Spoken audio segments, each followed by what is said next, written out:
Justin Smoke looked like he was still hobbling just a little bit after fouling that ball off his ankle 2 innings ago.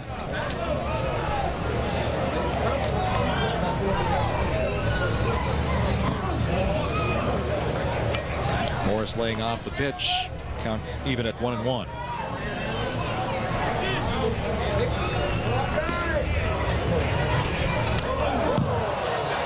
And Morris is hit by the pitch. So let's take a look now at the Pontiac game-changing performance.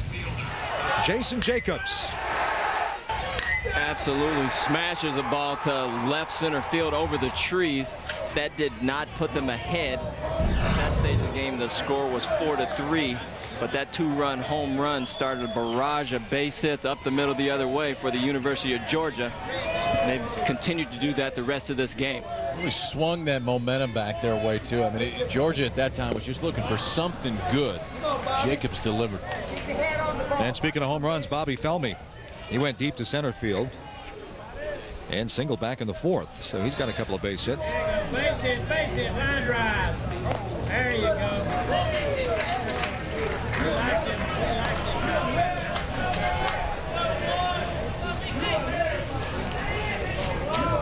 11-19-1. Georgia 5-4-1 for the Gamecocks. This one's up high for a ball. 2 balls and a strike on Bobby Felmy.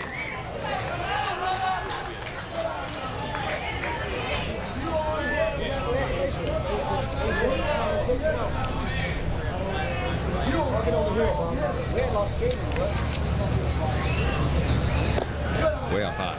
If you look at both games, yesterday's 15-6, lacking by South Carolina, and then this 11-5 game here. If you take away the first inning, where an error gave South Carolina 3 unearned runs, you're looking at an 11-2 game. And then now you've got 2 blowouts on either side. So now as head coaches, now you go to your teams and try and calm the waters and tell them, okay, guys, we got 1 game here. We got to find a way to throw strikes and keep the ball down in this ballpark, because you've shown that both teams can score a lot of runs. Felmy fouls off. A couple of years ago when this Bulldog team went to Omaha, Felmy with a big 9th inning home run to beat Clemson in the regional championship game 7-6. They get 500 in the super regionals. It's a tapper back to Brandon Todd. Fires a second, back to first, and they turn the double play. So we're out of the inning. Last of the 9th inning, but is it Rip Warren? Is it Josh Fields? There's Fields ready to come on.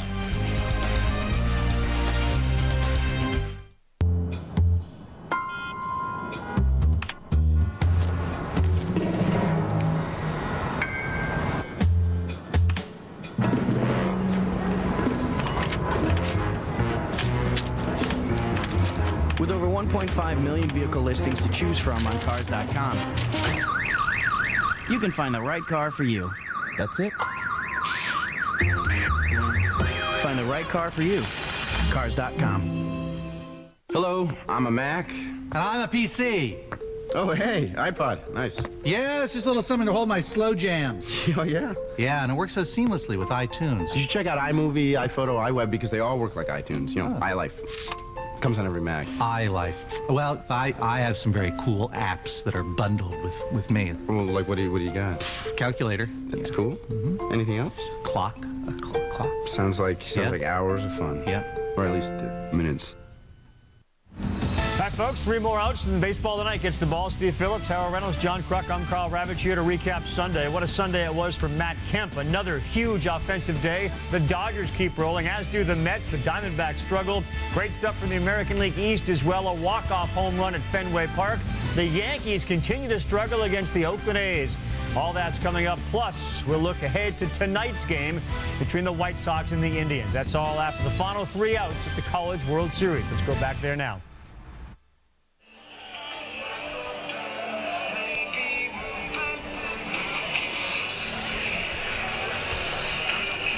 What's that?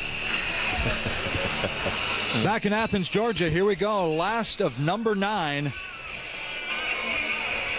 Brooks Brown getting iced up. Getting ready to pick up a victory. Saw what Rip Warren did.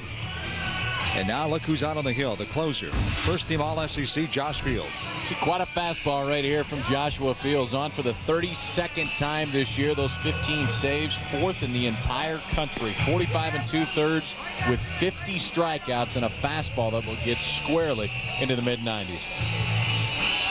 SEC hitters hitting a .179 against Mr. Fields, who told me the other day that he was the first time he was clocked around 93, 94. He's sophomore in high school. It's got to be exciting, huh? How'd you like to be facing him?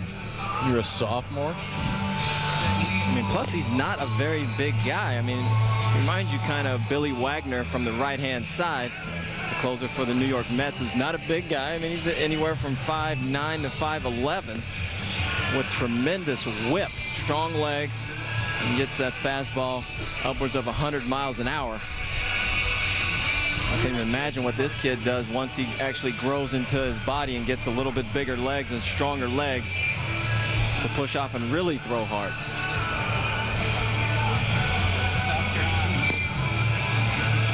Quick arm whip. That arm action so fast.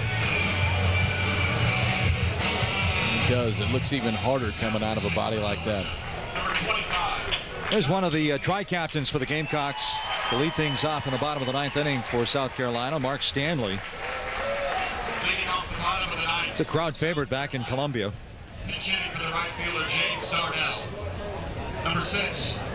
Playing in his 48th game, his senior campaign, comes in hitting .213. 5'9", 175-pounder. This guy, they say, gives 115, 120% effort every time he takes the field. Some of that heat, high and away. Ball 1, Mark Stanley. Come on, Josh.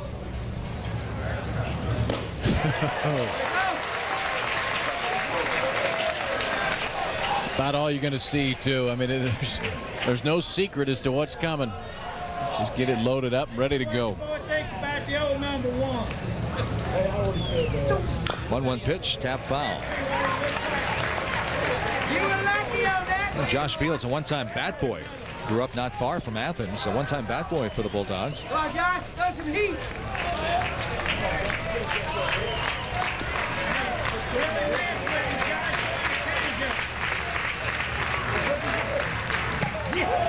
Stanley thought about it, up and away, 2-2.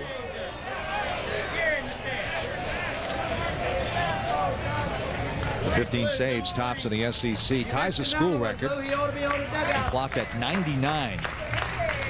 And Stanley, not sure if he saw it, but he felt it go by. And there's one up, one down. Sitting at home wondering, how do you stand 5'10"? Well, 99 miles an hour. It's pretty good mechanics like this, but the key is that front leg. He gets out over the top of that front leg, gets good extension with that right arm, and allows everything to work towards home plate. And Reese Havens takes a strike call. Fields 6 feet tall. As you said, Darnell, not a big guy, 183. I guess the baseball god's touching that right arm. Not fair, 183-pounder can throw that fast, huh? No, not at all. You better pray, Havens. Come on, Josh.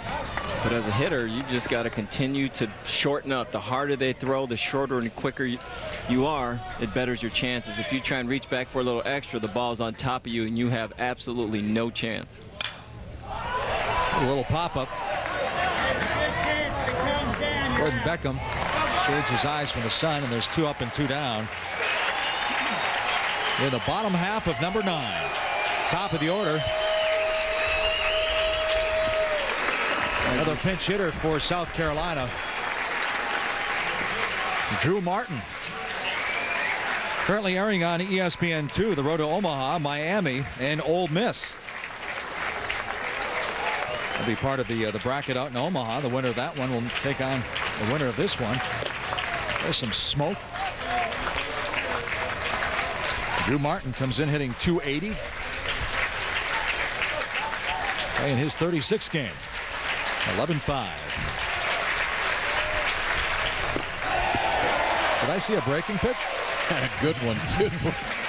Throws 96 and drops a 1-0 breaking ball in there. That's not a bad combination.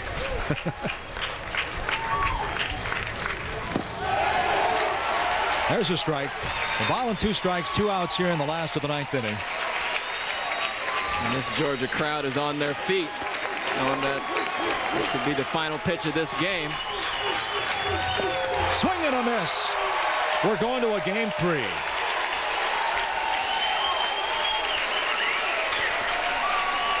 Josh Fields comes out of the bullpen, the closer, striking out 2 of the 3 hitter he faced.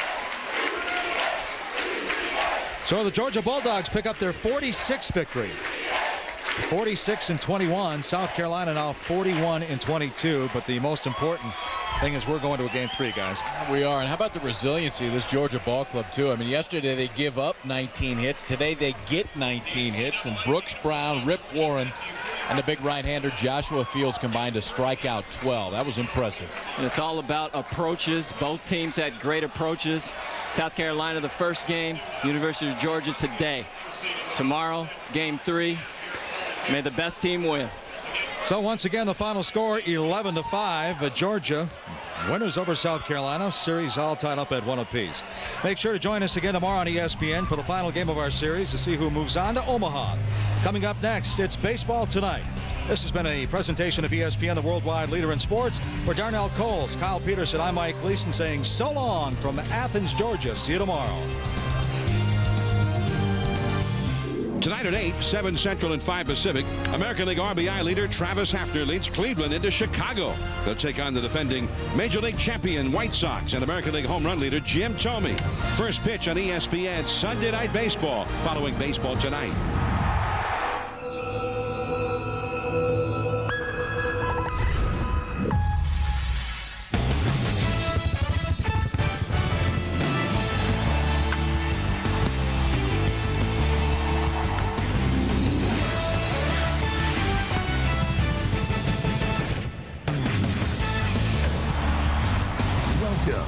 Baseball Tonight, driven by Chevrolet.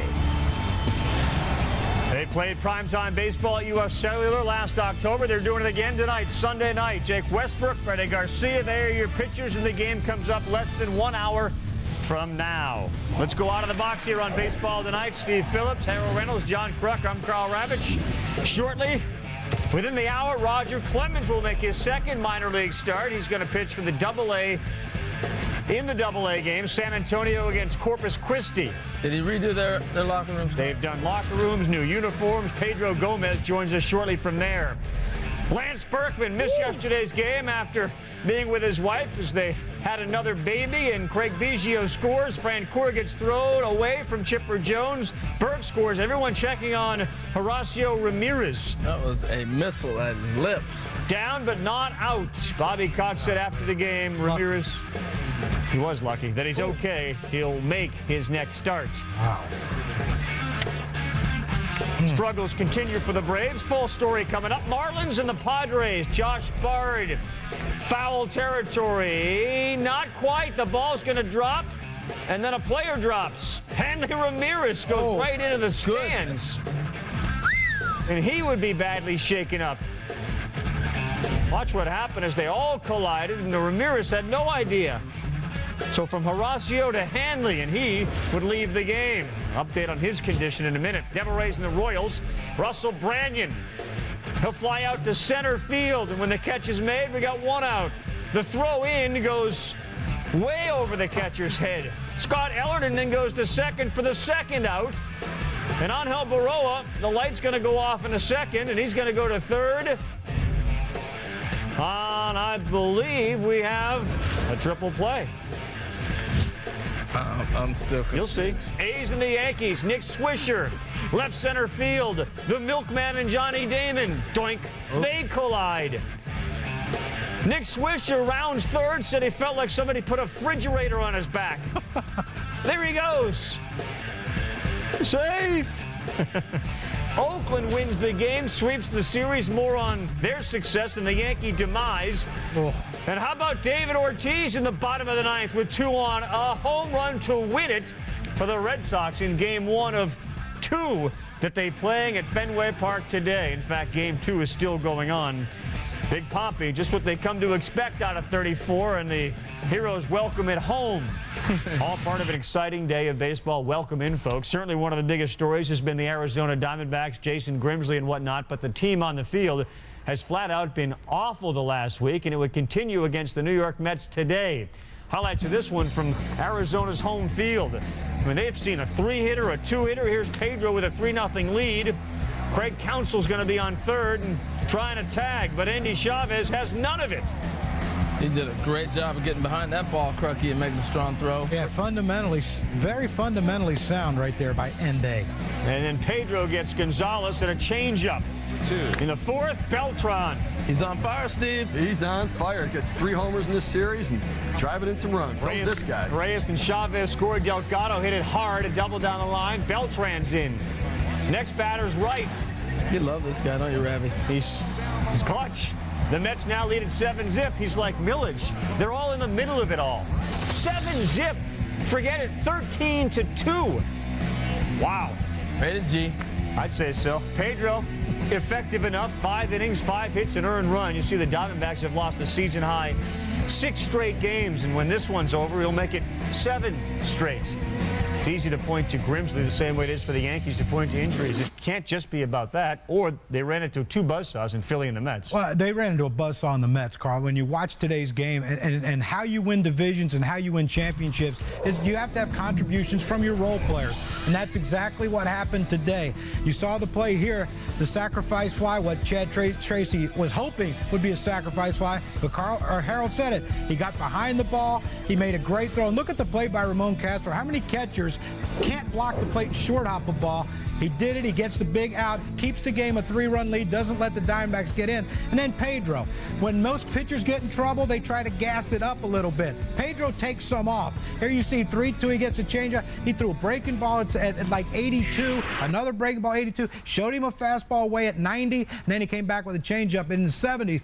That's how you pitch. And I guess when you are a young pitcher, you watch a guy like Pedro, how he masterfully went through these 5 innings that he pitched against the Diamondbacks. Look, I know they're struggling, but this was just a masterpiece because he had nothing. All right, he's still in there. Meantime, as a GM, I mean, there are so many contingencies you think about as a GM, not this one for the Diamondbacks. How do you deal with it? I mean, this is really tough for the Diamondbacks right now. I mean, none of us knew that Jason Grimsley was the thread that held the fabric of the Diamondbacks together. I mean, they've been outscored 35-9 in this series. It's not all Jason Grimsley, but I do believe that this distraction is having an impact on this team. Reflect back to last year. The Baltimore Orioles had a great first half. Then the Rafael Palmeiro positive drug test came out. He pointed fingers at possible B12 shot from Miguel Tejada, and they fell completely apart. Right now, the Diamondbacks need to pull this thing together.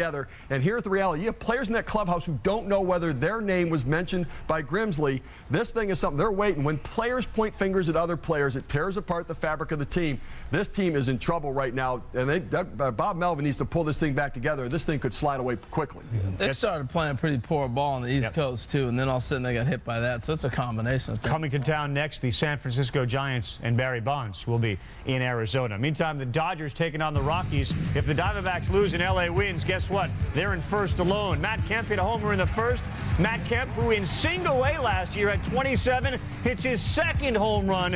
What a stud he's been from single A to the majors. He's supposed to be a college basketball player, Carl. Just a great athlete. Todd Helton in the bottom of the 7th, down 1. Jonathan Broxton gives it up, and Helton's 5th. We turn the heat up in the humidor. Rockies are up 1. Top 9 Dodgers down a run. Russell Martin, clutch.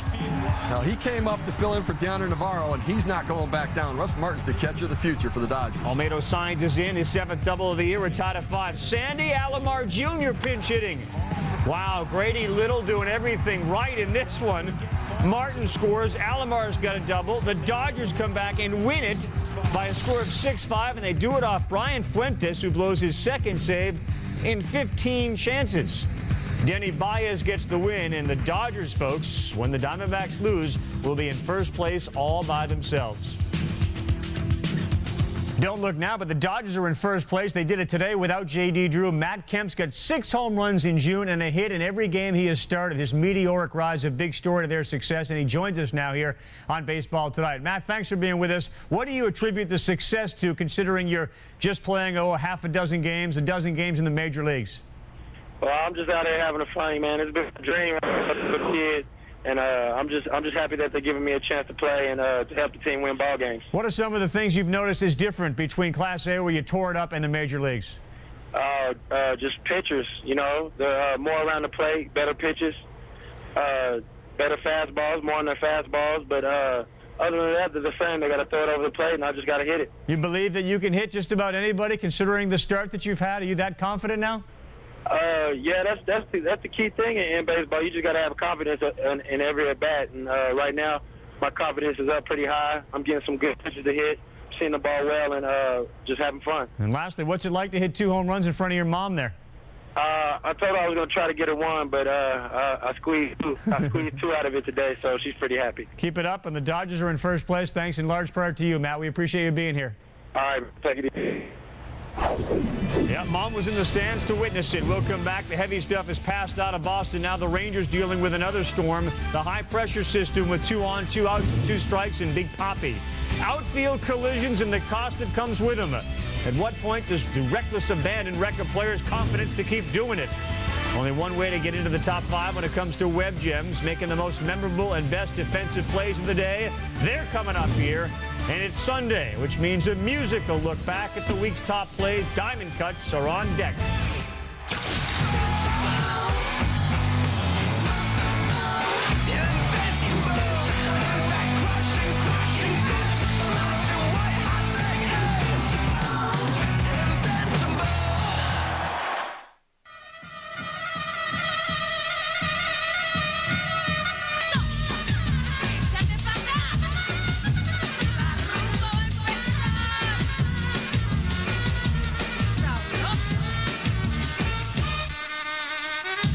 Simple. One family, one vehicle. The all-new Chevy Suburban with seating for up to 9 and an estimated 21 miles per gallon highway. Suburban, an American revolution. 6 unforgettable journeys. Now, it's a whole new trip. Time magazine has declared the first great movie of the summer is Cars. Holy Porsche. And Rolling Stone raves it's downright breathtaking. You've never seen anything like it. It's 2 thumbs up for Disney Pixar's Cars, rated G. I give my left 2 lug nuts just to see that picture. Now playing. Oh, yeah. Did you know there's no such thing as Canadian bacon in Canada? I mean, Scotland Yard is located in England. And French toast was invented in New York.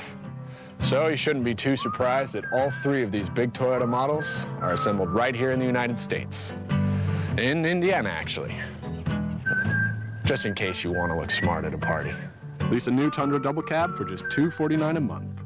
Toyota, a smart way to keep moving forward.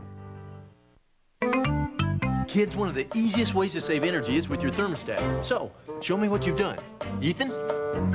Turn the thermostat down in the winter and up in the summer. Good. Or you can use a programmable thermostat to adjust the temperature automatically when you're away or asleep. Just set it and forget it. Mid-American Energy says save some green with smart thermostat control. Obsessively, relentlessly at your service. Mid-American Energy. Baseball Tonight is driven by Chevy, baseball's #1 fan. Chevy, an American revolution. 30 parks in 30 days, and our next park to take down is, well, it was Comiskey. The last out made there was by our own Harold Reynolds. Did you know that, H? Yeah, I knew that. Ground out Scott Fletcher off Jack McDowell. See you later. Congratulations. Closed the bill. You closed the bill. I wanted to get the last hit. You didn't, in fact, do that. But the last out is memorable as well, and it helps kick off the 30 parks in 30 days. Rolled over that one. Again. U.S. Cellular opened in 1991, the last built before the wave of the retro ballparks. The Camden Yards, the other new yards, Colorado, Texas, has had 200-plus home runs hit in each of the last 6 seasons. They do have a team built to do that. And their center field scoreboard replicates the scoreboard from the old Comiskey Park. So now it's the U.S. Cellular. Remember the hey, hey, hey, goodbye. Remember that? Started singing that song all the time? That was great. The 2003 All-Star Game, we were there. Hank Blaylock hit that shot off Eric Gagne. Harold's got his own little memory bank. White Sox won Game 2 of the ALCS. Remember the controversial A.J. Pierzynski play? All the Angels coming in, and he's going to first. Ultimately ruled safe as the ball wasn't caught after the swing. And then Scott Podsednik's walk-off home run, which won Game 2 of the World Series, and in a lot of people's mind, really allowed the White Sox to roll after that. That was that Podsednik shot. Meantime, Joe Morgan is there, of course, bringing us our Sunday night game with John Miller. Joe, the Cleveland Indians, still a young team. You know all about the names, the Hafners, the Blakes, even the manager. And this past week, there was an altercation inside the clubhouse. Paul Bird, Bob Wickman got into it a little bit. They apparently have some disagreements with each other even before that. Expectations, what effect do you think they have on a team like Cleveland, which is really struggling? Well, I think they've had a big effect on the Cleveland Ball Club. And I think what we saw with Bird and Wickman is just the frustration of young players and young teams, you know, being caught up in the fact that they thought they had a chance to win. They finished close last year to the White Sox, and they thought they were going to start the season off great and jump out. That hasn't happened. And now I think there's a lot of pressure on a lot of young players to perform. I mean, even the shortstop, Johnny Peralta, is one of the better players, yet he is not performing like he was last year. But as you said, a lot of times the expectations will put a lot of pressure on young teams. Where does it come from? Where are they going to get that guy, or is the manager or the general manager to get it right? Well, the only way you're going to do it is to have a veteran, but it may be almost too late for that. You're going to have to find someone amongst these players who can step up and say, hey, guys, follow me. And the guy that's willing to take that burden on his shoulders, because it is a burden at this point.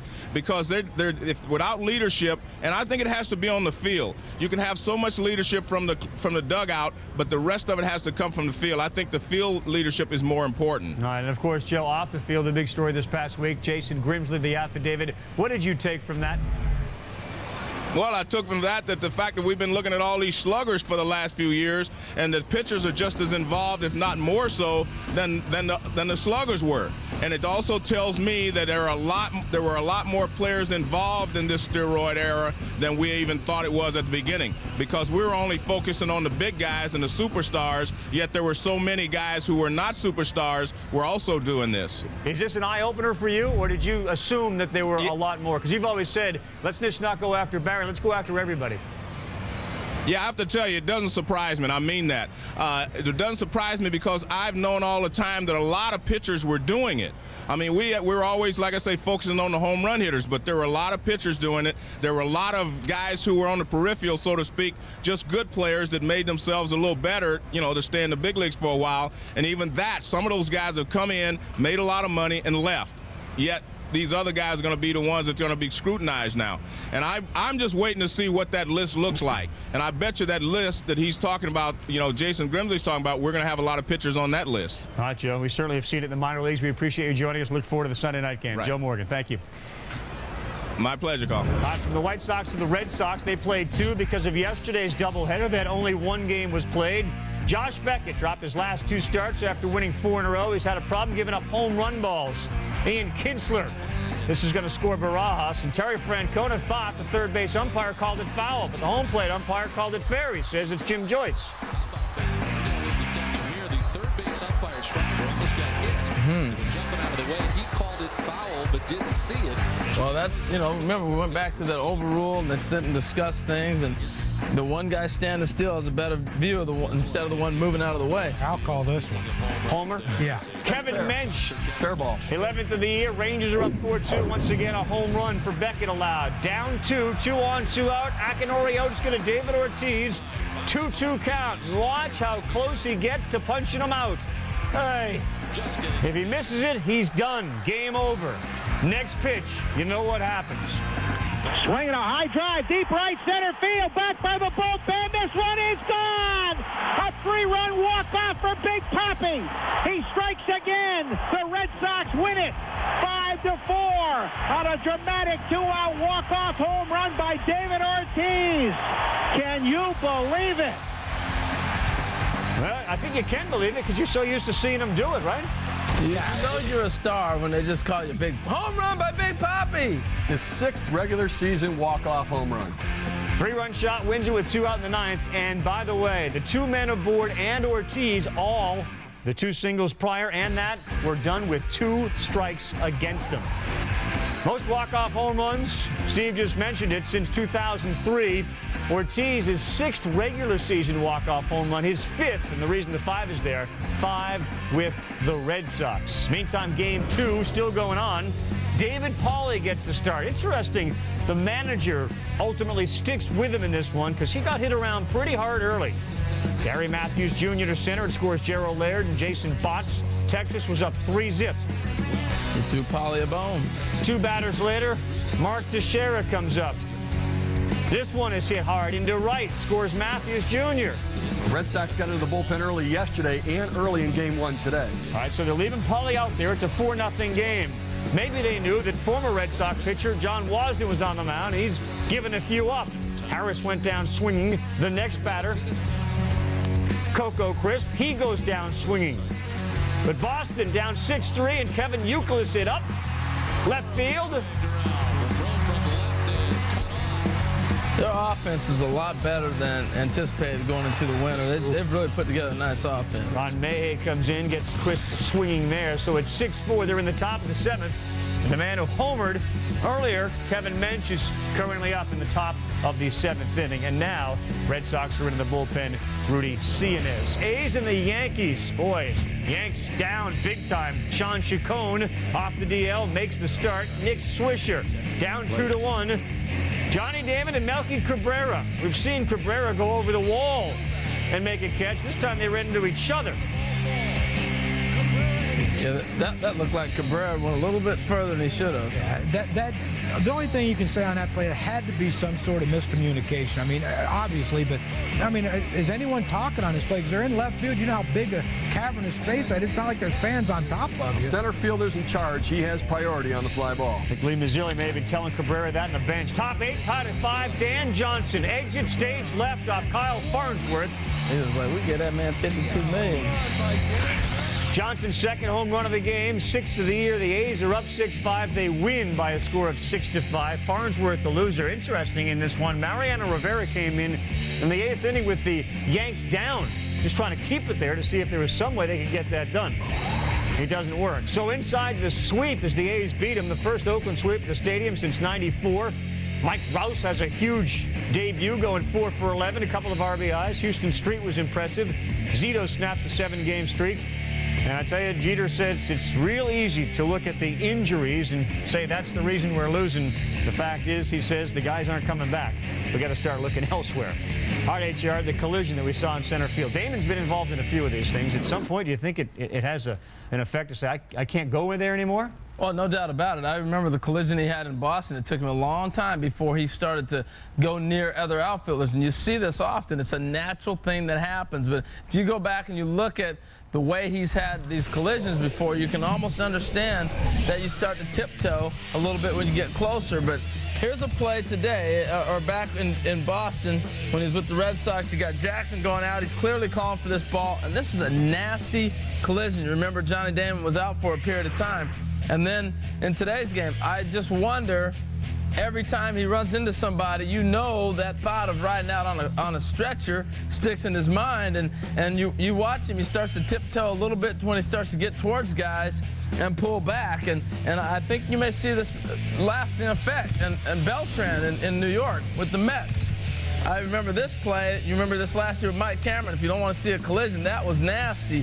And Carlos Beltran has not been the same center fielder since. This guy used to play an aggressive outfield. Now watch this play. Look at Beltran in center. Chavez gets a tremendous web gem on this, but this is a fly ball that Beltran should have been all over. He plays a real deep center field now. He's not nearly as aggressive, and you can't fault these guys because it's almost a natural thing that happens, but they have to get over that because their job is to patrol this outfield, and you're going to have collisions, but you can't help but think that those two plays affected both these players, and it's going to be interesting to see how Johnny Damon responds after today's collision. First inside the park home run, by the way, at the stadium since it was done in 2000 by his teammate. Eric Chavez was the last to do it back in 2000. On the road we go, and that means it's time for Peter Gammons to step in and join us. And he does. And Peter Gammons will look at the Red Sox. They're about to go on the road. Here they are battling the Yankees for first in the East. The state of Boston, you saw John Lester, you see David Pauly. What is the state of Boston right now? Well, the biggest thing for them, Carl, is that they just need to get their bullpen back in order and get their starting pitching in order. Now they have a pretty tough week. They go to Minnesota for three, then they go to Atlanta over the weekend. And the biggest thing for them, they've got Kurt Schilling pitching on Tuesday against Johan Santana, Sunday probably against John Smoltz. Two very tough matchups. They get Mike Timlin back. They have an opportunity to get their bullpen back in order. I mean, their hitting is usually not as good on the road, but that's not really that important. The important thing is to get their pitching staff straightened out. They also want to get Matt Clement straightened out. They've backed him up several days. I don't think he's going to pitch again until Wednesday. They hope to get him, and then eventually they've gotten pretty good reports on David Wells. Maybe in another week to 10 days, maybe they can have him back. All right, Peter, earlier today we saw Matt Kemp hit a couple home runs for the Dodgers. You know, Grady Little's out there, Nomar's out there, Red Sox West in first place right now. What do you attribute their success to? Well, I think it's the combination of the great veteran players. I mean, Nomar Garcia-Parra and J.D. Drew have had monster years, but the kids that have come in, and Matt Kemp is one of them, I mean, they've got great young talent. They've got 3 or 4 position players that are among the best. They have a lot more coming. And now, as they go out, they've just finished a very tough series in Colorado, which is such an improved team. And, you know, now they go to San Diego, where they traditionally have not played well. And then they go to Oakland, which is never easy, especially with the A's pitching lined up. They'll probably get Herron and Zito over the weekend. If they can survive that, the way Arizona has stumbled, particularly since the Grimsley revelation, and they haven't won a game, if the Dodgers get through this, get that team in order, and get the bullpen in order, because, you know, who knows what's going to happen. It looks like Baez is going to have to be the closer. They don't know what's going to happen with Gagne. Get through this week.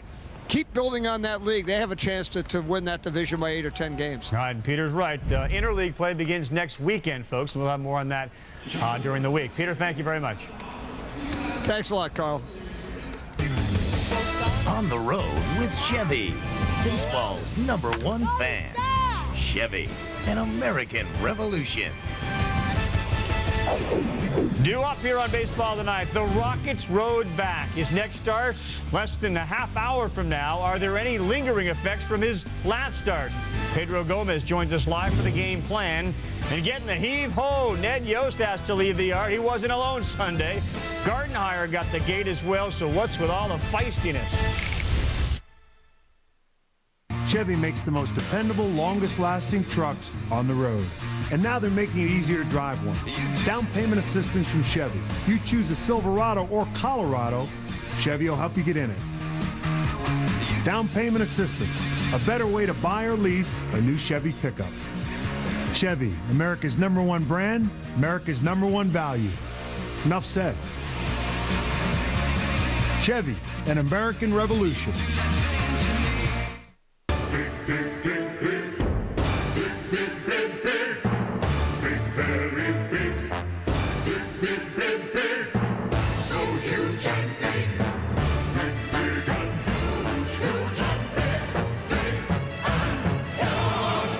Bigger isn't always better. Dish Network packages start at just $19.99 a month. So whether you want a little or a lot, you can pick the one that's right for you.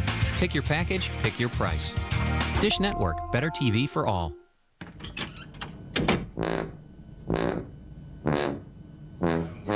What's that? Rabbit food? Business casual slacks? Chintz pillows? No more. Time to be a man again. And it starts in the shower. This gets you clean. And it doesn't dry your skin. Not dry. Nice. And it looks like an oil can. New Dial for Men body wash. Michael! Be a man. I'm a man. Take back the shower. Yeah!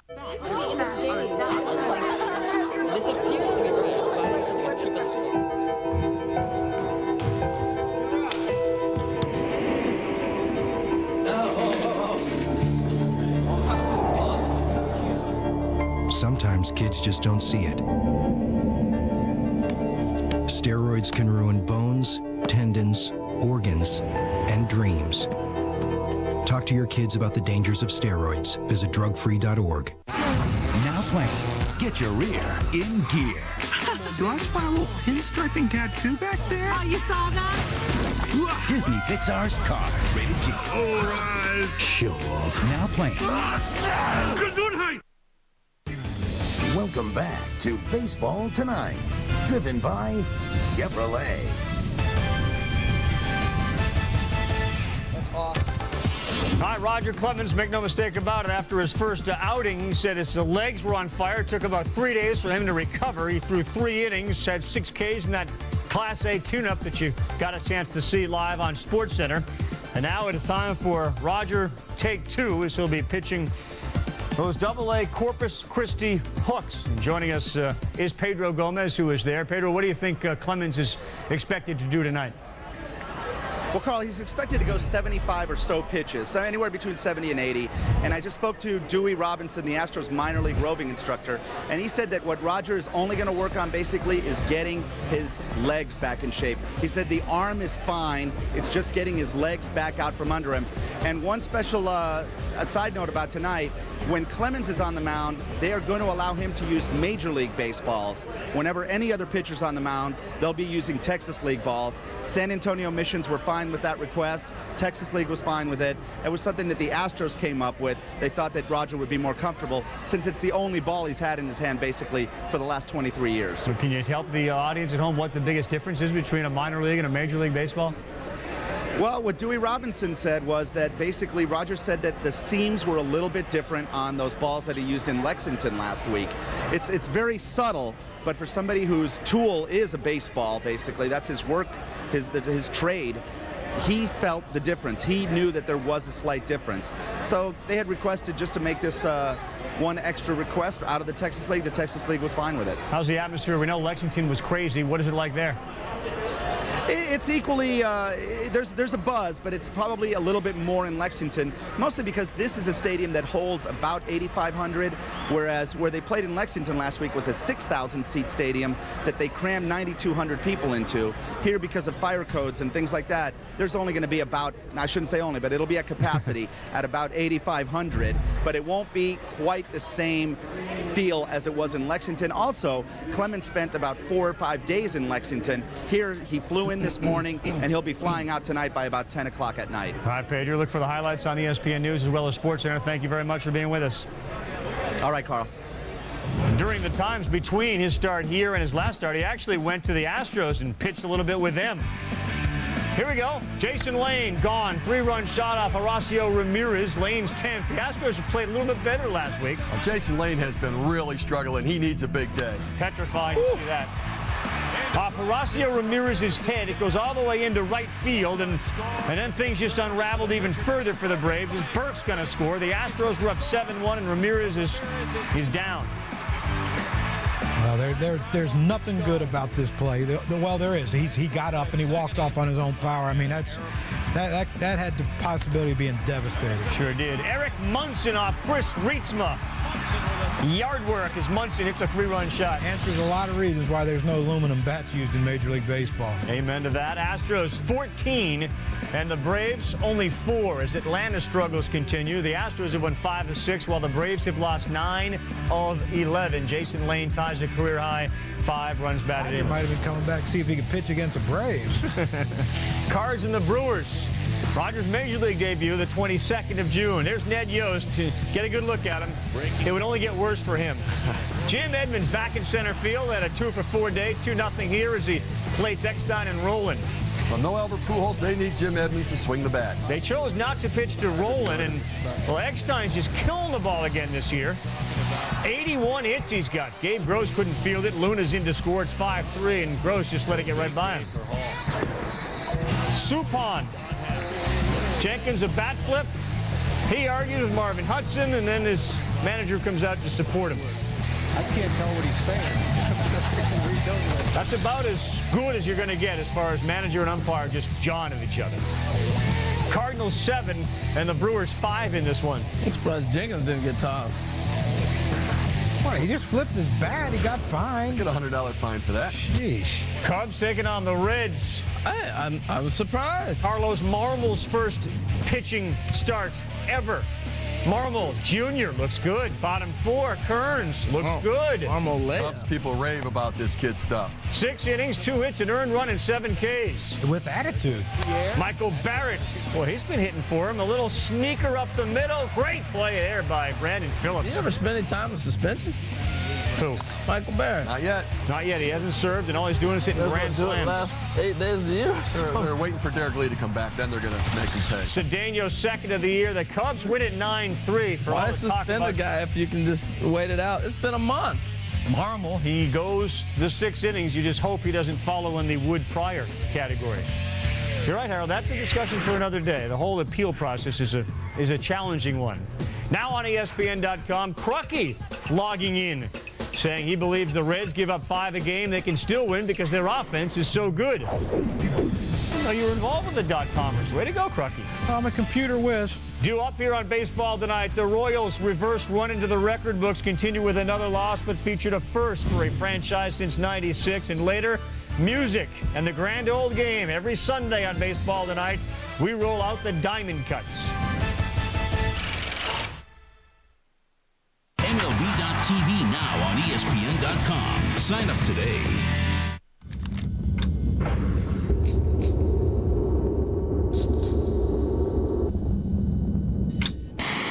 At DuPont, we've tested and tested to find the best way to protect your car's finish inside and out.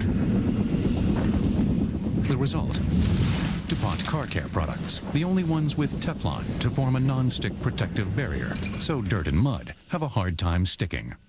Now visit us online for great deals on DuPont Car Care products.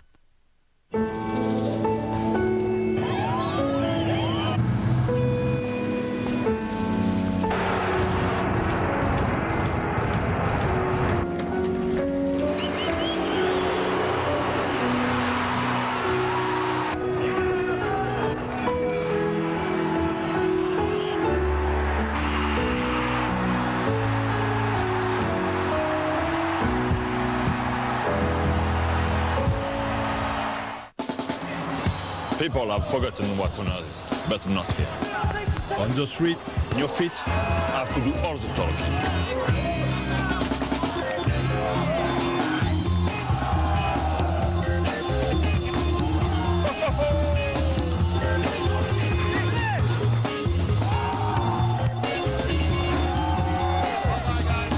Play beautiful.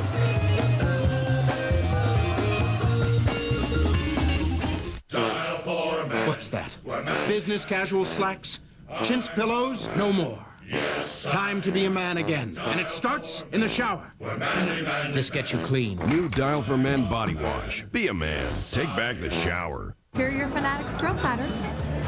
Beef, pork, and ribs, sausage. Friday's new Meat Fanatics grill menu featuring our flat iron steak, now just $8.99. 6 unforgettable journeys. Now, it's a whole new trip. Time magazine has declared the first great movie of the summer is Cars. Holy Porsche. And Rolling Stone raves it's downright breathtaking. You've never seen anything like it. It's 2 thumbs up for Disney Pixar's Cars, rated G. I'd give my left 2 lug nuts just to see that picture. Now playing. Oh, yeah! Welcome back to Baseball Tonight, driven by Chevrolet. Mobile ESPN alert here. You get them each and every night we do Baseball Tonight. The updates as they happen. Gerald Laird off Rudy Cianez, a single with men on the move. And the Rangers, who saw a lead shrink, now increase it to 7-4. And with 2 more men on, how about 2 more men in? High off the wall it goes. Texas up 9-4 now at Fenway Park. Jerry Harrison getting a double right there, driving that ball off the wall and hung him a breaking pitch. Rangers by 5. We'll keep our eyes on that one, folks. Meantime, the Marlins dealing with the Padres and their old rubber match game here. Top 5 up 3-2, 2 on Cody Ross. 3, 2, 1. Blast off. Whoop! This ball lands. 423 feet later. Wow. Thought the ball didn't carry it, Petco. What's the ball? Marlins are up 6-2. This is a scary moment. Saw a few today. Ramirez getting hit by the ball back through the box, and this Ramirez getting hit by his own teammate. Cody Ross inadvertently sends Ramirez into the stands. Oy. Lands on cement, a lower back injury. Hopefully he'll be okay tomorrow, but you got to believe there's going to be pain when he wakes up. Marlins do beat the Padres by a score of 7-3. The Padres are not out of this race, but Bruce Bochy has to be concerned with Jake Peavy, 4-7. Yeah, gave up 6 earned runs in this one. He did strike out 10, but he's just having a hard time. That's that lingering rib injury from last year that he got in the playoffs. O's and the Twins pick it up, bottom 4, no score. High. Ed Rapuano says foul tip. Ron Gardenhire didn't see it. Apparently Kadire didn't hear it. And the ball doesn't appear to be anywhere near the bat. Wow. Did he call the foul tip and he threw Gardenhire out? Well, then he's going to become a hitting coach. A lot of frustrations in Minnesota right now. Justin Morneau's killing the ball. Worked. Gardenhire became the hitting coach and Morneau listened to him. Swing like that. 2-zip. Francisco Liriano was filthy. Miguel Tejada, he went 7 innings, 1 hit, 6 Ks, and the Twins win it by a score of 4-0. Took him long enough to put him in that rotation. He's not coming out of it, though. He's got dynamic stuff. Kadire struck out 4 times in 4 at-bats. The Orioles are 5-14 on the season against lefty starters. And Crucky, the way this guy was throwing, I'm not sure that any team, no matter how well they do against lefties, is going to have success. No, lefties, righties, it doesn't matter. I mean, you can bat in the middle of the place and it ain't going to help. I mean, look at this guy's filth today. I mean, just absolute. Look at this pitch here. That's a changeup right there.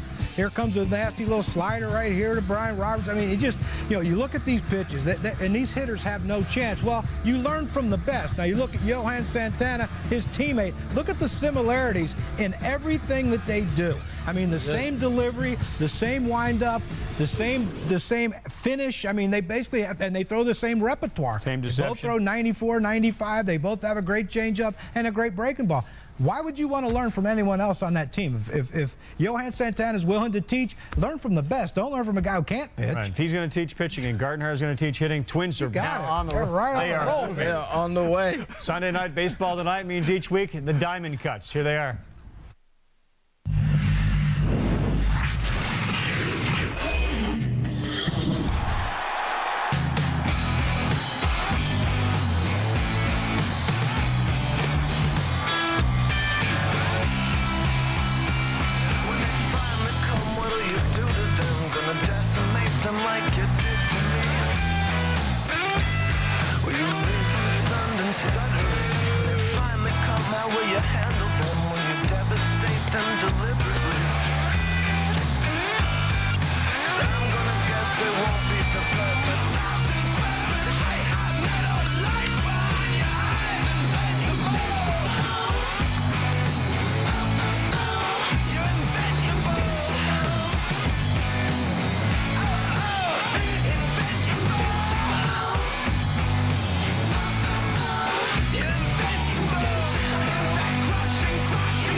Due up on baseball tonight, riding the old long ball train on a day the Devil Rays punched a 6-pack in their game. The rest of the best are to come. As are the Web Gems. We'll count down the top 5 of the day. All that as John, Harold, Steve, and I continue on Baseball Tonight.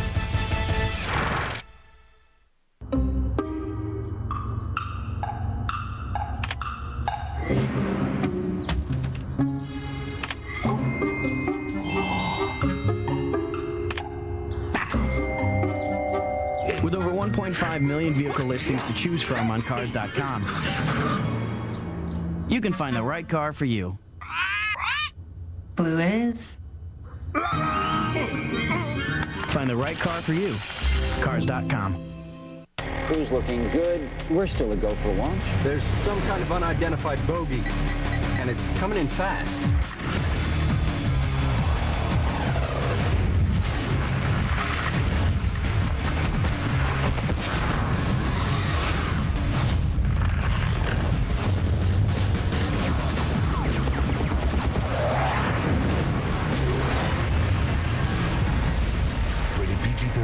In theaters and IMAX June 28th. The U.S. Open, America's championship, and the most demanding test in golf. Historic Winged Foot promises the perfect setting and the ultimate challenge for a showdown between the game's top two players, Tiger Woods and Masters champion Phil Mickelson, as they go head-to-head in the battle for golf's #1, the game's finest, pushed to the limit. The 106th U.S. Open begins Thursday live at 10 a.m. Eastern on ESPN. Sexton Ford, your #1 new car Ford dealer, will earn your business with low, low prices. A new 06 Freestar, just $19,495 at Sexton. A new 06 Ford Fusion will go for $15,895. Jump into an 06 Ford Explorer 4x4 for just $24,795. Every car, truck, and van has drastic discounts, including used cars. An 05 Focus ZX4 at a low $10,995. And an 05 Mustang, $17,995. Oh yeah, Sexton Ford is the talk of the town. Ride with us. This one was a classic the day it was born, the Harley-Davidson Sportster. It fits neatly into your household budget with up to 57 mpg. But the first tank on the 06 Sportster you buy at Weebler's will get you 5,000 miles. That's about enough for your entire first year. So buy a Sportster or other remaining 06 model right now, and Weebler's will fill your tank for the first 5,000 miles. Or you can choose a $500 accessory gift card. When it's a Harley-Davidson from Weebler's, it's a gas. Weebler's, Harley-Davidson Buell. Ride with us.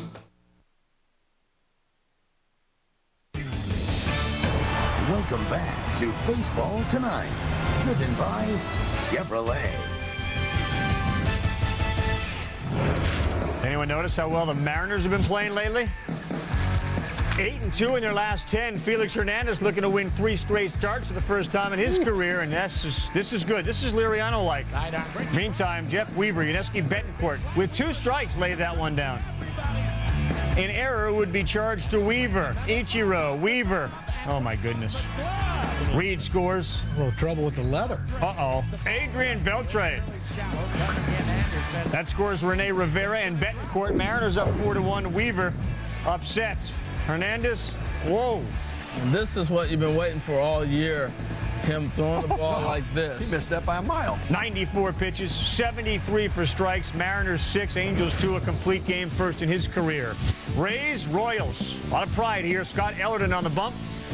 D-Rays up 1-0. Man on first and third. Russell Branyan facing Ellerton.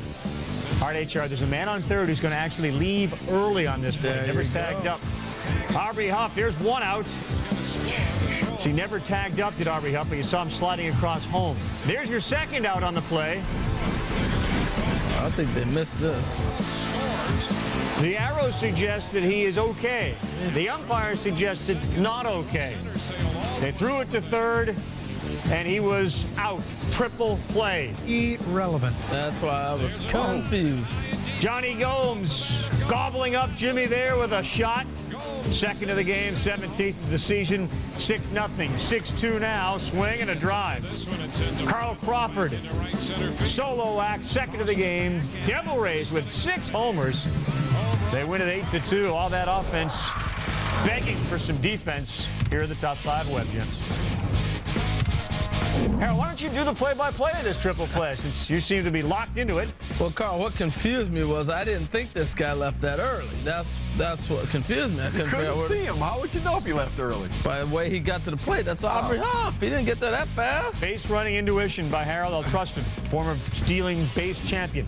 Good job, H. Good sell. Web gem number 4, Andy Chavez. Sometimes it's about the arm. Go ahead, Crucky. This is yours. We see it all the time. Guys drifting on balls, not attacking the ball to make a strong throw. Endy Chavez did everything about as perfect as you can do it, and Ramon Castro made a great play on the short hop and still blocked the play. I'll take this one, Steve. You don't know nothing about infield. Oh, come on. Web gem number 3, it's Jose Lopez. Went a long way for that one. Ooh, nice divot. A nice little slide, and he put himself in a position where he could throw in case the guy tagged up. 9 of their last 11 in the W column. Take this as a first base. Crucky's got this one. Doug Mankiewicz is a Gold Glove caliber first baseman. You know what? You just give up your body. Reckless abandon. That's the way first base. Steve, you're used to falling out of the stands. That was good. There we go. His name's Phillips. I get this one. Okay.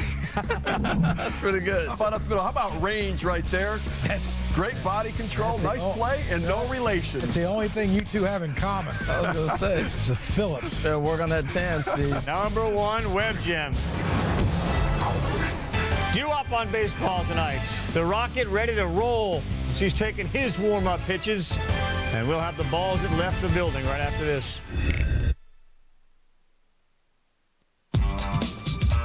Chevy Impala SS with active fuel management, which means that a powerful 303 horsepower V8 also gets great highway mileage. Since Impala SS gives you 8 cylinders for power and 4 cylinders for better fuel economy, there's also the security of a 5-star frontal crash test rating. The Impala SS, it's a whole new animal. That's an American Revolution.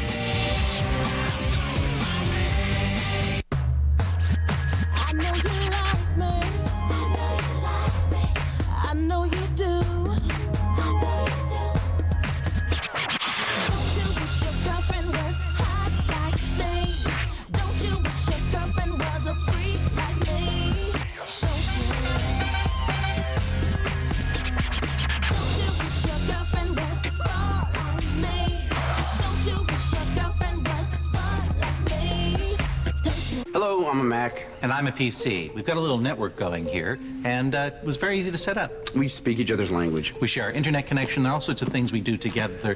Who's this now? This is that new digital camera from Japan. Just came out. Hajimemashite. Hajimemashite. Yoroshiku onegaishimasu. Wait. You speak her language? Oh, yeah, absolutely. Everything just kind of works with a Mac. Arigato. ねえねえねえ、誰そうそう。オタクっぽくない？そう。Buongiorno. Hello. Here are your Fanatics grill platters. Oh, yeah. Beef, pork, rib, vegetable medley.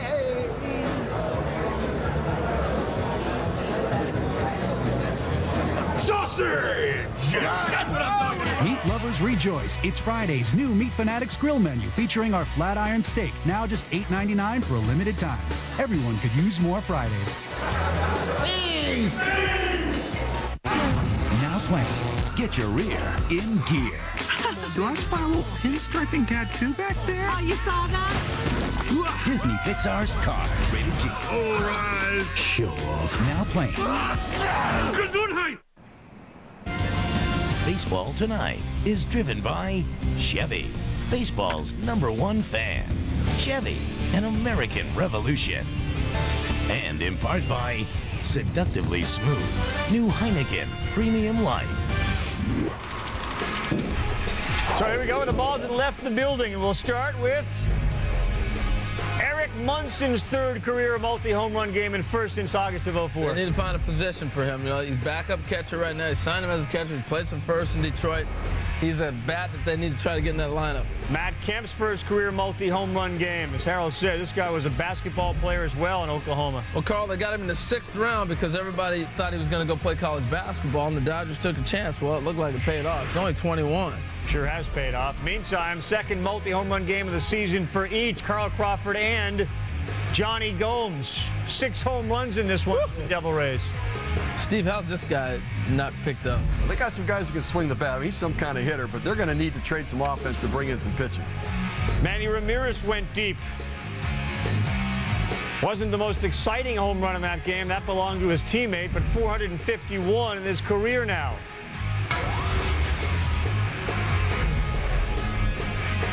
The inside the park homer. That's an exciting one. Not many West Virginians get these, Carl. You got one, though. Me, Nick, and George Brett. The 3 native West Virginians got inside the park home runs. He was born there, thank you. David Ortiz. Grew up in California. He was born in West Virginia. One of 5 active players to have hit 2 out, come from behind walk-off home runs.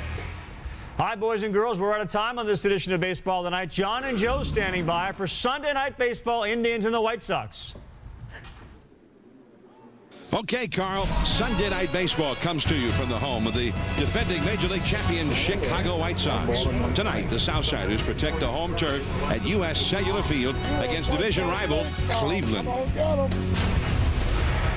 If the Major League season were looked at as a horse race, well, we'd be rounding the first turn and heading up the front stretch of a long run through the dog days of summer.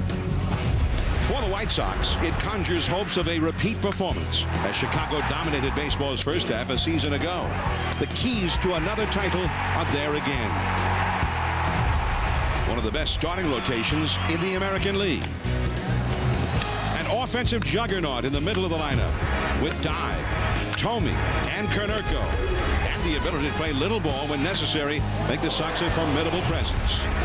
No team has had a more disappointing start to a promising season than Cleveland. Inconsistency across the board has made for a mediocre record. But the offense features thunder, with stars in the making such as Grady Sizemore and leading RBI man Travis Hafner, and they are always dangerous. Tonight, my partner Joe Morgan will break down the new school swing of one of baseball's most underappreciated run producers, known in Cleveland as Prunk. A big picture look at the top teams in the American League and whose early season success may have placed them for a successful run in this long horse race of a season. Next on Sunday Night Baseball.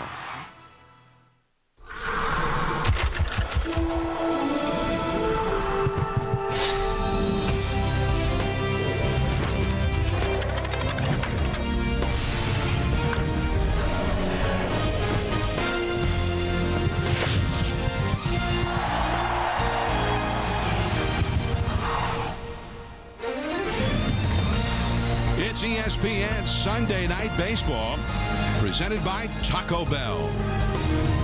It's a crisp, cool evening on the south side of Chicago, June or not, as the Cleveland Indians take on the Major League champion Chicago White Sox. Hello, everyone. I'm John Miller with Joe Morgan and Peter Gammons, and welcome to Sunday Night Baseball. Now, the Chicago White Sox, who set the baseball world on fire last year, they've had a big week. They've been facing two of the top contenders in their Central Division, the Tigers and now the Indians, and they've won 4 out of the 5, and all by 1 run. And, Joe, really the only difference between the Indians this year versus last year is with the addition of Jim Thome. This is a much more powerful ball club than it was last year. Well, John, they're leading the league in home runs, and Jim Thome is the big difference in this ball club. He has had a big effect on the output. Konerko was always a good player. Jermaine Dye was a good player. Now they're all better, and I think Jermaine Dye has benefited the most from Jim Thome being in the lineup. He is having a fabulous year. He was the most valuable player in the World Series last year, and he's continued right on through this season, driving in runs, scoring runs, etc.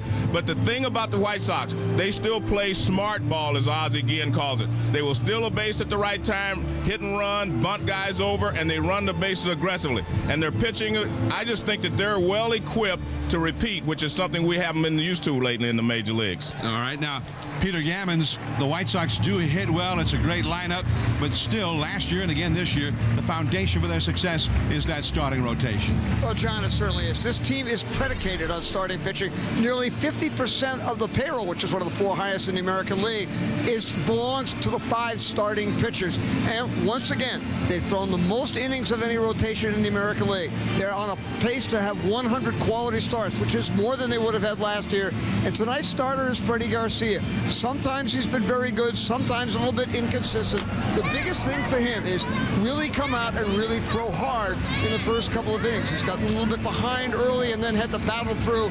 Well, one thing about Freddie, he loves the show. They think he'll come out, national TV, they can watch him at home in Venezuela. They expect him to come out throwing 91 to 93 in the first inning and then let the rest follow. All right, Peter, as we call it, the big stage, the bright lights of Sunday Night Baseball. Jake Westbrook will go for Cleveland, and this Cleveland ball club, Joe, they have been struggling big time, but I wouldn't think that the offense really has been the problem because they are second in the league in runs scored. Well, John, they've been scoring runs, but they've been making mental mistakes on the bases. They've just been inconsistent. But the guy that has not been inconsistent is Hafner, Travis Hafner. This guy was leading the league in RBI starting today. Big Papi had a big game in Boston, so he's passed him, but maybe Travis Hafner will be able to regain that lead. But this guy's been so consistent. He's the biggest name in this game that we're not familiar with. This guy that goes out there, drives in runs. He is the solid guy in the middle of this rotation. And I think that they're going to have to gather around him if they're going to pick up any steam and maybe, you know, put any pressure on the White Sox. All right, well, the crowd is into it. We are at U.S. Cellular Field, home of the world champion White Sox. Freddie Garcia is just about ready to go.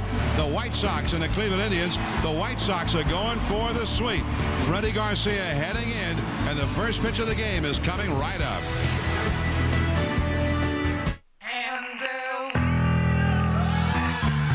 The wheel goes round and round, we keep it moving. And they don't slow down.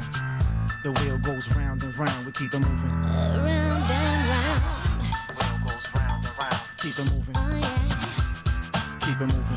Keep it moving. The wheel goes round and round, round and round, goes round,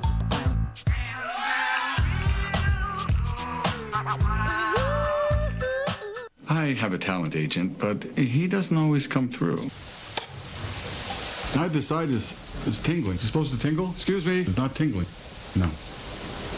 No. Fortunately, my insurance agent always comes through. Jeffrey, I've compared companies, and the best deal for you is Drive Insurance. Drive insurance? Yes, Drive Insurance. From Progressive. Only agents sell it. Terrific.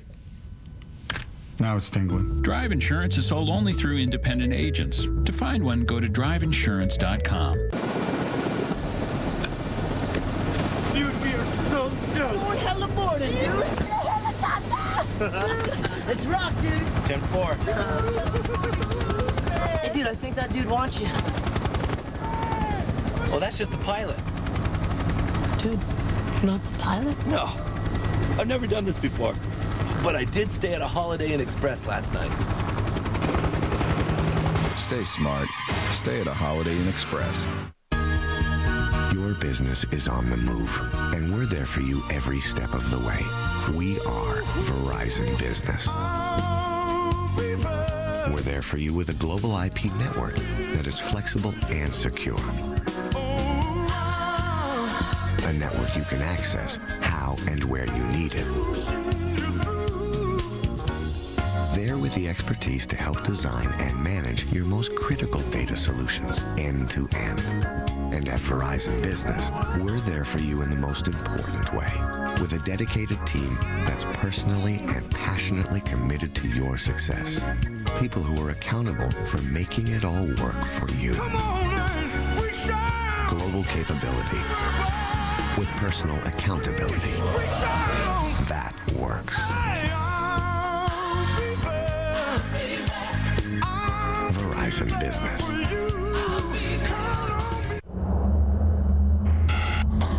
Center field is definitely my home. And I'm always ready to hit that wall. Sometimes I hit the wall so hard, it rattles my brain. But I'd rather rob a home run than hit a home run any day of the week. Just to see the expression on their face, that's the best feeling ever. I live for this. Catch Major League Baseball all season long on ESPN. Don't miss it. ESPN Sunday Night Baseball is presented by Taco Bell. Think outside the bun. And in part by Chevy, baseball's #1 fan. Chevy, an American revolution. And Bridgestone, passion for excellence. And it's a very pretty evening here in Chicago. Sunday Night Baseball. The Cleveland Indians are coming up here. Let's take a look at the Cleveland batting order presented by Taco Bell. Grady Sizemore, the exciting leadoff man in center field. Jason Michaels, the former Philly, left field. Travis Hafner, second in the league at RBIs now, the DH. Victor Martinez starting to come alive after slumping through the month of May. Ben Broussard at first base hitting fifth, another power hitter. Ron Belliard at second base. It'll be Todd Hollandsworth giving Casey Blake a night off in right field. Aaron Boone at third base. And then Ramon Vasquez just recalled from the minor leagues at short, giving Johnny Peralta a little bit of rest tonight. And here is the first pitch from Freddie Garcia. First ball swinging, and that ball picked up by Konerko, and there is one away. So we get in right into it right now. Freddie Garcia, Joe, turned 30 yesterday. Big and strong and 7-3. Well, the big thing that he gives you is a lot of innings. And he has a good fastball, good slider, good sinker. Mainly a hard stuff kind of a guy. But he eats up a lot of innings. And he's a real big game pitcher. As they say, he likes to pitch in the big stage. And strike one to Jason Michaels. Michaels hitting .278, 4 homers, 24 driven in. The outfield pretty much straight away for him. And that ball into deep center field. Going back is Anderson. He's got room now in front of the 400-foot marker. 2 down. Freddie Garcia is from Miranda, Venezuela. 6 feet 4 inches tall.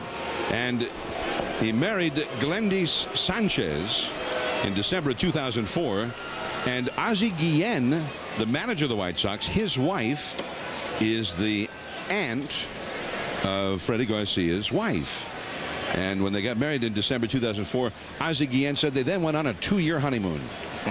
So I think it must still be going on. And that is a little bit low to Travis Hapner. This is the guy you're talking about, Joe, the big slugger in that Cleveland batting order. Well, they moved him up to third. Johnny was hitting fourth at the beginning of the year, and Johnny Peralta was hitting third. They've moved him down and moved Travis Hafner up. I personally like that because I believe that you want the pitcher to know that your best hitter or your strongest hitter is coming up in that first inning. They're going to have to face him, and that's what's happening right here. All of a sudden, he can't throw a strike. He threw 2 strikes. First 3 pitches were strikes. Now he has to be more careful, so it makes a big difference. Plus, it gets him more at bats over the course of a season. Toward the middle, far out into center field. Here's the throw to first. Too late. Well, they had the second baseman way over in right field toward the right field line, and he had to go a long way, Iguchi, to get to that one, and so the defense works against him. Well, it's always going to be a base hit anytime you hit the ball in here because it makes it, he has so much room to cover. And I mean, I don't understand why you play that deep if you don't have the shortstop over to cover that area right there. You're never going to be able to throw a player out from that deep in the outfield when you have to go at an angle to catch the ball. I mean, it's not hit directly at you. You're going to be able to throw them out. But that's the new thing. Everybody seems to defense these big sluggers the same way. Now Victor Martinez, the power hitting catcher, .299 average, 9 homers, 40 driven in. And that's too high for ball 1. He hit 2 home runs yesterday. He also hit a 9th inning homer after the issue was pretty much decided in our Sunday night telecast last week against Frankie Rodriguez of the Angels. But this guy's got a lot of power, and you expect him to put up the big numbers when it is all said and done. But he's been a real study in contrasts so far this year. That's Posednik, and that's it. 1 infield hit, an 8-pitch inning for Freddie Garcia. Now, the world champion White Sox are coming up. We all want the best value for our dollar, and at B&B Drain Tech, you get just that. With state-of-the-art equipment, emergency 24-hour service, and the fastest, cleanest service available, B&B Drain will wash your sewer and drain problems down the tubes without draining your wallet. B&B Drain Tech, your sewer and drain cleaning specialists. The air show's over, but the air show savings have just begun here at Courtesy Lincoln Mercury in Moline. This is your opportunity to get big air show discounts on the Lincolns and Mercuries driven by pilots and officials. Now get 0% for 5 years on most Lincolns and Mercuries, or $8,000 off Grand Marquis, $11,000 off Lincoln LS, and $12,000 off Town Cars. Don't miss this one. Get huge air show savings at Courtesy Lincoln Mercury in the South Park Auto Plaza, Moline. Whatever it takes, we'll do it. Residential or commercial, B&B Drain Tech does it all. Sewer jetting, TV camera inspection, 24-hour emergency service, septic and grease trap pumping, tree root removal, sinks, tubs, and floor drains. B&B Drain Tech, your one source for all your sewer and drain problems. The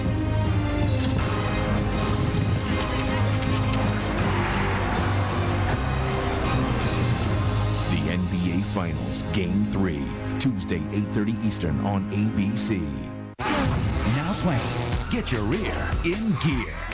Do I spot a little pinstriping tattoo back there? Oh, you saw that? Disney Pixar's Cars, rated G. All right. Show off. Now playing. Gesundheit! Ozzie Guillen, the manager of the champion White Sox. No score, Cleveland having gone down in the first. The White Sox coming up now with Posednik and then Iguchi. And let's take a look at the batting order turned in by Ozzie Guillen. Presented by Taco Bell. Scott Posednik, the Base-stealing leadoff man, left field. Tada Iguchi, second base. Then Jim Thome got 21 home runs already. The designated hitter. Paul Konerko, 16 big flies at first base. Jermaine Dye having one of his best starts, 19 home runs, right field. A.J. Przinsky hitting .325, the catcher. Joe Creedy at third base, off to a fine start. Alex Cintrone, the former Diamondback, hitting .282 at short. And it will be Brian Anderson in center field. He has struggled so far with the bat in his rookie year. All up against the veteran right-hander Jake Westbrook, a 15-game winner last year for Cleveland, 5-3 so far this year. And here is Posednik. And a fastball for a strike.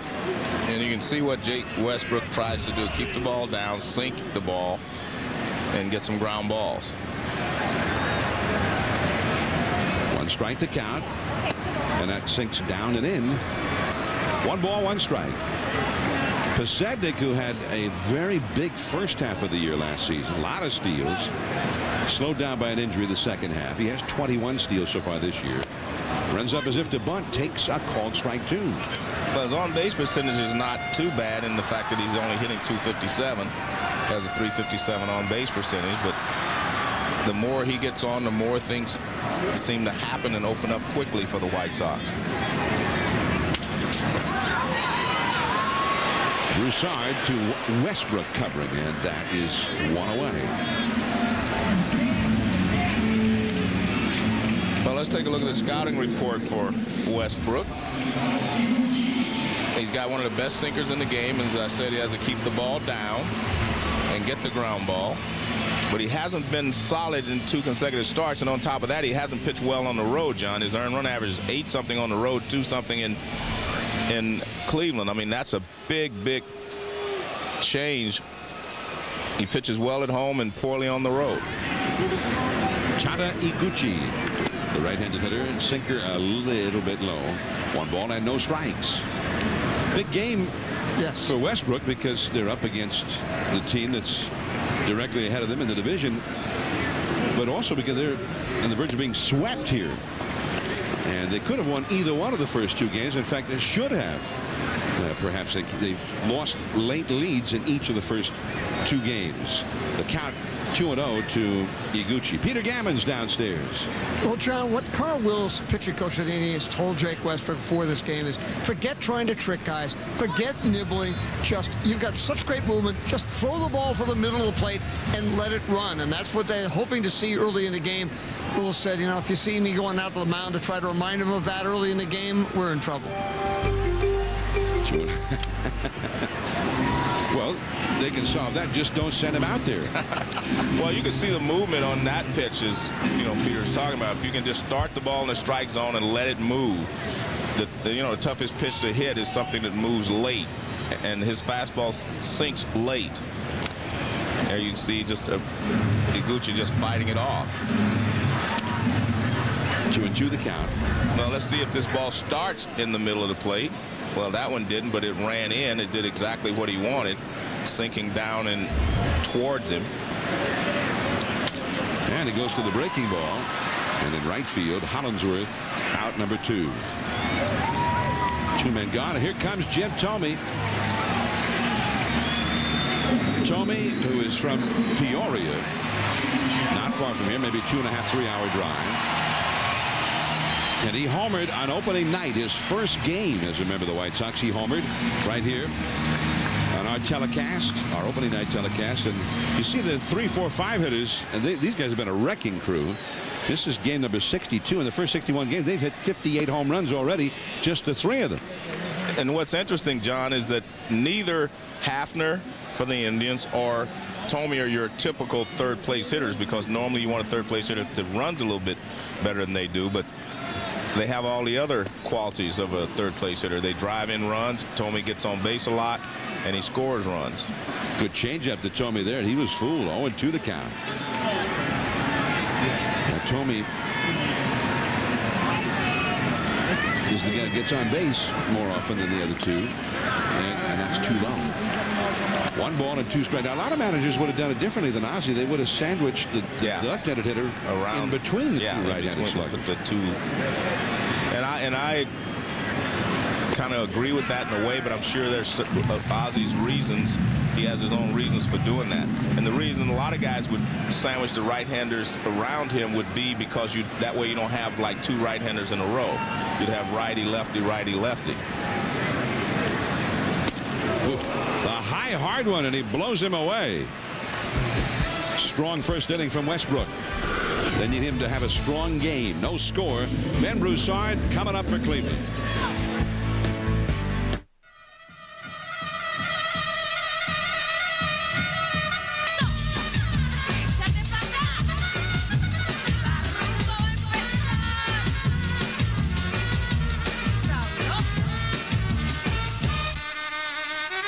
It's simple.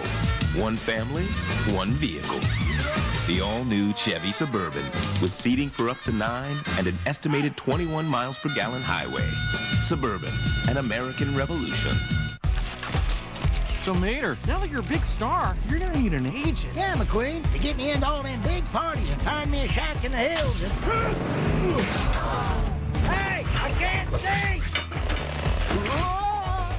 Actually, you need a different kind of agent. Maybe a good neighbor. Call a State Farm agent and get the good neighbor service you can count on anytime, anywhere. And check out Cars, the new Disney Pixar film, only in theaters. I feel better already. Meet Kate and Edward Lipkins, investors. I'm a math teacher. I teach French. And we weren't keeping on top of our investments. We had a broker, but he always recommended stuff from his company. So now we invest on our own. And I've picked some good investments. We've picked. TD Ameritrade offers stocks, bonds, and mutual funds from third-party companies and independent ratings and research to help you choose. Independence is the spirit that drives America's most successful investors. This is the biggest night of your life. This is your coming out party. You take 4 of these. Lloyd! Lloyd! Lloyd!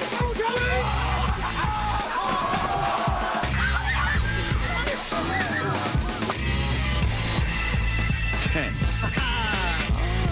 Yes! I love it. Boom! Entourage premieres tonight only on HBO. The FIFA World Cup continues tomorrow. First, it's Australia versus Japan. Next, the U.S. makes its 2006 Cup debut against the Czech Republic. Later, Italy takes on Ghana. The World Cup continues tomorrow on ESPN2. Big curveball from Freddie Garcia to the Cleveland first baseman, Ben Broussard, hitting 5th in the order, leading it off in the 2nd inning. No score in the game. Broussard hitting .364. 9 homers, 33 batted in. The fastball is too high. 2-0 the count. Well, he does that on a part-time basis, so to speak. He plays more than Eduardo Perez, but the two of them kind of alternate against right-handers and left-handers. That's a foul back out of play. Well, the two of them combined have been pretty potent over there, Joe. At first base, a combined average of .353, 16 homers and 41 RBIs. Tied for first among all first basemen in the league, and tied for in home runs, and tied for first in runs, and 2nd in RBIs. Actually, 50 RBIs, 41 runs scored. Well, John, when you talked about the offense of Cleveland in the open, and you look at these numbers, they have numbers everywhere. They're scoring runs, but they also make some mental mistakes on the bases. They run into outs. They make a few bad base running plays. And that is, in my opinion, has kept them from winning a lot of these one-run ball games. Even yesterday's ball game, the day before, little things are keeping them from winning. Not so much the ability that they have, but little mistakes that they're making. Well, how about this one, Joe? Broussard, we mentioned 9 home runs. You know how many he's hit on the road? None, I bet. 0. That's right. What I figured. Well, I'm looking at even Westbrook, and his earned run average on the road is very high, over 8, and at home he's under 3. So, they're much better, obviously, at home. That's ball 4 to Broussard. So he coaxes a walk, and it's interesting there. I mean, he was being shown a lot of respect. Right. 2-2 curveball, 3-2 slider, and he walks it. So he was a little bit afraid that he might just hit that first road home run, I think. Well, it was kind of interesting because that's what Peter Gammons was talking about in the open. He said they wanted him to go out there and throw hard, let it go, and see what happens. And he did that in the first inning, and Now he's changed his approach here in the second that quickly. Here's Ron Belliard, and that's a ball down and in. Now, Peter, Willis is not getting ready to go out to the mound yet, or Cooper, the White Sox pitching coach, not getting ready to go out there, is he? No, I don't think so. They let Freddie figure it out. And that's, as I mentioned in the open, he can struggle for 1 or 2 innings and then find it at any time. And he's a guy that's used to giving them, 7, 8 innings all the time. Well, there he is with the power stuff, and he blew it right by Belliard. The count 1 ball, 1 strike. There's Cooper, the White Sox pitching coach. But Peter, now it was Willis. It's bad news for the Indians if Willis is having to go out there to remind Westbrook. Yes, he said actually last week with all the trips he made to the mound in that awful game on Sunday night that he actually got to know the ESPN cameraman who was following him around very well. Foul ball and into the Cleveland dugout in the first base side. 1 ball, 2 strikes now to Belliard. No score in the game. We're in the second inning. Now the White Sox took 2 out of 3 from Detroit earlier this week, and then the first 2 games of this series from Cleveland, and all 4 of those wins 1-run victories.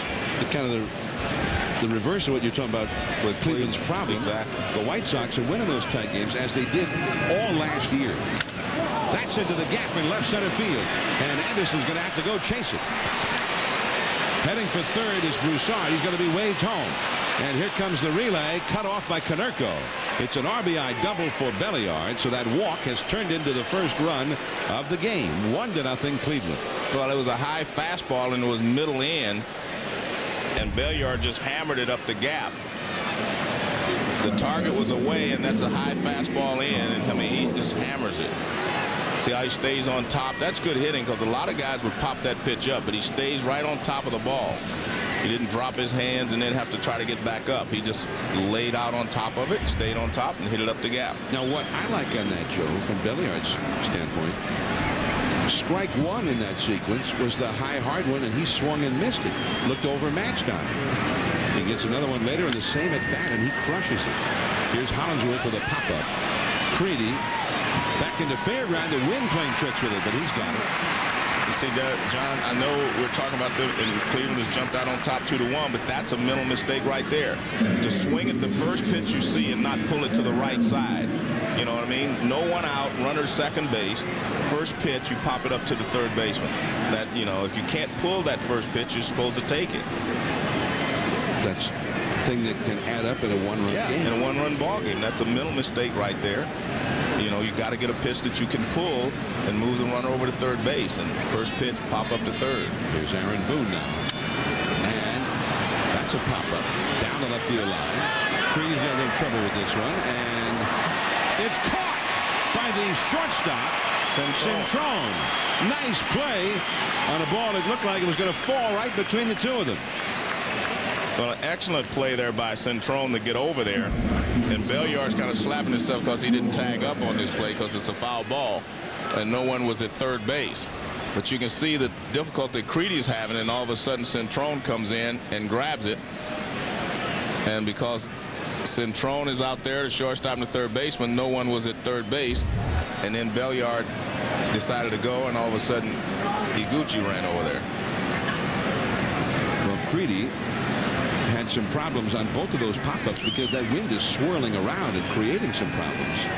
Here is Ramon Vasquez, just back up from the minor leagues. And that's ball 1 up and away. By the way, Centrone is in there tonight, and Uribe getting a little of a breather. Uribe, who has struggled terribly with the bat so far this year, but he has been outstanding with the glove.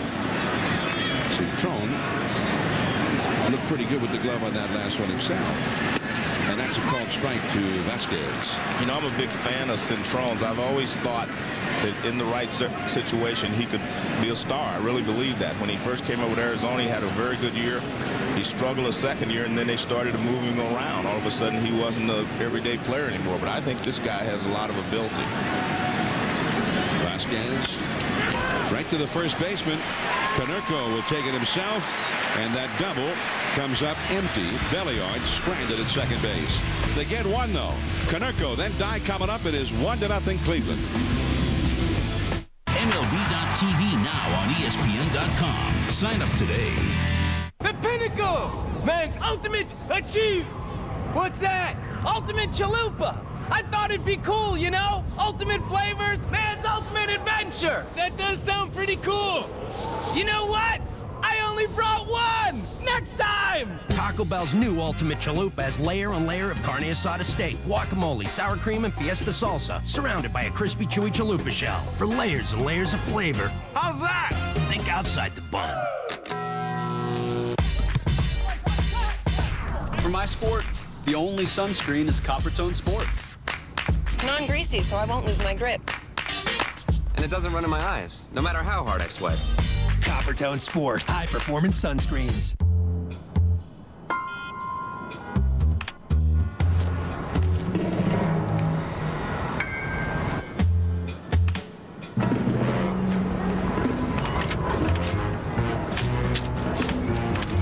With over 1.5 million vehicle listings to choose from on Cars.com, you can find the right car for you.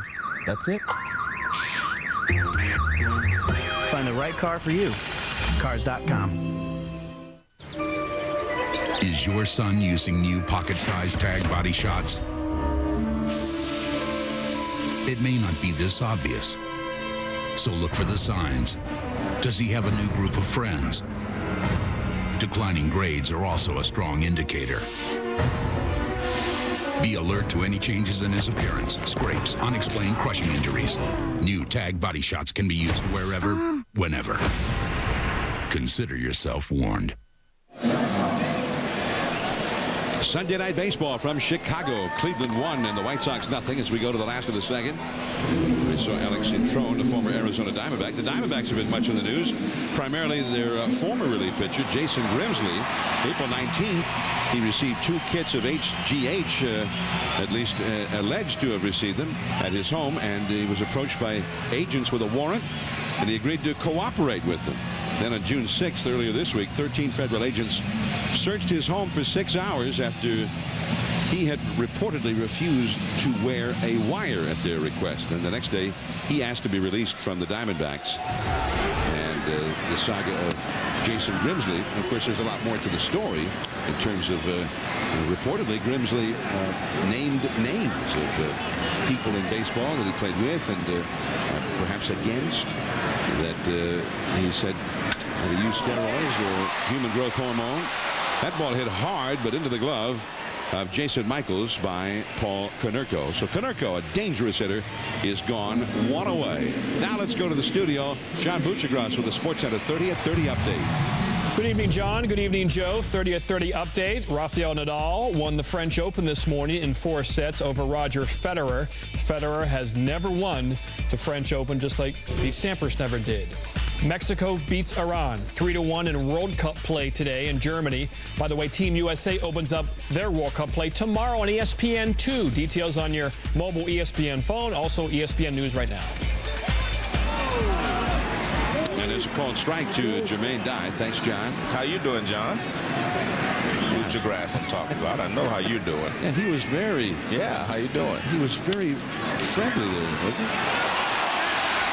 Picked up and thrown by Vasquez, and he still gets Jermaine Dye, although for the longest time out there, he had no idea where the ball was.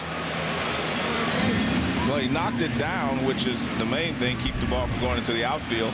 There was a shot right in front of him, and he knocked it down. He did, like you say, didn't know where it was. He looks around, picks it up. Now he shows a strong arm to be able to throw flat-footed and get it over there in time to get Dye.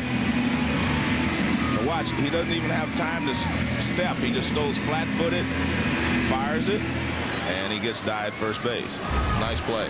2 down. Here's A.J. Przinsky, and he takes 2 low from Westbrook. The sinker missing. Ball 1. Przinsky hitting .325 his second year with the White Sox. And that's a foul. Back out of play. We'll count 1 ball and 1 strike to Przinsky. So the Jason Grimsley scenario, Joe, has created a lot of talk in baseball, and it's always seemed to be somehow tied to Barry Bonds. There's a Grimsley story, and then they start talking about Barry Bonds at the same time. Exactly. I think the interesting thing for most people, they're all, before they've only been basically chasing the hitters and thinking more that hitters were the only ones involved. Now they're finding that, pitchers were involved. those within the inner circle of baseball knew that pitchers were involved. But I think the public's been thinking and been led to believe, I might say, that it was only the home run hitters who have been, using steroids, etc. So I think that this is going to be an eye-opener for a lot of fans. Peter Gammons is downstairs. Like to weigh in on the discussion, Peter? Well, hold on. Przinsky has struck out. Peter Gammons will come back. I'm John Miller with Joe Morgan. Sunday Night Baseball, the top of the order coming up for Cleveland.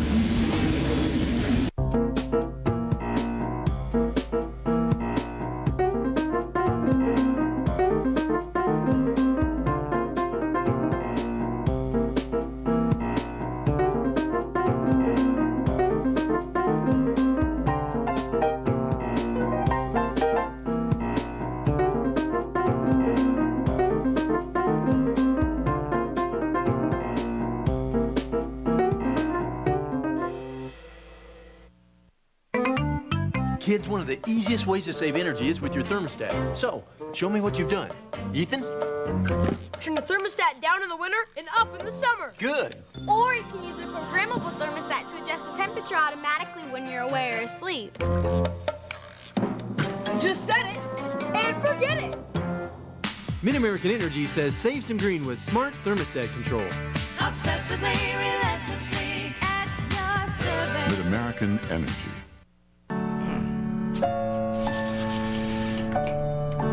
Have a good day, honey.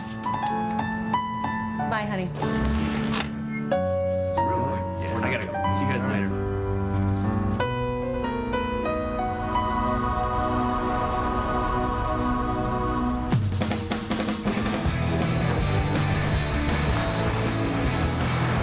There's nothing routine about it.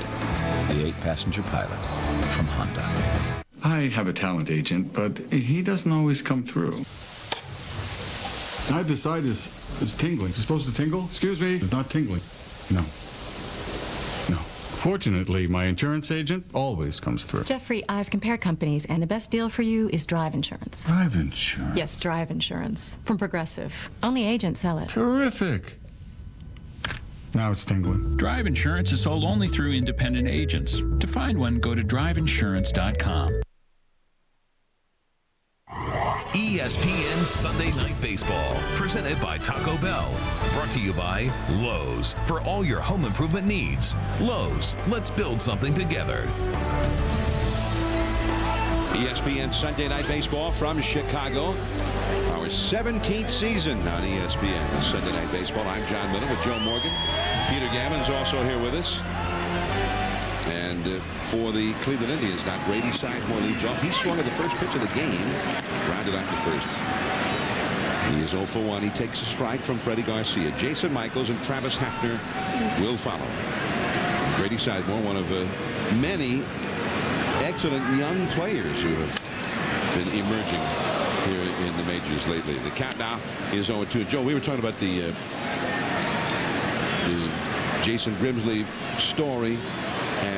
And one thing that I think has been picked up by a lot of people as being real significant about that is the fact that the human growth hormone, HGH, that is what he had delivered to him. And when the agents were there to intercept that and enlist his cooperation, at least for a while there. Sizemore is down on strikes, and Peter Gammons is downstairs with more on that. Well, John, one of the things that seems, people say, well, why don't they do something about it? Well, they did have tests in the last couple of Olympics, but they weren't foolproof. They do hope to have testing available for HGH by the end of this year. The problem is, there are a lot of people in the industry that think the chemists may be a couple more drugs ahead of them. That will remain to be seen. What we also really don't know is the scope of this investigation. We don't know how many players have actually been asked to cooperate and give names. So what we really don't know yet is, are we talking about dozens of players, or are we talking about hundreds of players whose names are eventually going to come out? Well, and that's a very good point, and I think everything has been geared toward in terms of steroids and what's going to be done about that. But that's not the only performance-enhancing substance that's been in use. 2-1 the count to Jason Michaels. He flied out deep to center his first time. I think my concern is that there are going to be a lot of players involved, and if that's the case, which obviously I hope it isn't, but if that's the case, this is going to go on for a long time. It's not going to disappear because new names are going to be propping up, new allegations, et cetera, and you're going to have to, and it'll just keep going for a long period of time. Ball 4 to Michaels, and here comes Travis Hafner, the man that they call Prunk in the Cleveland clubhouse. And the fans adopted that nickname, and in fact they've named a portion of the right field seating area in the second deck as Prunkville. Prunk was that character. I think it was the Eddie Murphy voiced character in the Shrek movies. You and I went to see those together. No. I mean, I heard they were interesting movies, but I didn't go to see them. I'm more of a sci-fi action kind of guy, you know. Yeah. It was the Shrek and the Matrix 3. Yeah, Matrix. I'm into those things. 0-1 the count to Travis Hafner. He got an infield hit his first time. He's hit 9 home runs in this ballpark. And he can homer in any ballpark. And a mighty cut. The guy's behind 0-2. Well, what Garcia's been able to do is keep him off balance. He got him, even though he had a base hit the first time up. It was a 2-0 pitch. He took something off the pitch and Hafner hit it off the end. This is the changeup, and you can see the dip in it, and Hafner way out in front.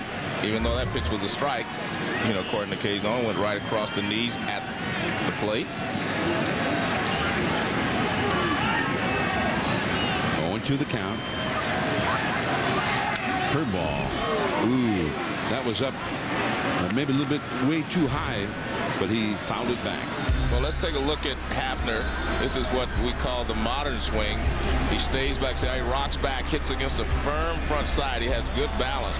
But that firm front side is like a spring coiling and then releasing all at once when you hit against a firm front side. If your front knee buckles or your knee goes over your toe, then you've lost all your balance, you've lost all your power. So he stays back very well on his backside.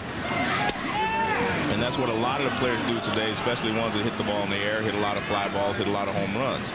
That helps get the ball in the air without swinging or having to change your swing. You may recall last week the Angels were complaining that Hafner was actually standing with his back foot completely out of the batter's box. Well, it looks like he's okay right there, John. He's right on the line that was erased. You see a line? Yeah, that was erased.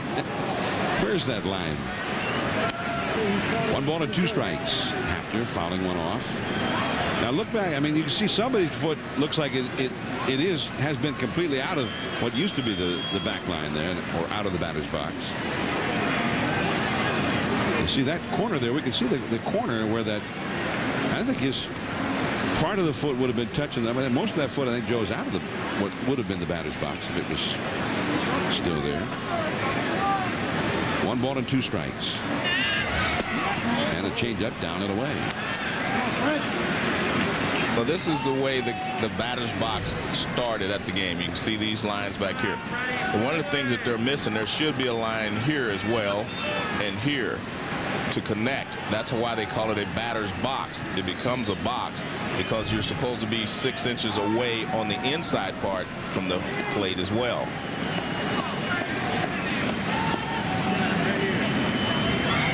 Curveball. That's a base hit.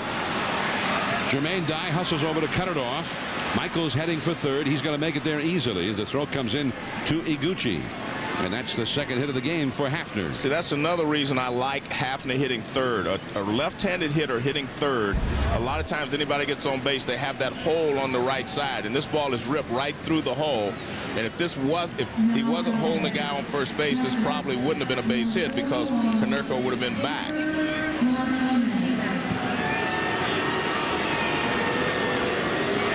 See, the ball is through. Konerko would have been deeper, and he would have been able to probably catch that ball had he not been holding the run at first base.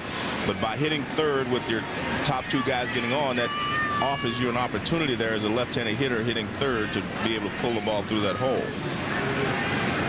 So now here is Victor Martinez with a chance to pick up some RBIs. And a changeup too low. Martinez flied out to shallow left center. His first time. His 2 home runs yesterday both came as a right-handed hitter. One against the White Sox left-handed ace, Mark Burley. There is Michaels at third base. And Prunk over at first base. And they're not worried about him trying to steal a bag. Konerko plays behind him. Middle infield double play depth. 1 out.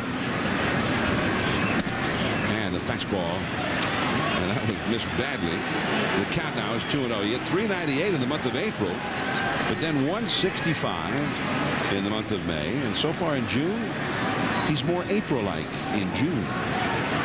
Guess who his favorite player was as a kid growing up? He's from Venezuela, so that should give you some hint. Okay, David Concepcion. And a little later. Okay. Ozzie Guillen. That was his favorite player as a kid. A shortstop. It's a ground ball into right field. Base hit. Michaels scores, and Prunk stops at second base. An RBI single for Martinez. So his June hitting continues to blossom. 2-0 Cleveland. Well, he takes advantage of that hole that the second baseman playing towards second base. Take a look at the Verizon Business K-zone. There's the sinker. His ball's away, but he pulls it over in the hole. See, all this is, you can't cover that when you're playing toward the back for a double play as Iguchi was, and Konerko's actually playing closer to hold Hafner at first base. So that hole opens up on the right side. Now it's closed pretty much. Ben Broussard, and that's ball 1. Broussard walked and scored a run his first time. You see, now you can see you'll have Konerko back deeper, and they'll close the hole up. Whereas when the runner's at first by himself and you have to hold him on, it opens up the hole on the right side. Fastball too high. Now he's behind 2-0. The one thing about Martinez, he had Ozzie Guillen was his favorite player because he was a shortstop as well. He wanted to be a shortstop, but they moved him to the catching position after he signed and was away from home. I asked him about it before the game.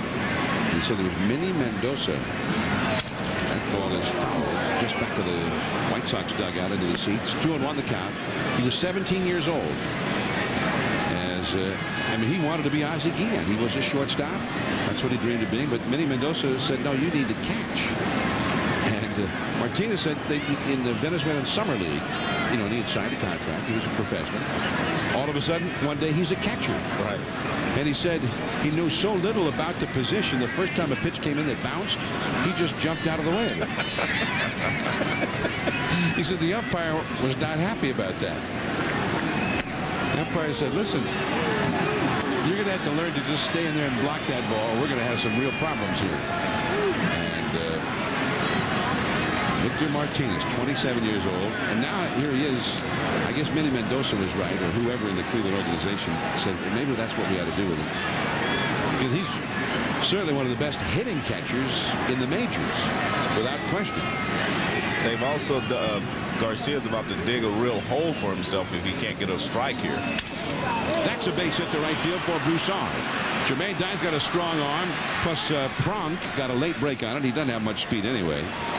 So Broussard with a single to load the bases for Ronnie Belliard. And here comes Don Cooper, the White Sox pitching coach, out to speak to Freddie Garcia. And Cleveland's threatening a big inning right here. And they are. And that's the only reason that I said that even a guy like Hafner's not your normal, typical third place hitter. Because if he could run a little bit, he would have gone from first to third on the ground ball, base hit through the right side by Martinez, and then he would have been able to score easily on the base hit there. But because he's not your typical third place hitter, it doesn't run that well. He hits like a third place hitter, but he doesn't run as well, so now the bases are loaded instead of having to run in. You see, Cleveland's done well when they've had those at-bats with the bases loaded. They lead the majors in grand slams. They're hitting .441 as a team in these at-bats. So they got a chance now to open up some space between themselves and the White Sox right here. Travis Hafner, by the way, has hit 3 of those 6 grand slams himself.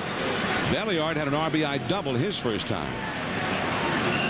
And the slider in the dirt. He'd like to get Belliard to hit a ground ball at somebody. A double play would end the inning with no further damage. What the problem he's had is he's fallen behind the hitters and had to give in.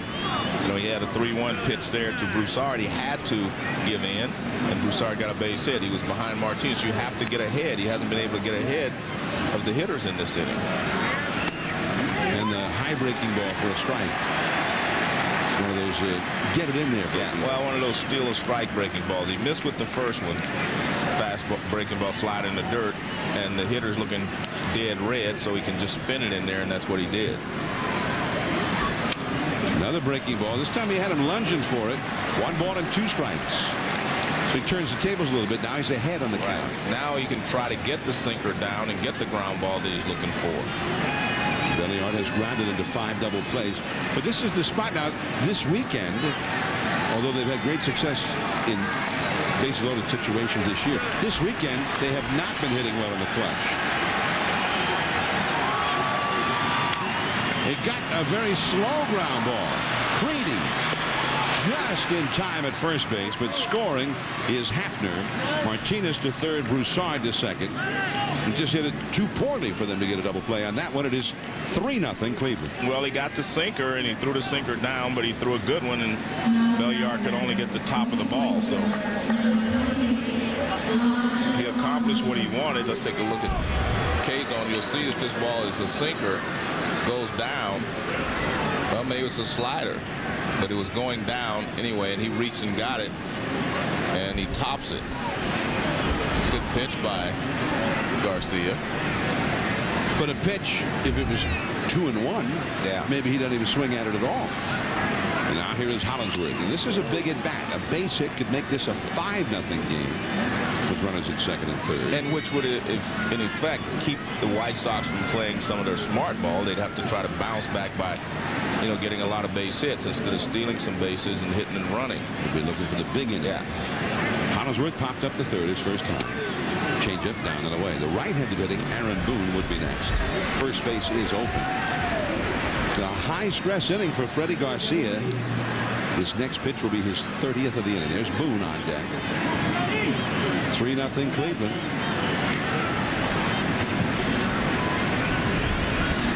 Ooh. That one had a lot of sinking action. Maybe a changeup. 2-1 the count. Yeah, I think it was a changeup. It all started with a 1-out walk to Jason Michaels.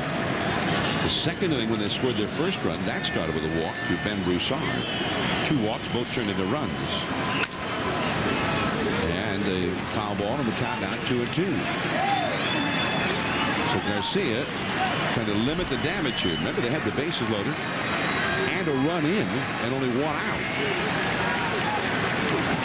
Garcia had only an 8-pitch first inning, but now 31 pitches thrown in this inning.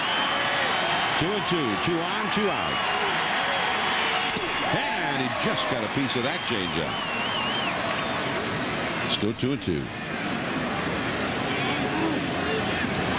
The new ball sent to Garcia as Hollingsworth backs away. He's in there tonight replacing Casey Blake. Cleveland's got a day off in the schedule tomorrow before they play at Yankee Stadium Tuesday.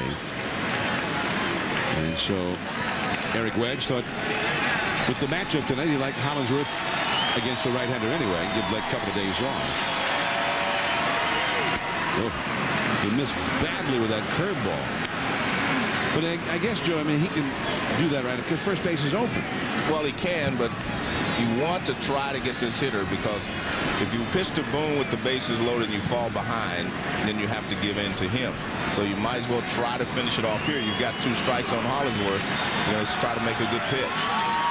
He has not worked effectively behind in the count tonight. Right back to Garcia. So just the 2 runs for Cleveland. 3-0 Cleveland leading as we go to the last of the third in Chicago.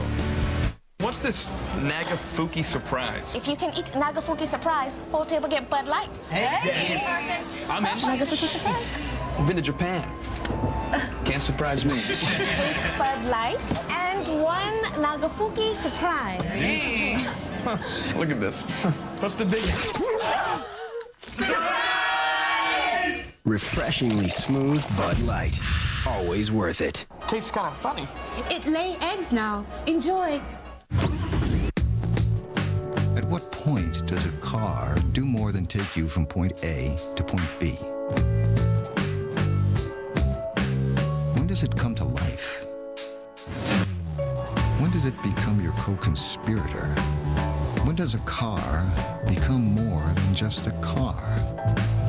Introducing the all-new 268 horsepower Toyota Camry. It's time to move forward. Meet Jamie Wright, investor. I was never happy with someone else managing my investments, but I thought it was smart. Hey, you get older, you get wiser. So now I invest on my own, though I still like a little help sometimes. I spend a little time each week, and I'm not too bad at it. Independence is the spirit that drives America's most successful investors. Stop by a TD Ameritrade branch today.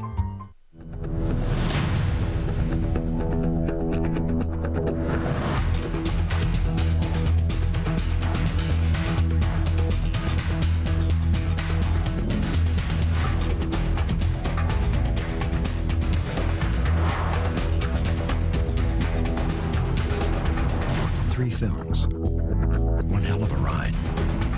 The Sea-Doo Film Series. Dive in at seadoofilms.com. Now playing. Get your rear in gear.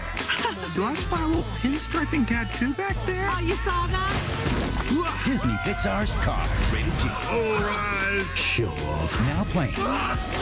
Gesundheit! Sunday Night Baseball from Chicago. And the home team is trailing 3-0 to Cleveland. Jake Westbrook throws a fastball a little bit inside to Joe Creedy. Creedy back in the lineup, hitting .299. He ended up hitting .252 last year with some home runs, but much stronger start this year. Was really last year. It was the postseason where he really blossomed. He is from a tiny town, the town of Westphalia. You ever spoken at a banquet there, Joe? No. No. That was hit into right field, but already playing him deep was Hollingsworth, and that is out number one. Alex Cintron coming up now. The FIFA World Cup presented by Adidas continues tomorrow with 3 games on ESPN2.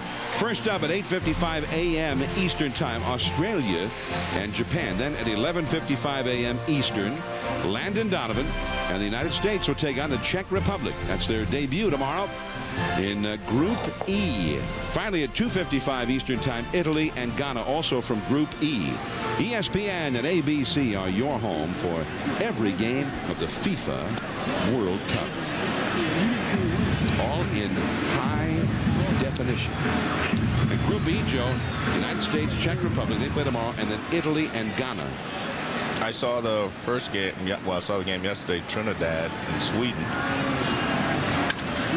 That ball is hit way back by Cintron. Adios, pelota. Maravilloso, Cintron. And it is 3-1 Cleveland.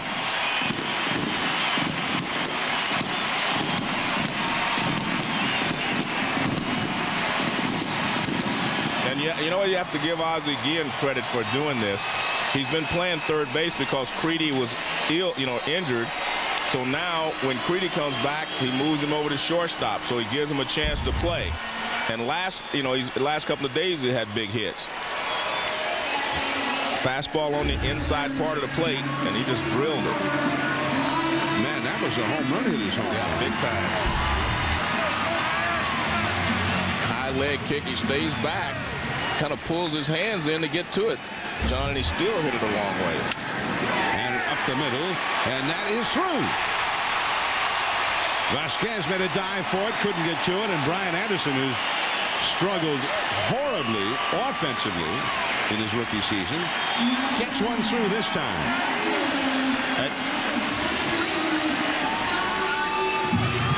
Peter Gammons on Brian Anderson. Well, John, one of the things, there's been stories in the paper that he was going to be sent down to the minor leagues and they were going to trade for a center fielder. They're not going to trade for a center fielder. Ozzie Guillen called him in the other day and said, look, You got to get out of this slump, but just keep playing. We'll play Rob Makoviak once in a while. We'll play you. We're going to stick with you because defense is very important to our starting pitching.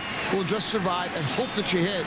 And, you know, this guy has hit in the past in the minor leagues. There's no reason to believe that he's not going to move up about 30, 40 points here. John, Peter, I'd like to give the guy a vote of confidence and hope that he comes through, but you can't play with a center fielder all year if he's going to hit under 200. You're not going to make enough defensive plays to warrant being in the lineup if you hit under 200.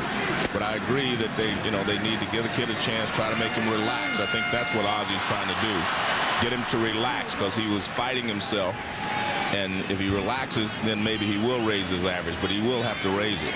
Well, Joe, what they've been seeing is he's been taking a lot of pitches that he normally drives. It's like he takes pitches he can hit and he swings at pitches he can't. Right, exactly. The bunt, and Westbrook gets the lead runner. So Pasednik trying to drag a bunt for a base hit, and instead drags it into a force out. Anderson out at second base with Vasquez covering. Well, that's what you need, Peter. That's what I'm saying about relaxing. When you relax, then you find your niche. But if you're going to be tense, you're going to continue to swing at pitches that you shouldn't be swinging at and taking the ones you should be swinging at. That's part of a slump, to be honest with you. But also, guys, it's really also without him coming out and just saying it in so many words. I mean, Ozzy is saying, I don't believe the guy is going to hit the way he's been hitting. I think he's a much better hitter than that. Right. And we're going to keep him in there and try to help him relax and let him show what he can do. No, I think it's a good idea, again, but you're trying to win a pennant. I don't think you can afford to play a guy if he's not going to hit at all. Here is Iguchi, and back to the bag at first is Pasednik. And this is a base-stealing spot right here with two down and Iguchi at the plate. Iguchi flying out to right his first time. He's got some power. I mean, he hits more than just a home run every now and again, but better chance for him to drive in a run if Pasednik could get to second base. That's into right field, a base hit. He just kind of, looked like he was literally just trying to poke it right to that right side of the infield with an inside-out swing. That's just good hitting right there. He made up his mind he was going to take a shot toward the hole on the right side, and the ball was inside. He still did it. So this is good hitting there by Taguchi. You can see right there, he is just fighting the ball off over there. He's not trying to drive it right there. He's just kind of pushing it through the hole. And again, when you have a runner at first base, that hole opens up, and good hitters can take advantage of it. Usually it's the left-handed hitters, but a right-hander that can shoot the ball that way can also take advantage of it, as we saw there. Iguchi did something similar to that yesterday when he drove in the winning run of the game in the 11th inning. Here's Jim Thome, 2 men on. Too low from Westbrook. 1 ball and no strikes. Thome struck out his first time. Then you get a look at the shift, Joe. Well, you see how they're shifting against Thome. I like this shift more than I did the one that Chicago had against Hafner. I think you need to put the shortstop on the second base side, as they're doing here. And a cutter inside. Chumado. Well, going back to Iguchi, Joe, I'm calling for Pasednik to steal a bag and whatnot. But I think their whole thing was, let's just try to get the inning to Thome. Right. And Konerko and Dye. I mean, if Thome can keep it going, then you got Konerko. So you're right at the 3, 4, 5, the guys that have produced runs for him, and he produces again. That is a base hit to right center field. Coming around third, Pasednik. They won't even make a play on him. And it is 3-2 Cleveland. Jim Thome knocks in a run.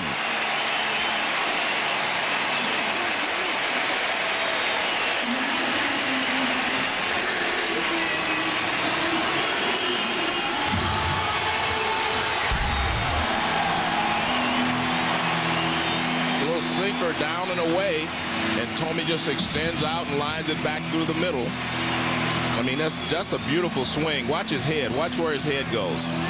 Look at that. He just stays right there on the ball. I mean, that doesn't look like a bad pitch right there. No, it wasn't. It was knee high and away and sinking, but because he didn't pull off of it, he was able to line it into center field. But the key there was his head. His eyes stayed right on the ball. Let's take a look at Jim Thome. And you see him talking about the balls away from him. And here's Jim Thome. He's got the old style hitting. Watch his hips. His hips open before the swing starts. Right there. And he pulls that lets his hands flow through, whereas we saw Hafner hit against a stiff front side. You see him just kind of rotate like he's in a barrel. His is more like a golf swing in that he clears his hips and then his upper body takes over. He's like rotating around his body, whereas Hafner was going forward, hitting against that firm front side, more like a spring. So now Konerko, another one of the White Sox power hitters. 2 men on, 2 runs in, and a fastball, a strike. The pitching coach, Carl Willis, made a visit to the mound after the single by Tomey. They've had 4 hits in the inning, starting with a home run by Cintron. Anderson singled, Pasednik forced him, Iguchi singled, and then Tomey knocks in a run with a single, his 54th RBI of the year. That ties him with Frank for number 2 in the league. Travis Hafner with 54 as well for Cleveland. And of course, then there's this guy. He was the guy last year, 40 home runs for the champion White Sox. And he's doing much better than he was at this time last year.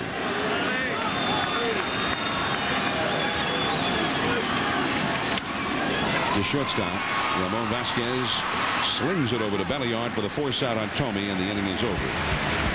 But the White Sox come back with 2 of their own. 3-2 Cleveland after 3. Blackhawk Autoplex is your home of the 3-day return. That's right. Buy your vehicle from us, drive it off the lot, and return it within 3 days if you're not satisfied. And at Blackhawk Autoplex, you'll find no haggling. The price on the vehicle is the price you pay. No negotiations, no pressure sales. At Blackhawk Autoplex, we won't sell you the wrong car. A 3-day return policy with a 90-day limited warranty. Shopping at Blackhawk Autoplex is peace of mind. Blackhawk Autoplex, you'll love buying from us, guaranteed.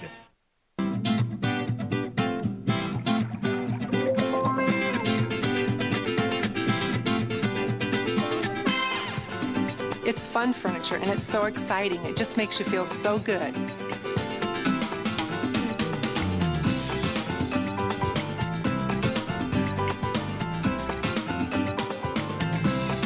It's comfy, it's carefree, it's relaxing, it's everything you want. So, Mater, now that you're a big star, you're gonna need an agent. Yeah, McQueen, to get me into all them big parties and find me a shack in the hills and... Hey, I can't see! Actually, you need a different kind of agent. Maybe a good neighbor. Call a State Farm agent and get the good neighbor service you can count on anytime, anywhere. And check out Cars, the new Disney Pixar film, only in theaters. I feel better already.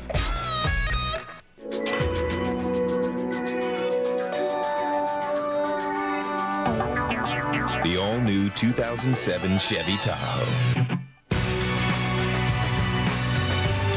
With 320 horsepower and an EPA estimated 22 highway miles per gallon. Get there like never before. Tahoe, an American revolution. In Chicago, we got some clouds overhead. It's a cool evening. ESPN Sunday Night Baseball presented by Taco Bell. I'm John Miller with Joe Morgan and Peter Gammons, your Sunday night telecast news. And strike one to Aaron Boone. Now, one thing that Cleveland did not want to do, I mean, for obvious reasons, they don't want to fall behind in this game, but also for more pragmatic reasons. They have been very poor at coming from behind in games. They have only come from behind to win 7 games this year. I mean, that's even if they fall behind 1-0 in the first. Or no matter how big or small the deficit, when they fall behind, they rarely come back to win. They have the fewest come from behind wins in all of Major League Baseball this year. Just as a comparison, Joe, the White Sox have come from behind 19 times to win. Cleveland only 7 times. The Red Sox have done it, well, now I guess 21 times, because thanks to David Ortiz, they did it in game 1 of the doubleheader with Texas today.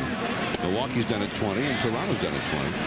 The White Sox 19, including twice in this series already.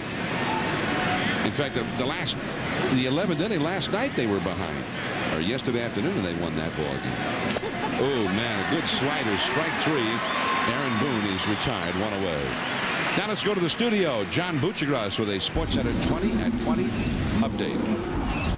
Actually, just an in-game, John Miller. Roger Clemens in Corpus Christi, Texas tonight. Perfect through 4 innings. He has struck out 9 of the 12 batters he has faced. He's supposed to pitch for the Astros in 13 days against the Twins on June 22nd. The Rocket is perfect. John Buchagras with a 10 after 9 Eastern update. All right. I know. I want it to be titled, Joe.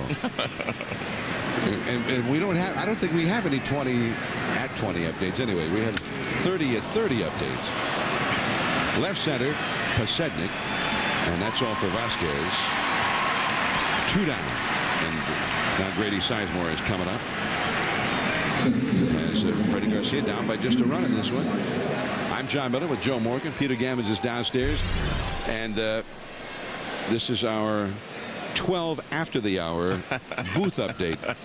All right, so Sunday Night Baseball, and we're pleased to have you with us. We've been checking up on a regular basis on those White Sox who won it all last year. And what an entertaining team they were to watch as they made their way through that October season to win it all for the first time since 1917. Well, I think it's carried over, John, because there are a lot of fans here tonight, and they're drawing well, and I think they're exciting to watch still. I mean, they run the bases well, they hit the ball out of the ballpark, they do a little bit of everything. But I think, as Ozzie say, they play smart ball. You know, and a couple of weeks ago, last week to be exact, they were not playing smart ball. They weren't able to bunt, they weren't running the bases well.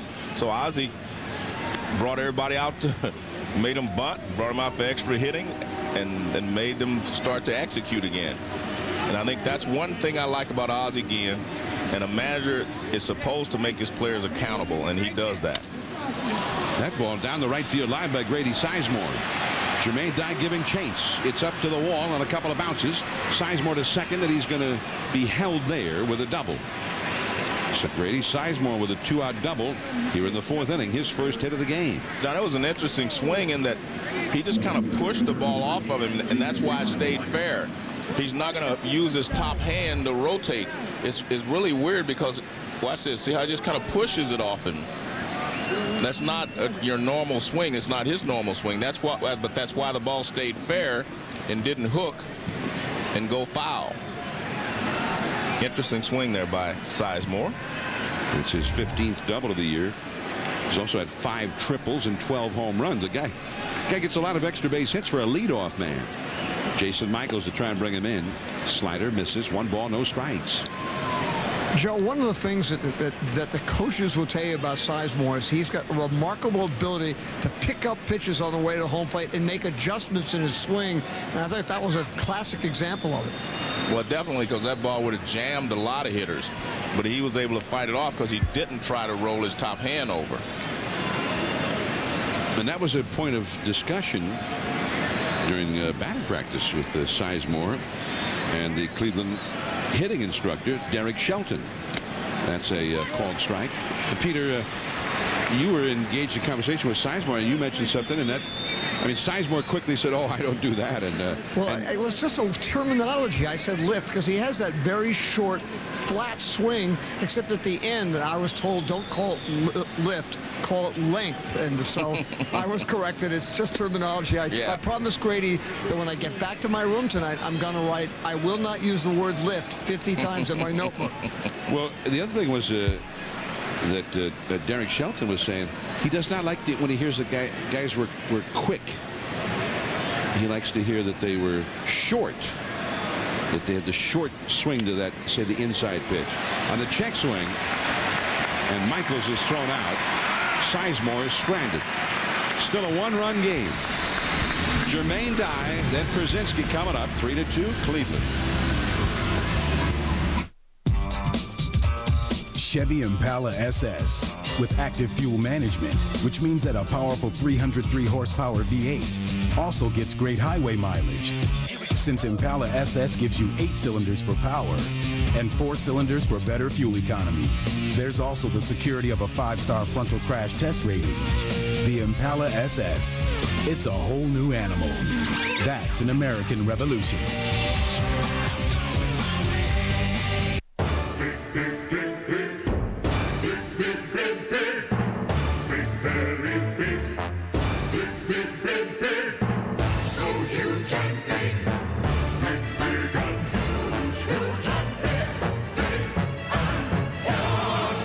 Bigger isn't always better. Dish Network packages start at just $19.99 a month. So whether you want a little or a lot, you can pick the one that's right for you. Pick your package, pick your price. Dish Network, better TV for all. This Father's Day, Lowe's has great gifts for your great guy. Right now, buy a full-size gas grill and get free propane exchange and assembly. Choose any one of these great values for only $39. A Black & Decker 18-volt drill with 75-piece accessory kit, or a 49-bit Dremel rotary tool, or a 10-gallon 4-horsepower shop vac. Can't decide? Then get him a Lowe's gift card, or receive 10% off your first in-store purchase on your new Lowe's Consumer Credit Card June 7th through June 11th. So this Father's Day, hurry to Lowe's. Let's build something together.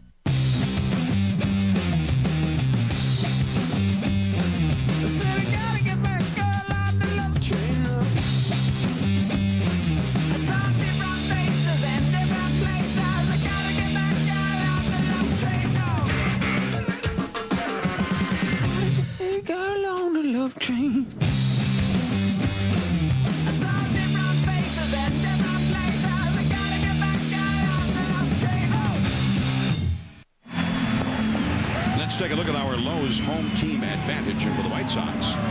They seem to have a big advantage when they are the home team. 24-9 is their record. That's the best home record in the majors. And their attendance is up just about 20% from last season, which is also the biggest increase in the majors. And certainly you could see why. Yeah. I mean, they had great success. They seem to go out. Kenny Williams seemed to improve the ball club with his offseason moves, and it's just a fun team to watch. Yeah, I definitely think they are improved because not only bringing Tommy over, but Vasquez too, the pitcher Javier Vasquez. I think he's one of the best pitchers in baseball. When he's right. Vasquez is 7-3. Yeah. Coming over from Arizona as Westbrook drops one in the dirt for a ball, and the count is 2-1. There's Ken Williams, and we had a visit from Ken, the senior vice president, general manager of the White Sox. It was an interesting conversation about general managers and what they look for, and that's a foul ball by Jermaine Dye. How he evaluates, some players and how they fit with his ball club. And he says he's not anti the sort of the saber approach as it is. He has a department of people to provide him with all of that information. But he says that there are other ways that he tries to analyze and asks his scouts to help analyze players. I think he relies on his scouts a lot. The ball is not handled by Vasquez, and Jermaine Dye is aboard. Now, Dye is not one of the fastest runners in the league, so he might have had a shot to throw him out there, but he lost it when he lost the ball. He got a tough hop, John, because it stayed down. He was trying to get to it on the short hop, but you'll see that the ball stays down when it gets to him. See, it's bouncing. He's going to try to get it on the short hop right here. See how the ball stayed down? It was bouncing, and all of a sudden it hit the dirt, and it just kind of flattened out. So Vasquez getting the start tonight in place of Johnny Peralta, who has struggled both offensively and defensively. Peralta's made 9 errors, or rather 8 errors at shortstop. And now Vasquez, just back for the minors, makes one in his place. Well, defense has been a problem for the Indians. And not just physical defense, they've made some mental errors as well. It's their 44th error. That's a base hit for Przinsky. And the one thing they're doing very well is taking advantage of that hole when there's a runner on first base. And you can do that because Westbrook has a sinker, and if you hit it to that side, you're going to get it on the ground. So they've taken advantage of the hole on the right side this entire ball game. Well, that's a pretty good pitch to hit over there. A little sinker pretty much up, but you can see over here all this area, and that's what they're taking advantage of, meaning the White Sox. We saw Iguchi take advantage of it as well. So, I mean, he's a right-handed hitter. So they're definitely shooting the ball through that side.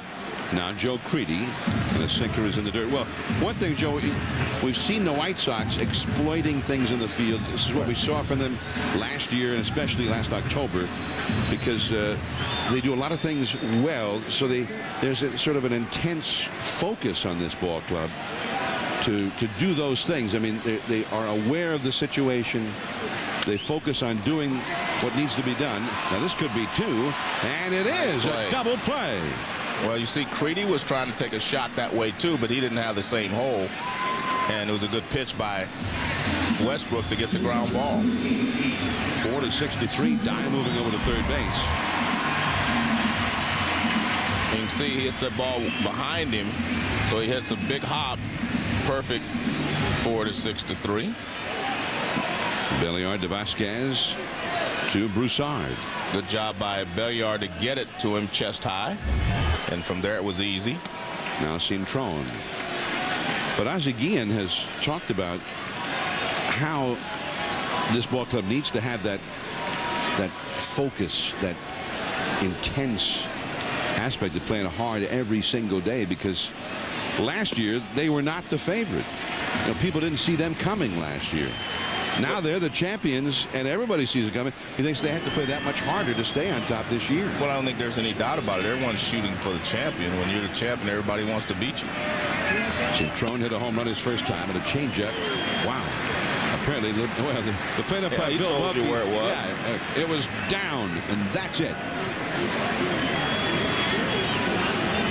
He pointed very emphatically, perhaps in response to something that Westbrook had asked. Now that's called a strike. That one was not down. That one was there in the strike zone. 3-1 the count to Cintron. Cintron had a long home run to start that 2-run third-inning rally. Jermaine Dye at third base, the possible tying run. Strike 2. Now that one was also not down. 3-2. Well, let's take a look at K-zone, but one thing you want to do, and you can see it's clearly down because Martinez lifted it about 6-8 inches. I'm saying that one was down, Joe. And that's ball 4. But we told you, Ozzie Guillen talking about the importance of the White Sox this year, especially maintaining that focus and intensity. You want to play 500, you want to be second place, you can play intensity once a week. But when you want to win, that's every day for 9 innings. That never stops. I just talked to one of my kids yesterday. I said, I feel like I'm in September already, because it's kind of different ball games every day. When we expect to win. Last year we was winning, nobody expect us to win. Now we have the team to compete, and we should compete. And one of the points to make there, John, is that's one of the reasons teams do not repeat. And it's hard to start from ground zero again, like everybody's even. You know, you won a championship, but opening day, you're not the champions anymore. Everybody has an equal opportunity to win. Good slider, Brian Anderson, behind in the count, 0-2. Runners at first and third, 2 down. Well, yeah, I mean, just for instance, the White Sox are playing well. I mean, they're 38-23, but they start this day in second place in their own division. They were always in first place last year. Although Cleveland made a great run at the end, and that slider misses from Westbrook. 1 ball and 2 strikes. Detroit, by the way, won today over Toronto, so Detroit is a full game ahead of the White Sox. In the Moss column, they are even. And then Cleveland, they're 10 games out now. Just off the outside. All right, so good eye. Yeah, well, close. I think, Westbrook has made up his mind that he doesn't think the kid with Anderson can handle his breaking ball, and he might get some help get him to chase it. So he tried to spot the fastball right over the outside corner knee high and get him to chase it, but he wouldn't. And that's a foul out of play. Now, Brian Anderson got a base hit his first time in part of that 2-run third-inning rally, but his batting average for the year, despite that hit, is only 159. But it's been even worse in these kind of clutch situations. 3 for 36 with runners in scoring position. Dye in scoring position at third, Cintron the runner at first. 2-2. And he struck him out with a sinker that ended up out of the strike zone. Nice pitch. 2 men stranded. Now down to the 5th inning. And Travis Hafner, Victor Martinez, the power coming up. The U.S. Open begins Thursday live at 10 a.m. Eastern on ESPN. If you want to be a competitor in the full-size luxury SUV game, you've got to get through this first. Good luck. Lincoln Navigator. The ultimate power drive. Lock in the year's best lease rates during the Lincoln Navigator Power Drive event. Lease a Lincoln Navigator 4x2 for only $449 a month, or a Navigator 4x4 for only $499 a month.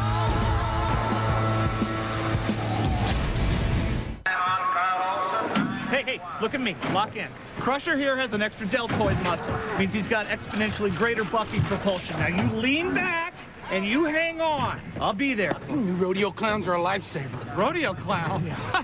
No, I'm with the birthday party. Hello! Oh, but I did stay at a Holiday Inn Express last night. Stay smart. Stay at a Holiday Inn Express.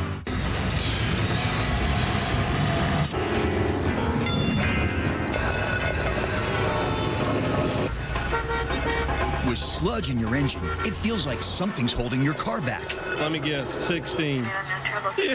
That's why there's Castrol GTX. Compared to leading oils, it's the best protection against thermal breakdown and maximum protection against sludge buildup. Don't let sludge hold your car back. Get Castrol GTX. It's more than just oil. It's liquid engineering.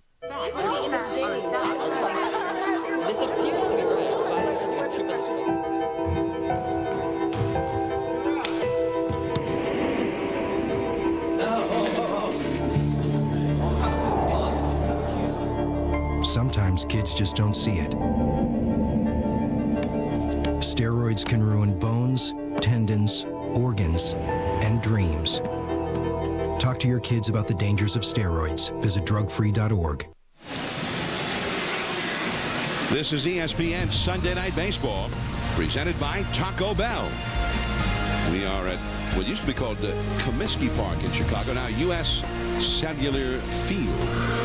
And there's the concourse behind the lower deck seating area.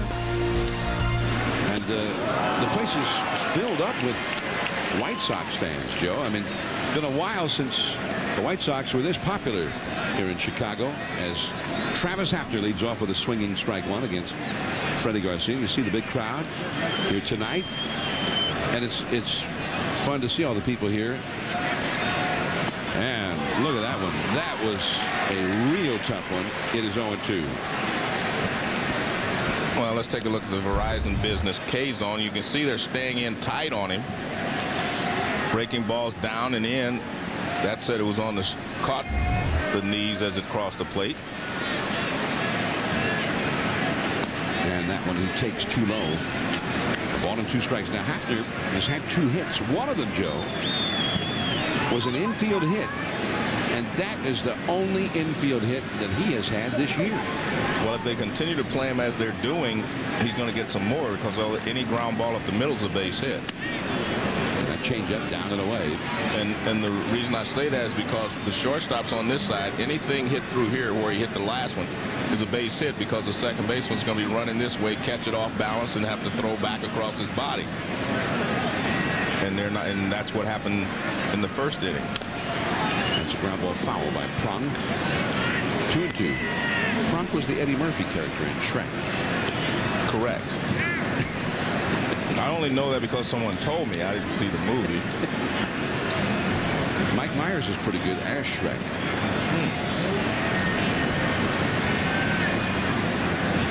Well, who's Prong? There's a ball, and that is 3-2 now to Travis Hafner. It was 0-2. Now see, I'm getting like a different. Eddie Murphy's character was the donkey. It wasn't his. Well, that's who was Prong. That's Prong. Was the donkey's name, I think. Prong the donkey. Yeah, I think you have to. 3-2 the count, and that is ball 4. That was interesting. They threw him down and in to get him an 0-2, and he never swung at another bad pitch. The last pitch, Przinsky gave a high target, so he made sure he got the curveball up, but he still broke it off down and in. Now Victor Martinez coming up. Here's that last pitch, Joe. Yeah. He still got, he gave him a higher target so he wouldn't miss down and in, but he still got it down and in anyway. I mean, one way or the other, Hafner's just on base all the time. Came into the game tonight hitting .306. That's the 56th time that he has walked this year. Additionally, his on-base average .451 when the game began. He's been on base 3 times. Martinez with a pop-up down the left field line. Posednik into foul ground. No. And Martinez is still alive there. Great hustle. And the shortstop, Cintrone, went a long way as well. Yeah, the ball's right in between the way the defense is set up. You see Posednik has to come a long way just to give it a shot. And he just about a step away.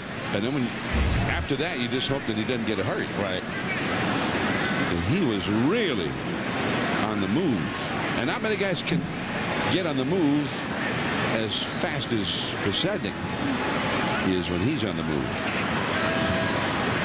And that's a ball up and away. Victor Martinez's brother, David Martinez, former ball player, played minor league baseball. He and his wife and 2 kids, Victor told me, are watching tonight in Tampa, Florida. Victor Martinez. And that is up and away off the glove of Brzezinski. Hafner the runner at first, 2-1 to Victor Martinez. Speaking of people who are watching, Marty Aronoff and we wanted to wish Andrea a happy birthday. Andrea Beatty from in the ESPN. travel department. Yeah, I want to wish her happy birthday. The MVP of the travel department. Thank you. Especially my travel. Especially my travel anyway. Happy birthday. Actually, we hope that her husband will tell her that because she never watches. That's a pop. She's too busy. Into the crowd it goes. Brzezinski started over, but that was several rows back behind the White Sox dugout. 2-2 the count to Victor Martinez. Another big bat, Ben Broussard, is on deck. This is the real power of the Cleveland lineup, although they got power up and down the lineup. But the big 3 right now, Hafner, Martinez, and Broussard. The 3 coming up in this inning. Hafner has walked. There's Broussard on deck. It's a 2-2 count to Victor Martinez.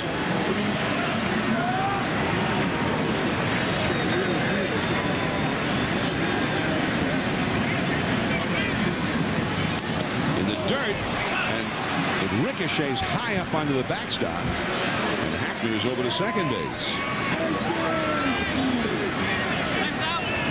So now runner at second, and it is 3-2 to Victor Martinez. And this is a little different situation than what I was talking about with Hollingsworth in the first inning. He had a pop-up to the left side with a runner at second and less than 2 outs. But with 2 strikes, you just try to drive him in. I mean, if you pull the ball, that's good, but your job now is just to try to drive him in from second base with 2 strikes on him. And Victor Martinez is one of the guys who's a chauffeur anyway, as Reggie Jackson used to put it. Reggie used to say that his job was not to move the guy over to third. His job was to say, hey, hop in, I'm going to drive you home. That ball is really slugged way back there and gone, a home run. Wow. Well, he did that. He drove him in. Drove them both in. A 2-run homer, his 3rd home run in the last 2 days in this visit to Chicago, and it is 5-2 Cleveland. And it was a high fastball. It looked like it may have even been out of the strike zone away, and he still got on top of it. His 10th home run this year. And he's definitely been swinging the bat much better, as you mentioned, in May than in June. Yeah, it is a high fastball up and away out of the strike zone, and he got on top of it. That's very difficult to do, get on top of the high fastball. Now Broussard. So the Cleveland power has been heard from. Strike 1, Victor Martinez. He may be saying hello to his brother. Family looking in Tampa tonight. 1 ball, 1 strike. The count now to Broussard, who has walked and singled. Broussard who just doesn't seem to be a home run threat. It's hard to understand that, though, Joe. If you're a home run threat, you're a home run threat, but he had not hit a single home run on the road. 9 home runs at home. They estimate that Victor Martinez's home run traveled 414 feet. Now it is 3-1. First home run of the game for Cleveland.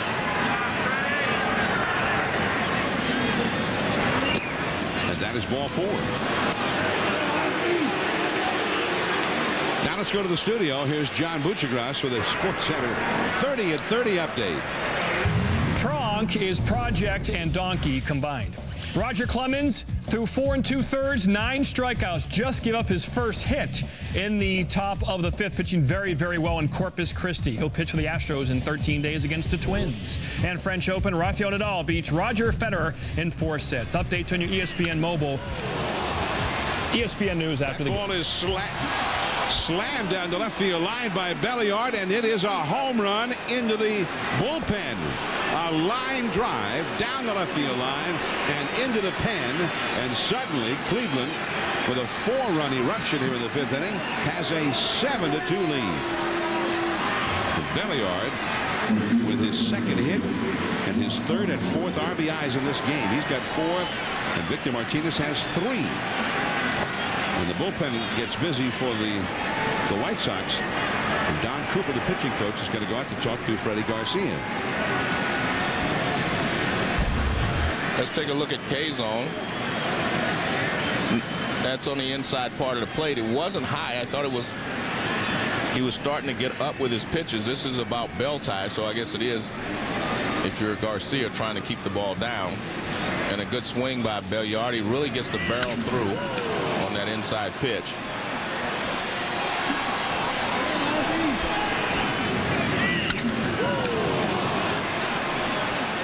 That was just a line drive, John, down the left field line. It wasn't a big fly, just a line drive over the wall. It had the impact of a big fly. Definitely. But it was hard to believe that it stayed airborne that long. There's Sean Tracy, a right-hander up in the Chicago bullpen. And a foul off to the right. Now, this does not often happen to the White Sox, where one of their starting pitcher gets roughed up early. But one of the problems, John, their starting pitching last year wasn't like lights out at the beginning. They turned the corner, after the All-Star break and down the stretch, and during the playoffs, they really dominated other teams. And so far this year, they have not, been overpowering. They've still pitched well. Even Burley, who pitched yesterday, and finally did not lose to Sabathia. Sabathia has beaten him. He was 5-0 against him, but he didn't get the loss yesterday. That curveball in the dirt, swung on and missed by Hollingsworth, and he is thrown out by Przinsky. That is the first out of the inning. Here's Burley, yesterday's White Sox starter. He went 8 strong innings. CC Sabathia was pitching just as you would expect him. He was pitching a great game, but his pitch count was so high that they took him out of there after 6. He was already over 100 pitches. So that's another thing that the White Sox do. They know how to, get a pitcher into a high pitch count. They know how to work the good pitchers. Sabathia threw 110 in those first 6 innings yesterday, and they got him out of there. And the bullpen was not able to hold the lead. Konerko and Creedy. It is Creedy as Garcia was screening Konerko away to allow Creedy to make the catch in that one. And that's exactly what a pitcher's supposed to do. He's not supposed to just stand idly by. Whoever he thinks has the best chance of catching it, he's supposed to call out his name. And it appeared, obviously, that Creedy had the better chance because it was on his side. He's pointing at Creedy and he's saying, Creedy, Creedy. And then he even ends up blocking Konerko off. But he was yelling for Creedy to take the ball. Looks like an NBA game, a guy blocking out on a rebound. There's some NBA guys, big men, who don't block out as effectively as that. Yeah, speaking of the NBA, Marty, what's happening? 1 strike to count to Ramon Vasquez. 7-2, Cleveland leads the White Sox during the top of the 5th inning. Cleveland finally erupted. That's Konerko hit very hard by Vasquez, but Konerko gets the put out. So, a homer by Belliard and also Victor Martinez. Two-run homers, 7-2. Cleveland out in front. When we come back, as the July 31st trade deadline gets closer, Peter Gammons will talk about some of the trade possibilities. Me? I'm a problem solver. There's a problem, I solve it. One problem I thought I'd solved? My acid reflux disease. I thought it was just bad heartburn. But when I went back to my doctor, he told me over time stomach acid had damaged the lining of my esophagus. He prescribed Nexium. Said I needed more than heartburn relief. My esophagus needed repair. Nexium healed the erosions in my esophagus. And one prescription Nexium pill a day keeps me healed and relieves my heartburn. So I don't just feel better, I am better. My doctor did say other serious stomach conditions may still exist, and headache, diarrhea, and abdominal pain could be side effects of Nexium. Talk to your doctor about Nexium and find out if a free trial is right for you. Even the best problem solvers need a little help sometimes. Nexium, the healing purple pill. If you can't afford your medications, AstraZeneca may be able to help. We're in Chicago, but the home team, the White Sox, trailing 7-2. As they come up here in the last half of the 5th inning. And with the trade deadline coming up in late July, we thought we'd ask Peter Gammons about some trade possibilities. And Peter, first off, what about the White Sox? What are their needs? What do you think they might do? Well, Kenny Williams is focusing on the bullpen. I mean, he would love to get either Roberto Hernandez or Solomon Torres from Pittsburgh. He's looking around. He said it's still a little bit early to trade, but he will focus on the bullpen. Then at the end of July, if they still need another outfielder, well, they'll go there. All right, now what about the Cleveland Indians, whose needs seem to be a little more pressing because they're starting to get buried in the division? But Mark Shapiro made a great point about their situation right now, and that is it's really a moving target. I mean, they have problems in the middle of the infield. They got one starting pitcher with an ERA under 5. Then this last week, the bullpen lost 3 leads. So there's really nothing they're going to go out and trade for. The question is going to be, if they're 10 games out a month from now, will they start talking about trading Belliard and Boone and maybe Wickman? I think that's probably the direction they're going as they look to bring up kids like Jeremy Sowers, a pitcher who's 7-1 with a 122 at Buffalo. All right, so you mean guys who could be free agents at the end of the year? Absolutely. Okay. As Scott Posednik comes up, 1 ball, no strikes, facing Westbrook, who now has a 7-2 lead. What are the other news items you got in terms of trade possibilities elsewhere around baseball, Well, Peter? the Cardinals have been looking really hard, John, to try to find another bat. They need one, you know, if Albert Pujols comes back in 2 or 3 more weeks. But, you know, there was a story that they were about to get Craig Wills from Pittsburgh. That doesn't turn out to be true. Walt Jocketty said he really hasn't talked to Dave Littlefield. They'll talk about a hitter. He thinks it's going to take a few more weeks. The Rangers, the A's are all interested in Carlos Lee in Milwaukee, who's likely not to be signed, is a free agent at the end of the year, and will probably be traded before the deadline. And that's interesting. I mean, Carlos Lee is having another big season, maybe even bigger than he had last year for Milwaukee as they continue to rise. I mean, are the Brewers going to try to sign him? Well, they talked about it, but it doesn't look like they're going to be able to in terms of their budget. So he's a guy that if Doug Melvin can get a couple of pitchers and a young player for him and continue their rebuilding process, I wouldn't be surprised at all if he gets traded by the deadline. All right. So 1 out as Posednik gets back to the pitcher. Now Taba Iguchi will come up. 7-2. Cleveland is leading. Peter Gammons talking about trades and trade possibilities being banding about around baseball as Iguchi stands in and swings and misses, strike 1. I mean, you always think about the Yankees, the Red Sox making big moves come trading deadline time. Well, one of the things that's in her, Brian Cashman keeps saying, look, we're not going to trade off a bunch of young players right now. He says he'd like to find some more pitching. I still think, though, if he sees that Matsui and Sheffield are going to be out for the year a month from now, and when we've already seen some of those guys that did well for a couple of weeks start to slow down, he may have to go get another bat, too. I mean, whether it's a Carlos Lee or Dave DeLucci or someone like that, I still think the Yankees will go pitching and an outfielder. As for the Red Sox, they're looking for a starting pitcher. They're just not sure whether David Wells is coming back or not, and they don't want to rush John Lester too much. And it's caught at second base by Belliard. Iguchi retired. 2 down, and here's Jim Thome. And finally, Peter, right here in Chicago, one thing we have seen, Kenny Williams is not hesitant to make a bold move. No, you know, he got Freddie Garcia in June. He once went out and got Carl Everett and Roberto Alomar early on. He likes to make trades early so that he gets the players for 3.5 months rather than just 2 months. But he said right now no one's really talking back to him. So he'd like to help that bullpen, but right now he's just going to have to go with some young guys and see whether or not Dustin Hermanson is going to come back from rehab. All right, and Hermanson, who was the closer this time last year, and then he got hurt, and Bobby Jenks ended up being the closer come September and postseason time. There's Bobby Jenks out in the bullpen. Jim Thome, the hitter, he has struck out and singled home a run. And that's a ball into right field, but he is thrown out by Belliard. And there, the shift paid off. When we come back in 60 seconds, we'll visit with Ozzie Guillen, the White Sox manager from the dugout. Back with Ozzie Guillen in 60. Welcome to the future of swimming. Introducing the River Pool by Century Pool. For the first time ever, you can swim uninterrupted laps anytime, all from the convenience of your own home. The River Pool is only 11 feet by 18 feet and constructed with Century Pool's revolutionary fabrication techniques. Call Century Pool now at 797-9721 or visit our showroom behind Toys R Us in Moline. To stay in shape, for therapy, or family fun, the River Pool by Century, a bold step in a new direction. Time is of the essence, especially now because everything's on sale during Furniture Row's 48-hour sale.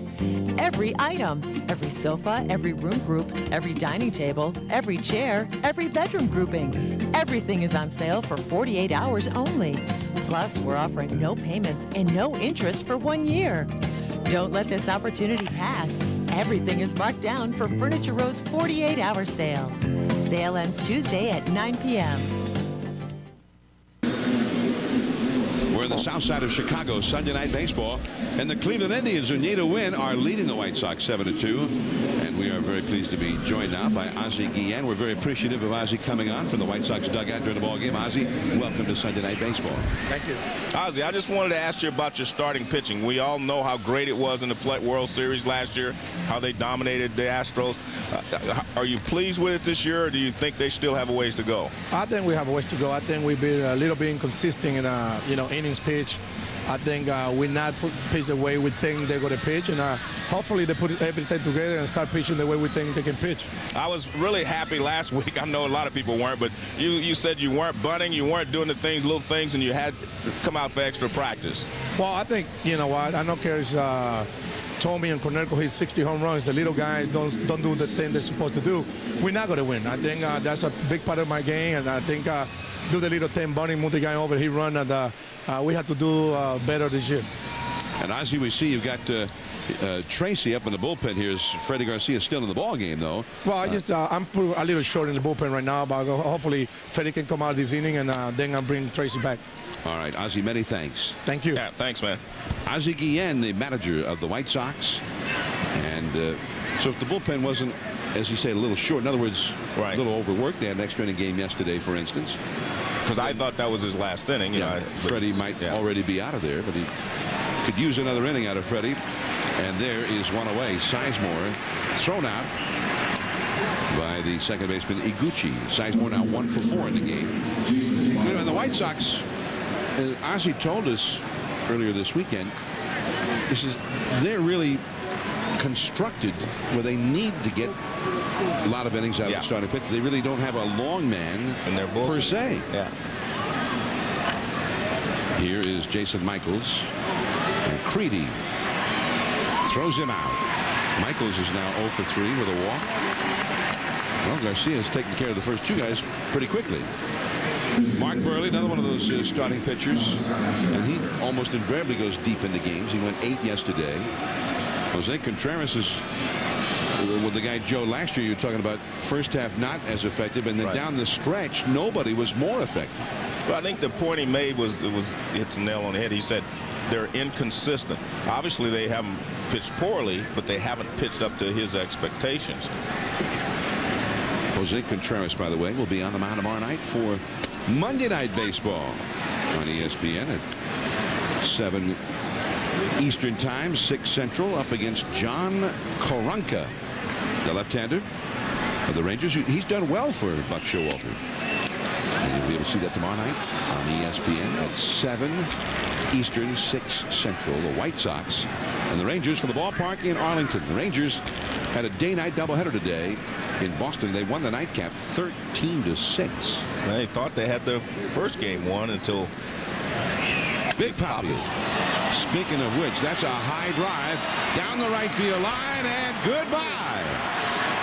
Travis Hafner goes deep. That's his third hit of the game, and this one, he'll circle the bases. Hafner with his 18th home run of the year. And it looked like they were trying to get inside on him again, and he made the adjustment because, remember, last at bat, every pitch was inside. And it looked like they were trying to get inside again, and they just could not get in there. And now Ozzie Guillen is coming out. He was hoping to get the one more inning from Garcia, but now he is going to call to the bullpen for Sean Tracy. That is the third home run of the night for Cleveland and the 7th home run allowed by Garcia in his last 3 starts. And that's the breaking ball if they were able to get him to swing and miss earlier in his last at bat. That was a big fly for the slugger Travis Hafner. We'll be right back. Michael Newman can't find the time for both work and family. Can you watch Dragon Tales, Daddy? If I can turn the TV on. But on June 23rd, Looking for a universal remote control? I'm about to rock your world. everything's going to click. Ta-da! Cool. To do those documents, that's going to take me months. And you better get started. Adam Sandler. Wow, I got a big headache. You do? Click, rated PG-13. In theaters June 23rd.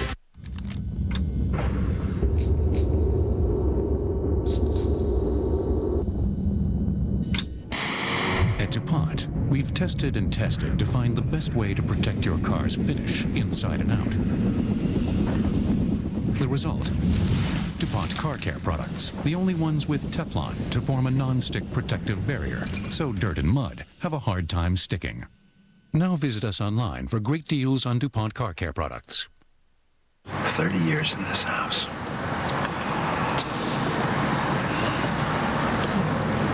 So many memories, huh?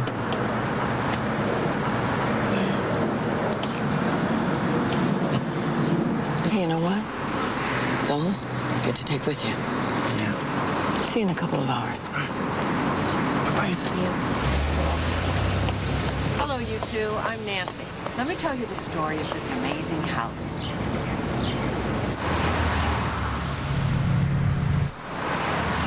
All cars have headlights to illuminate the road ahead, but Lexus has developed a headlight that actually rotates up to 15 degrees to reveal what's around the bend before you get to the bend. What kind of a difference can 15 degrees make? A very noticeable one. See the 2007 RX 350 at your Lexus dealer.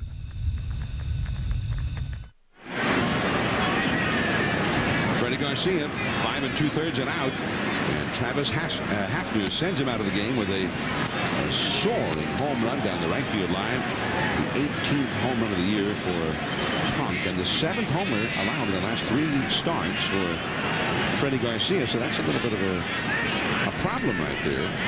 Well, John, he is really in a little slump right now. Well, you could see he was running out of gas because the time before against Hafner, he threw him a couple of really sharp breaking balls. He swung and missed them.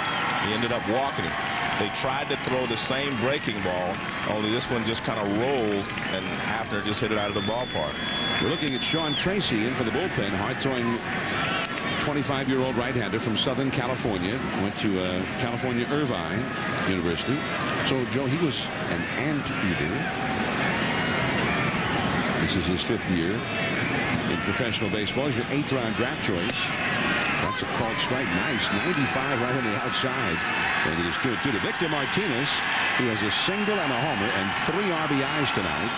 You know, when we saw him hit the home run in the 9th inning last Sunday, that was his 6th home run this year. Now he's got 10 a week later. He's hit 3 of them the last 2 days here in Chicago. 3-2 to Martinez. Cleveland with 8 runs on the board, an 8-2 lead. Cleveland's had a lot of games this year where they've either blown out the other team or been blown out themselves. And a high drive on the right field line. This one will stay in the yard and die. That is the final out. But Travis Hafner goes deep. Freddie Garcia out of the game. Paul Konerko, then Jermaine Dye coming up for the White Sox. They trail 8-2.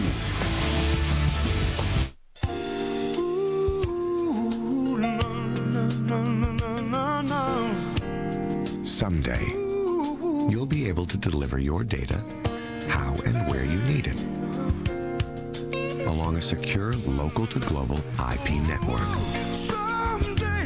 Someday, all your communications will work together through a wide range of IP solutions. Welcome to Verizon Business, where you'll get more than a network. You'll get the commitment of people who care about your business as much as you do. People who are accountable for making it all work for you. Someday is today.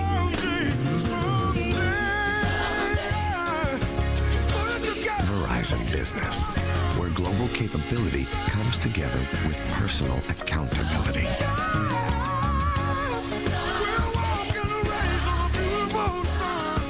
Because Daddy never hugged me.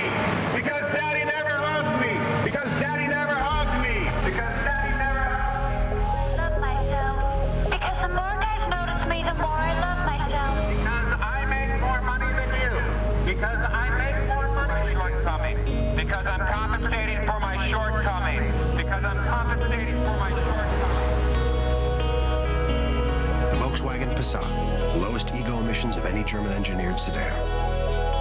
You've always been competitive. That's why you choose GNC's Mega Men Sport Multivitamin. It's balanced nutrition and energy support for optimal health and athletic performance. Plus, it's enhanced with antioxidants, prostate, and heart support. At GNC, we believe a quality life starts from within. Live well. ESPN Sunday Night Baseball, presented by Taco Bell. Brought to you by TD Ameritrade, the independent spirit. And Verizon Business, where global capability and personal accountability work hand in hand. We're at U.S. Cellular Field in Chicago, and it is 8-2. Cleveland leading the White Sox here.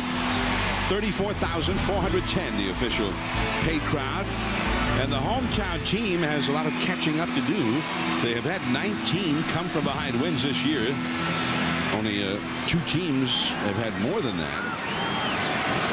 And the White Sox have a lot of catching up to do in this game. I mean, there's coming from behind and then there's coming from behind. Well, the good thing is, John, they have the power to be able to do that. See, teams that do not have power can't come from that far bigger deficit. But because they do have a powerful lineup, they can bounce back and score runs.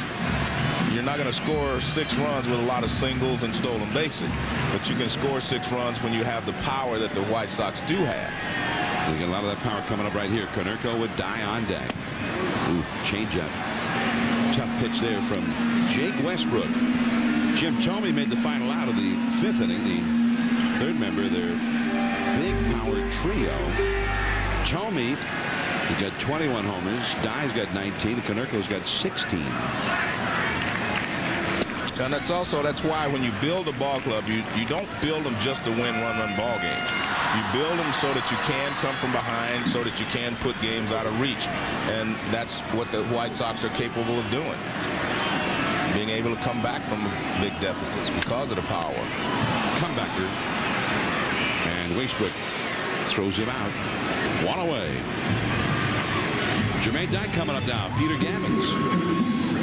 Well, John, talk to Jermaine Dye about just coming back from that knee injury he suffered when he hit the line drive and hit the foul ball and broke his kneecap in the 2002 playoffs.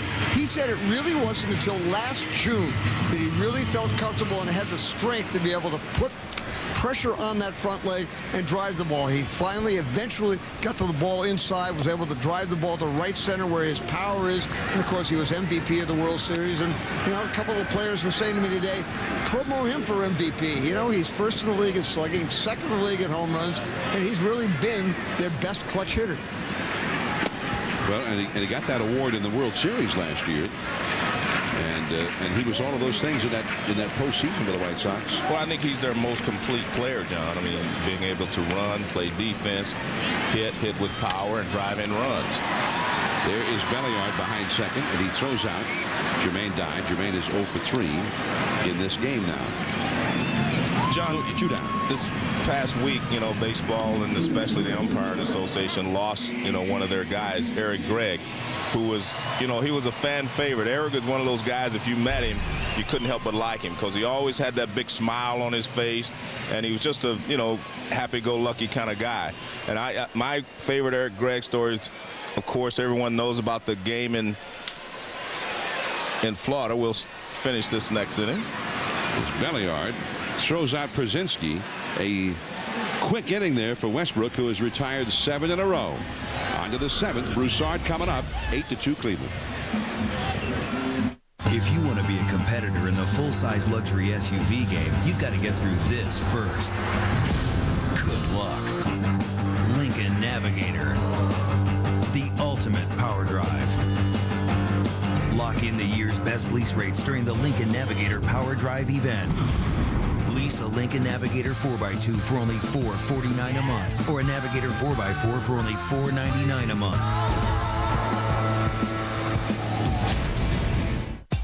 Best Buy's got cool gifts for every gift-giving occasion, from great wedding gifts to fun birthday gifts they're sure to love. Even cool gifts perfect for any graduate. And don't forget, Dad's Day is June 18th. Best Buy's got hundreds of the cool gifts dads really want. Or go with a Best Buy gift card. Cool gifts for Dad, now at Best Buy. I was thinking, Yeah? Sometimes you find something so special and you just want to hold on to it. Beautiful on the outside, sure. But even more beautiful on the inside, and you just want to lock it up forever. Are you saying what I think you're saying? Yeah. These can liners really lock in that Rocky Mountain taste. Hey, while you're up, grab me a beer. Every Coors Light can has a specially designed liner to lock in that frost-brewed Rocky Mountain taste. Sweetie? Coors Light. Taste the cold. Dude, we are so stoked. One hell of a morning, dude. Let's rock, dude. 10-4. Hey, dude, I think that dude wants you. Well, that's just the pilot. Dude, not the pilot? No. I've never done this before. But I did stay at a Holiday Inn Express last night. Stay smart. Stay at a Holiday Inn Express. After the game on SportsCenter, first rocket launch a success. Did Clemens sizzle in his second tune-up? Wild walk-off at Fenway, a sweep in the Bronx? And does T.O. see himself as a role model? It's SportsCenter after the game. Here we go to the 7th inning. It is 8-2 Cleveland leading the White Sox. And Cleveland coming up with its 5th place hitter, Ben Broussard, against the reliever, Sean Tracy. And that is a ball. John, I was talking about Eric Gregg, and my favorite Eric Gregg story goes back to 1997 when he was umpiring behind the plate in the playoffs, and he had a little big strike zone, as they say. And after the game, we all went out. I was out with the production guys, and all of a sudden the waitress comes over and she said, "Here's a drink for you." And I'm saying, "Well, who's it from?" And I turn around, and there was Eric Gregg sitting over in the corner. He was actually by himself, had this big long cigar in his mouth, a white Panama hat on, and with a big smile on his face. And I went over and we started talking, and he was just, I mean, he was just a friendly guy that enjoyed life, and we'll miss him. And it was unfortunate that he was no longer a major league umpire due to the, well, we won't call it a strike, due to when they all retired, and ended up a lot of them not being able to return to Major League Baseball. But he was a fun-loving guy and a good umpire. Eric Gregg, and he was one of those characters of the game. Yeah, exactly. Much loved within the game. And he loved the game itself. A walk to Broussard starting the inning. And now with Belliard up there, the ball back to the backstop. And Tracy's having a hard time finding the strike zone here. Runner at second now with nobody out in the 7th inning. And the catcher Przinsky out to talk to Sean Tracy. And I know Peter Gammons was chatting between innings before the last half inning with the crew chief here, the veteran umpire Tim McClelland. And Peter, he was telling you about the umpires paying tribute to Eric Gregg. Indeed. Bill Welke, the home plate umpire, is wearing a black wristband in honor of Eric Gregg, and all the umpires later this week will start wearing them on the field during games because, well, he was one of the most popular, most energetic umpires among the fraternity. You see Welke on his left wrist there. So they pay tribute to Eric Gregg. Actually, you know, later after he was no longer an umpire, he worked at the Philadelphia ballpark, and I used to stop in and see him. He was bartending. He was loved being at the ballpark. I shouldn't say bartending. He was at one of the concession stands where, you know, he was working, and he was always happy to see me when I went by to see him, and I was always happy to see Gregg. Don Cooper coming out as Sean Tracy's walked the first 2 hitters of the 7th inning here. Tracy, who was recalled from AAA before Wednesday's game versus Detroit, made his Major League debut just this past Thursday. The FIFA World Cup, presented by Adidas, continues tomorrow with 3 games on ESPN2 starting at 8:55 a.m. Eastern. It'll be Australia and Japan. Then at 11:55 a.m. Eastern, Landon Donovan and the United States will take on the Czech Republic, as that will be the first game from Group E. Also at 2:55 Eastern, Italy versus Ghana. The other 2 teams from Group E. We mentioned Landon Donovan, also Eddie Johnson, a 6-foot striker who is one of the top goal scorers, trained for a time with Manchester United, and a big goal scorer in the Major League Soccer. Another guy to remember and to look for, Eddie Johnson, along with Landon Donovan. ESPN and ABC are your home for every game of the FIFA World Cup. And the whole world, every 4 years, focuses on that World Cup. One of the great spectacles in worldwide sports. As Hollingsworth fouls one away, that's the first strike in a while here, thrown by Tracy. He had thrown 10 straight pitches out of the strike zone.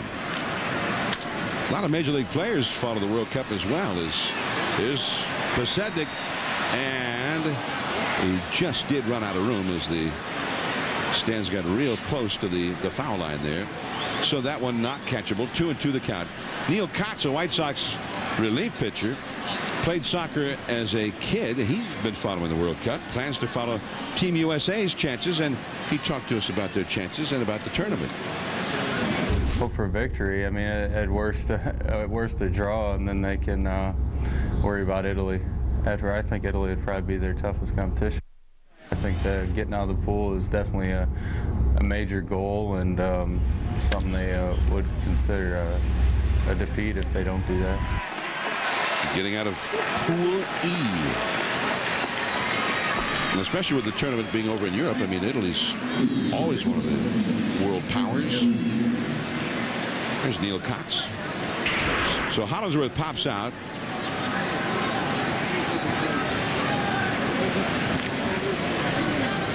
And Neil Kotz and Cliff Polite, who is another of the White Sox relief pitchers, wish the U.S. World Cup team success and luck. And that came about through a sponsors relationship between Kotz Polite and U.S. World Cuppers Claudio Reyna, Eddie Pope, and Pablo Mastroeni, all of whose names were listed on that big card. They were trying to send a good send-off to the Team USA. Aaron Boone, the hitter, bouncing one foul. 1 ball, 1 strike.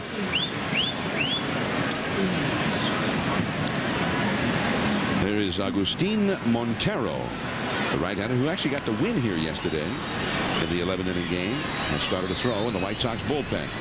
We're in the 7th, 8-2. Cleveland is leading. A little bloop into right field. That's going to be in there. Base hit. So Broussard comes in to score. Belliard will go to second and stop. And the first hit and RBI of the night for Aaron Boone. 9-2 Cleveland. the photo of that big card again. Neil Kotz and Cliff Polite, from one world champion, the White Sox, to the future world champs. They went out on a limb, Joe. And they say go Claudio for Claudio Reyna, Eddie for Eddie Pope, and Pablo for Pablo Mastroeni, all members of Team USA in the World Cup.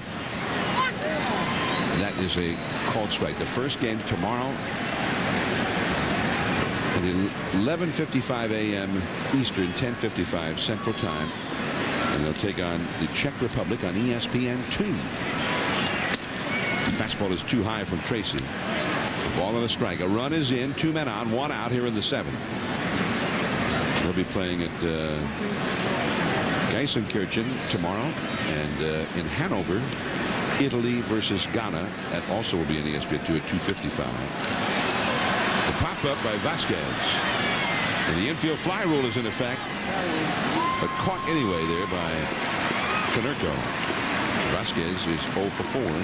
Filling in tonight for Johnny Peralta with Belliard holding at second, Boone at first. 2 down now. Leadoff bat Grady Sizemore coming up.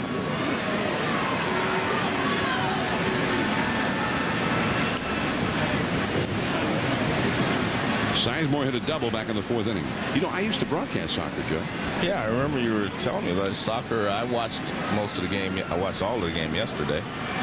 Unfortunately, tomorrow I'll be traveling. I won't be able to see the USA. Now, see, 1976, you probably remember for the Reds different things, winning their second World Series, right?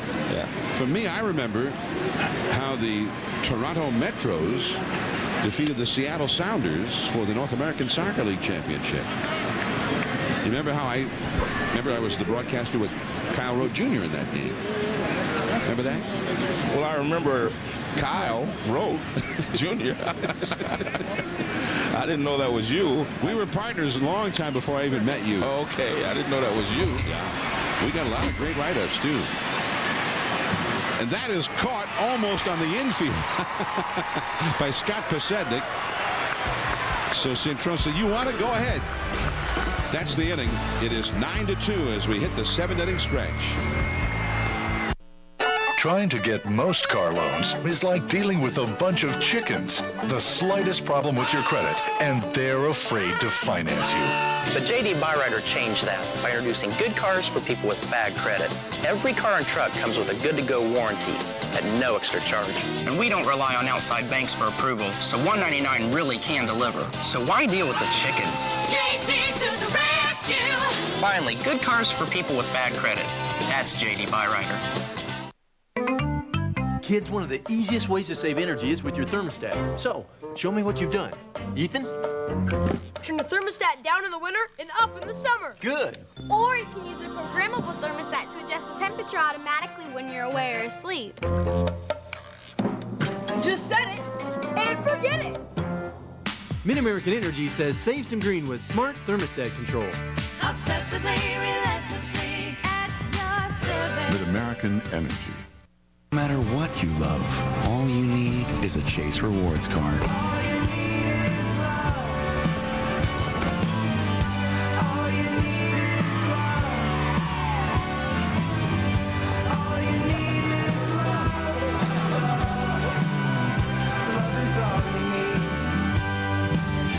Everybody loves to earn free rewards. Find the card you'll love at ChooseChase.com. Now playing. Get your rear in gear. Do I spot a little pinstriping tattoo back there? Oh, you saw that? Disney Pixar's Cars, rated G. All right. Show off. Now playing. Gesundheit! If you want to be a competitor in the full-size luxury SUV game, you've got to get through this first. Good luck. Lincoln Navigator. The ultimate power drive. Lock in the year's best lease rates during the Lincoln Navigator Power Drive event. Lease a Lincoln Navigator 4x2 for only $449 a month, or a Navigator 4x4 for only $499 a month. Introducing Papa John's new Sizzlin' Fajita Pizza. Choose marinated steak or grilled chicken and get a large sizzling fajita pizza for $11.99. And play 100 sizzling days of summer at papajohns.com for a chance to win a Chrysler Crossfire. Here we go. Back in Chicago, but the champion White Sox are trailing 9-2 to Cleveland here, middle of the 7th inning. Now, 7th inning stretch. Let's go down to Peter Gammons for his 7th inning essay. Well, Carl, players will tell you that 2 years ago in Ozzie Guillen's first season, a major turning point came when a veteran reliever reached some personal milestones and then started telling him, well, I can't pitch today, I can't pitch today. Ozzie called Kenny Williams, got permission to get rid of him, went into the clubhouse and said, I got rid of this guy because this is supposed to be about team. And last year when they struggled a little bit, another relief pitcher told him that he had some arm problems. Well, he didn't show up for treatment the next day, so Ozzie told him to go home, don't come back the next day, and take a plane himself to Kansas City and join the team there. It's always been about team with Ozzie. It's about winning. He believes that players too often are accountable, that they, as Joe has been saying, that they don't face reality. And I'll tell you what all players will tell you, that Ozzie doesn't say anything about them in the press that he doesn't say to them right to their face. Accountability is what it's all about, and I think that's the great thing with Ozzie. And I think the managers who are more successful are the ones that make their players more accountable than others.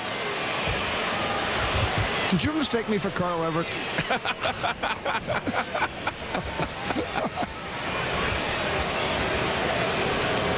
Strike one, the count to Joe Creedy. Yeah, we introduced Peter there, but I guess he was doing that for Carl. At the sports, at baseball tonight. Carl Ravitch. I thought it was a 30-30 update. Oh, okay. Joe Creedy is lined out to right and grounded into a double play. And Carl Creedy has grounded out to short. If that works for Peter, I'm going with it too. You know what? We're doing the NBA right now. We're on ABC, and we're doing the game here. We have Ozzie Guillen and Avery Johnson, and they're very similar in their approach to their players and how they hold them accountable and how they deal with their players. And I think that's one of the reasons they're both very successful. And I think in this day and age, players still want leadership. It's just that you have to make them accountable first before they will accept it. Cintrone with a broken bat, and he is thrown out by Vasquez. Well, right now, Jake Westbrook is on a roll. This is exactly what they were hoping to see from Westbrook. Remember, back in the 3rd inning, he gave up 2 runs. The last of them was driven in by Jim Thome. Since then, he has only allowed 1 hit. He's on a roll right now where he has retired the last 9 in a row.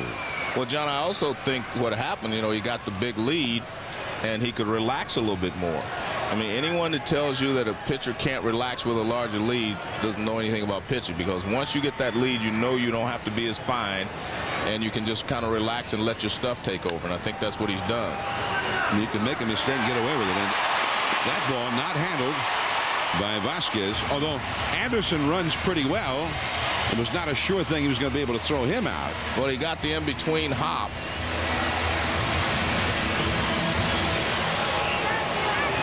And he wasn't able to make the play. Let's take a look at it. Now watch it. Chopped over the mound. Watch it right there. He gets the in-between hop. It was started up before he could get to the short hop. And it hits off the top of his glove. I get, if you're Anderson and you're struggling, they could score that a base hit, because it wasn't an easy play. Yeah, but they scored it an error. And here is Posednik, second Cleveland. Well, now on the scoreboard they've listed it as a hit, so yeah, I mean, I think error up here. I think it could go either way. It is an error. The second error made by Vasquez. Okay. I'd like to see a shot, though, with where both Vasquez and the runner in the same shot. Well, he got out of the box pretty well. I was watching that, and it was a high chopper. It wasn't like it was a regular ground ball. I mean, when you're hitting 155, you need it. You hit a ground ball. You hope, you run hard and hope for the best. And Aaron Boone throws out Posednik. And that is the inning. Westbrook has been very strong. Michaels, then Travis Hafner coming up for Cleveland. The pinnacle! Man's ultimate achieve! What's that? Ultimate chalupa! I thought it'd be cool, you know? Ultimate flavors, man's ultimate adventure! You're like a genius! Here's yours! Taco Bell's new Ultimate Chalupa has layer on layer of carne asada steak, guacamole, sour cream, and fiesta salsa, surrounded by a crispy, chewy chalupa shell for layers and layers of flavor. Sorry! Think outside the bun.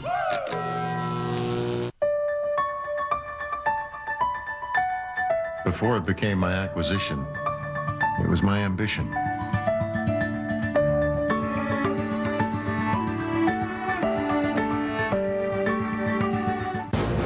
They were players no one believed in. Thank you for keeping us together. But they changed the game forever. Coach Haskins is starting 5 black players, a first in NCAA history. Glory Road, the perfect gift for Father's Day. Buy it now on DVD. An available V8 that delivers an estimated 28 miles per gallon highway. By running on 4 cylinders when you need better fuel economy, and on all 8 cylinders when you want more power. Introducing the all-new Impala with an available 303 horsepower small block V8. It's a whole new animal. Chevy Impala, an American revolution.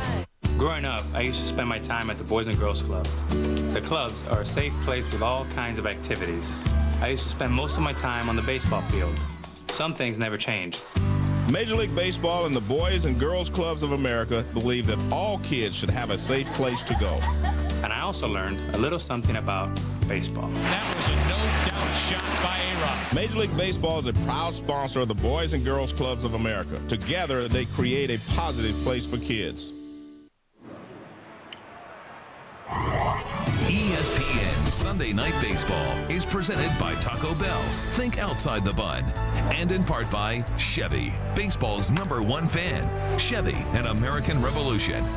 And Wachovia, knowing the score, made possible with Wachovia.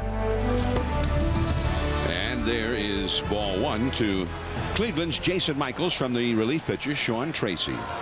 Michaels is 0 for 3 with a walk, and that's just a bit outside. 2-0. Couple of changes for the White Sox on the infield. Ross Glode at number 17 replaces Paul Konerko at first base, and Pablo Osuna replaces Joe Creedy at third base. Creedy, who'd been hampered the last 3 days or so with back spasms in the lower back, returned tonight. That's a foul out of play, but with the score 9-2 here in the 8th inning, Guillen gets him out of there.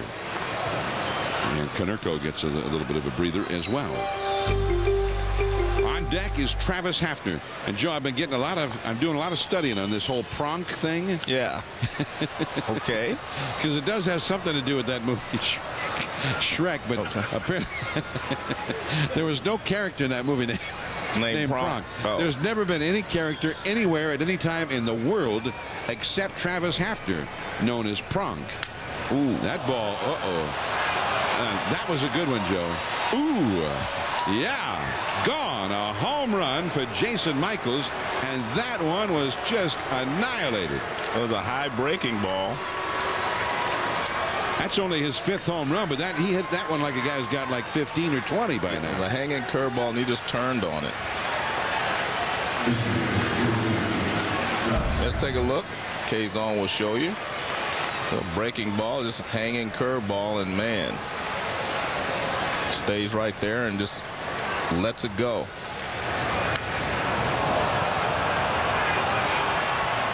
Well, that's a long one. Yeah. Back over the bullpen. So it is 10-2, and now here's Pronk. Now see, there was, Eddie Murphy's character in Shrek was Donkey. Oh, okay. But they also, his teammates were calling him Project. You see what I'm saying now? No. You lost me again. They shortened the 2 nicknames, Donkey and Project. Well, what's Project got to do with? Well, didn't name him. Well, he got hit by that one. Now, that came right after the home run, and all of a sudden, Hafner, who homered his last time, gets one right headed toward his knees. Yeah, but the way Tracy is, you know, the inconsistency that he has showed us, I don't think that he was actually throwing at him. Did you think Eric Wedge feels the same way? Yeah, I think so. All right, so he's hit by a pitch. Well, He goes to first. he threw one ball to the backstop. Yeah. That NBA game, by the way, is at halftime. And here in Chicago, there is Agustin Montero warming up in the White Sox bullpen. It is 10-2 Cleveland, well out in front here as they've came in having lost the first 2 games of this series. Look out. And now Victor Martinez with a long stare out at Sean Tracy, and the plate umpire Bill Welke gets in front of Martinez, and now Przinsky has a few words for Martinez as well. I mean, you can see the guy's been erratic ever since he came into the ball game. I mean, he's been erratic from the, you know, he walked the first 2 hitters. He threw a ball to the backstop. I don't think he was intentionally throwing at either one of those hitters. I mean, the ball just seems to get away from him, and most of it gets away from him on that side. They happen to be left-handed. From the second pitch in this inning was a ball that was way off the plate on the outside to a right-handed hitter. So Ozzie Guillen went out to have a few calming words with Sean Tracy.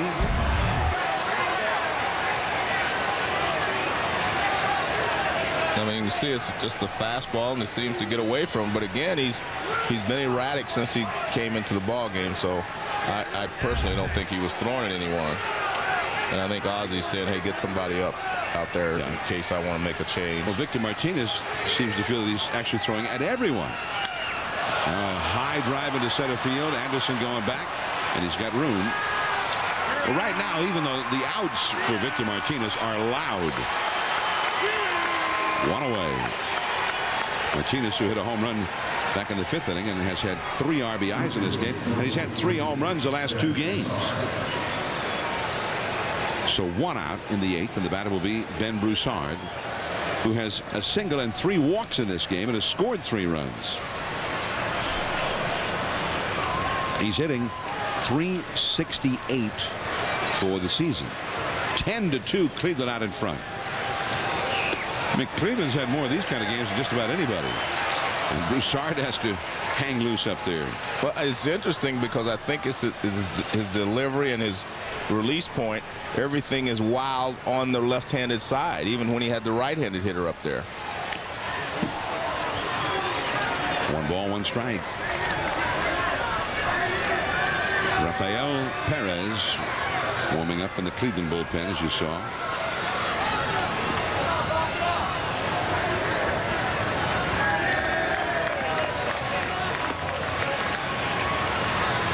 Two on the count now. Cleveland's had more lopsided games than any other team. I mean, they've had 18 games this year decided by 6 runs or more. The highest total in the majors. And that is caught by Cintron. And Broussard is retired at number 2.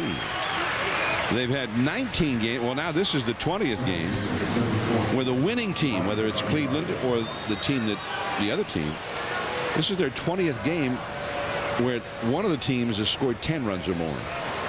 20 games like that.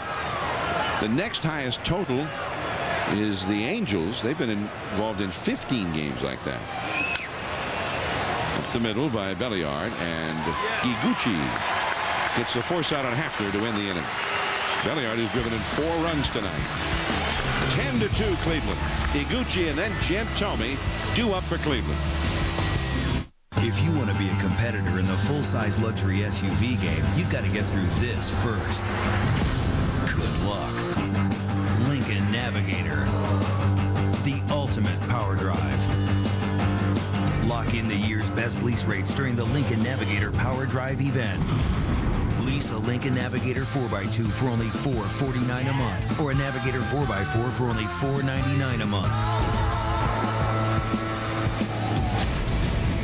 I I have a talent agent, but he doesn't always come through. Either side is tingling. It's supposed to tingle? Excuse me? It's not tingling. No. Fortunately, my insurance agent always comes through. Jeffrey, I've compared companies, and the best deal for you is Drive Insurance. Drive insurance? Yes, Drive Insurance. From Progressive. Only agents sell it. Terrific. Now it's tingling. Drive Insurance is sold only through independent agents. To find one, go to driveinsurance.com. Now, thanks to AOL, you can have all the speed you need. And more. Imagine great AOL service together with a true broadband connection. That's AOL High Speed. Enjoy the best of the web with easy setup and the most comprehensive set of safety and security tools. That's the AOL High Speed experience, all for as low as $25.90 a month. So, what are you waiting for? Go online now or call 1-866-NEED-AOL. For my sport, the only sunscreen is Coppertone Sport. It's non-greasy, so I won't lose my grip. And it doesn't run in my eyes, no matter how hard I sweat. Coppertone Sport high-performance sunscreens. Now playing. Get your rear in gear. Do I spot a little pinstriping tattoo back there? Oh, you saw that? Disney Pixar's Cars. Rated G. All right. Show off. Now playing. Gesundheit! This copyrighted telecast is presented by authority of the Office of the Commissioner of Baseball and may not be reproduced or retransmitted in any form, and the accounts and descriptions of this game may not be disseminated without express written consent. It's Cleveland 10, the White Sox 2 as we go to the last of the 8th inning here in Chicago. And fans, this Father's Day, bring your dad to the ballpark and join Gillette, Major League Baseball, and the Prostate Cancer Foundation in raising awareness for prostate cancer research. Log on to prostate cancer research, prostatecancerfoundation.org for more information on how you can help. Nice pickup at first by Broussard. Westbrook covering. Iguchi is retired. One away. And those infielders are all on their toes because every batter is hitting the ground ball right now against Jake Westbrook. He's got the good sinker going. Here's Jim Thome. He was the last White Sox hitter to get the ball out of the infield with a single in the right field back in the third that knocked in the White Sox second run. At that time it was 3-2 Cleveland. Nobody has gotten the ball to the outfield since then. There have been 14, now 15 ground ball outs, plus 2 errors on ground balls committed by Ramon Vasquez. Jim Thome is 1 for 3. Beauty right on the outside corner. Now this is where you see Westbrook throw like this, and you can see why he won 15 games last year. Exactly. He's got a good sinking fastball. He's got good control tonight, keeping the ball down, getting the ground balls. And that's a ball down and away. 2-1. Well, so just when you see Cleveland here lose 2 one-run games and lose leads late and fail to come up with clutch hits that might have opened up a bigger lead in the first place, then they come out and show you what's so tantalizing about this club. All the talent that they have and the possibilities of this club. I still think that, they're, because they have so many young players, they do not have a Jim Thome or, a veteran leadership on the field. You need, you can only get so much leadership from the dugout. You need someone on the field who can be the leader. And, that's what that in my opinion, since they have so many young guys, they haven't reached that stage yet. And Jim Thome strikes out. It's the second time he has struck out tonight against Westbrook. We're going to take a quick look at Jim Thome and Travis Hafner's swing. Now watch Hafner. Watch his back leg. He hits against the strong front side. Now he's a little different. See, he raises his back leg up off the ground. This is what you call back leg hitting. Jim Thome stays in that foundation, just stays there and just lets everything go. And that's kind of the difference in their swing. Thome's is a little longer, but it is very powerful. But Hafner has showed you that he is a good hitter as well as a power hitter. Hafner, 2 hits tonight, including his first infield hit all year long, and a home run. 3 for 3, 2 singles, a homer, a walk, and a hit by pitch for Travis Hafner. This is Ross Glode in for Konerko in the 8th inning, where Now, in the last of the 8th, he came out and played defense in the first half of this inning.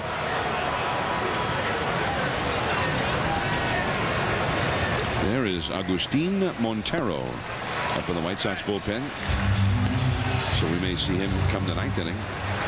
He's if not, he's done a lot of throwing in the bullpen. That's for sure. I'm sure he's warmed up by now. He's been warming up the last 3 innings. Lowe belts one into right center field, and that's going to go through. Hollingsworth will have to chase it. A double for Ross Globe. Now Rob Makoviak is going to come up, and we're going to go to the studio for John Buccigross with the Sports Center 30 at 30 update. Roger Clemens real good tonight in Double-A. 6 innings, 11 Ks, just 2 hits, both singles, 73 pitches, 52 strikes, 1 more minor league start. He'll pitch for the Astros June 22nd against the Twins. NBA, Avery Johnson having more fun than Ozzie Guillen tonight, Joe Morgan. They lead at halftime by 16. Constant alerts on your ESPN mobile, ESPN News Now, Sports Center after the game. And John, by the way, Donkey's character in Shrek, his name was Donkey.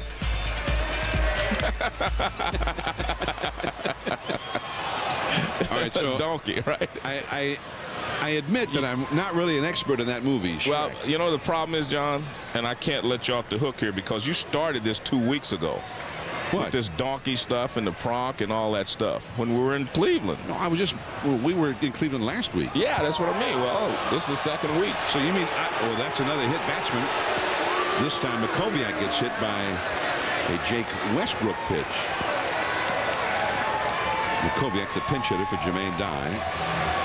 All right, so you mean last week? Well, I was just trying to mention that they had this nickname for him. That's all. Yeah, but where did you get this information? What information? About the donkey being part of the pronk. Nick, you know. You said pronk. That came from Shrek. Well, how did... Well, no.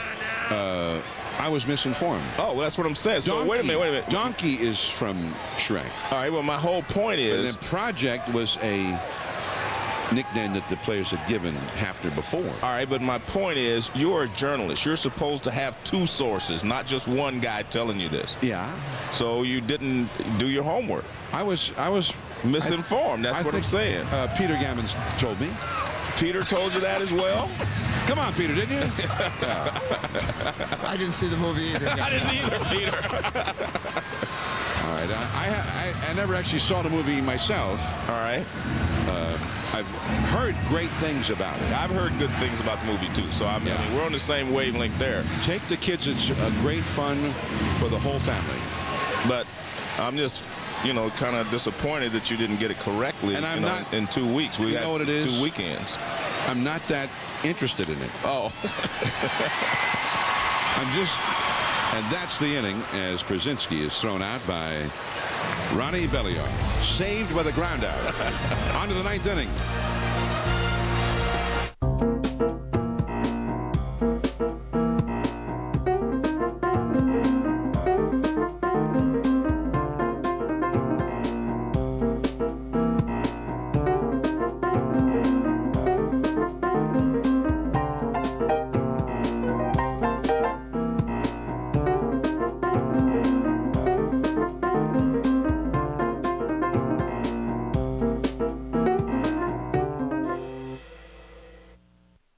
Did you know there's no such thing as Canadian bacon in Canada? Scotland Yard is located in England. And French toast was invented in New York. So you shouldn't be too surprised that all 3 of these big Toyota models are assembled right here in the United States. In Indiana, actually. Just in case you want to look smart at a party. Lease a Tundra for $299 a month or get 0% APR. Toyota, a great way to keep moving forward. Amy Wright, investor. I was never happy with someone else managing my investments, but I thought it was smart. Hey, you get older, you get wiser. So now I invest on my own, though I still like a little help sometimes. I spend a little time each week, and I'm not too bad at it. Independence is the spirit that drives America's most successful investors. Stop by a TD Ameritrade branch today. Are we going to that bed and breakfast? No. Oh, are we going skiing? No. How about a day spa? Nope. Are we going apple picking? No. Just relax. Trust me. Is that a bull? Free weekends at Avis. Rent for a week and get a free weekend to go out and do something totally unexpected. Just another way we try harder. Come on now, come on. Ha! Yes! Lasso lessons. Good one. MLB.tv now on ESPN.com. Sign up today.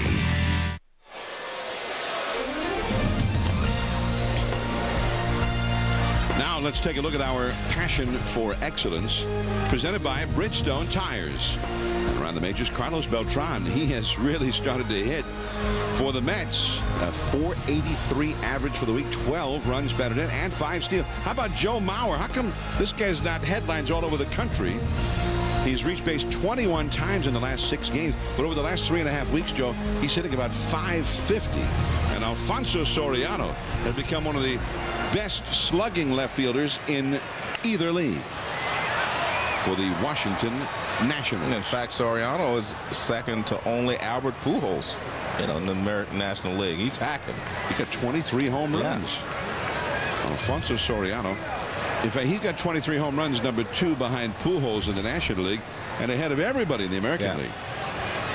Thome leads the American League with 21 homers. There is Agustin Montero, the winning pitcher yesterday, facing Todd Hollandsworth of Cleveland here in the 9th inning. Cleveland ahead 10-2. Cleveland's had home runs from Victor Martinez, Ron Belliard, Travis Hafner, who has a nickname and I'm not sure what it is, and Jason Michaels have all gone deep for Cleveland.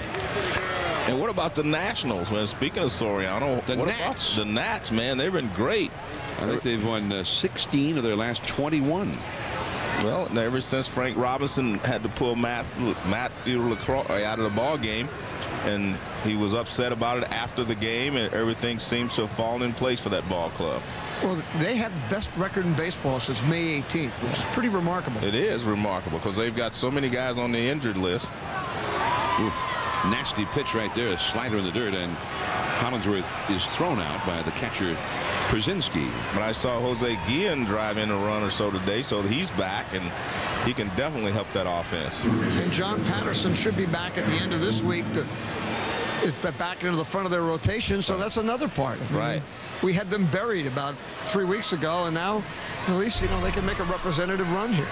Well, and we had them buried because they had buried themselves. They were 14-29. Yeah. That's a pretty bad stretch there, 14-29. But really about the time that they announced the new ownership group, that's about the time that they got hot.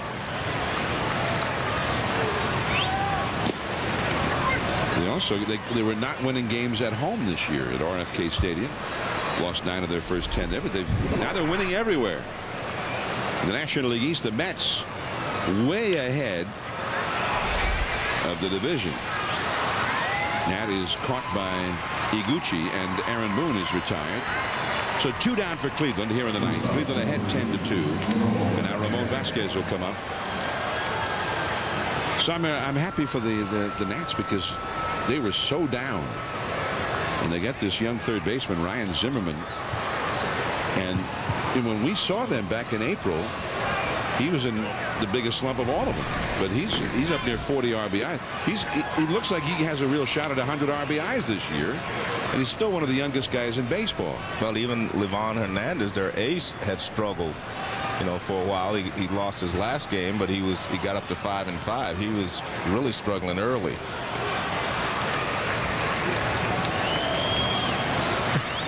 So the Washington Nationals have got it going. They defeated. They defeated Philadelphia 6-0 today. And remember, Tony Armas Jr. has been pitching great for them. Well, we saw him pitch a real strong game on Sunday Night Baseball a few weeks back, and he really has pitched great ever since then. That's my frame of reference. I don't know what he did before that, but starting that night, he's been outstanding.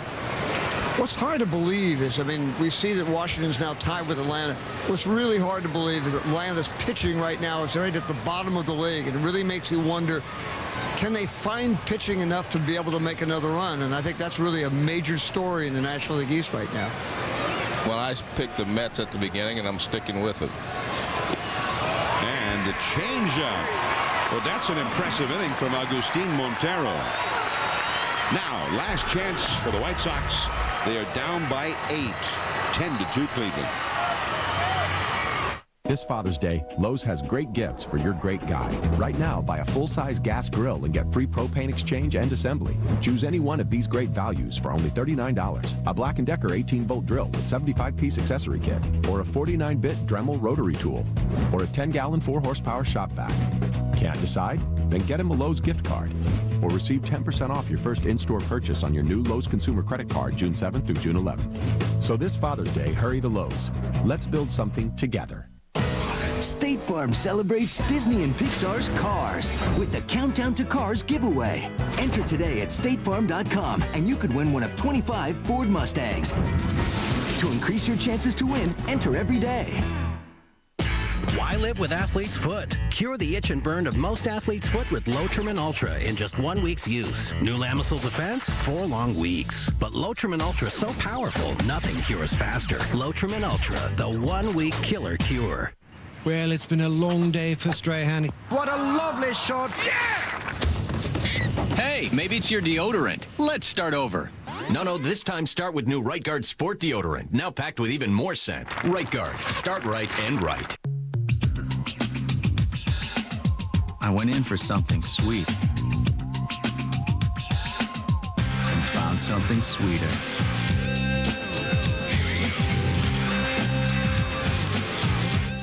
You've always been competitive. That's why you choose GNC's Mega Men Sport Multivitamin. It's balanced nutrition and energy support for optimal health and athletic performance. Plus, it's enhanced with antioxidants, prostate, and heart support. At GNC, we believe a quality life starts from within.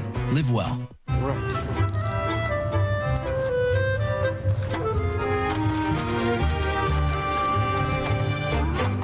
Perfect. There you go, honey. Next time, use the new JVC Averio. No tapes or discs. It's the world's first hard drive camcorder. Now the last half of the ninth inning, the White Sox are trailing 10-2 to the Cleveland Indians, the team that they beat out for the Central Division title last year and the team that they beat up on last year. This year, it's been a little bit of a different story, although they won the first 2 games of this series.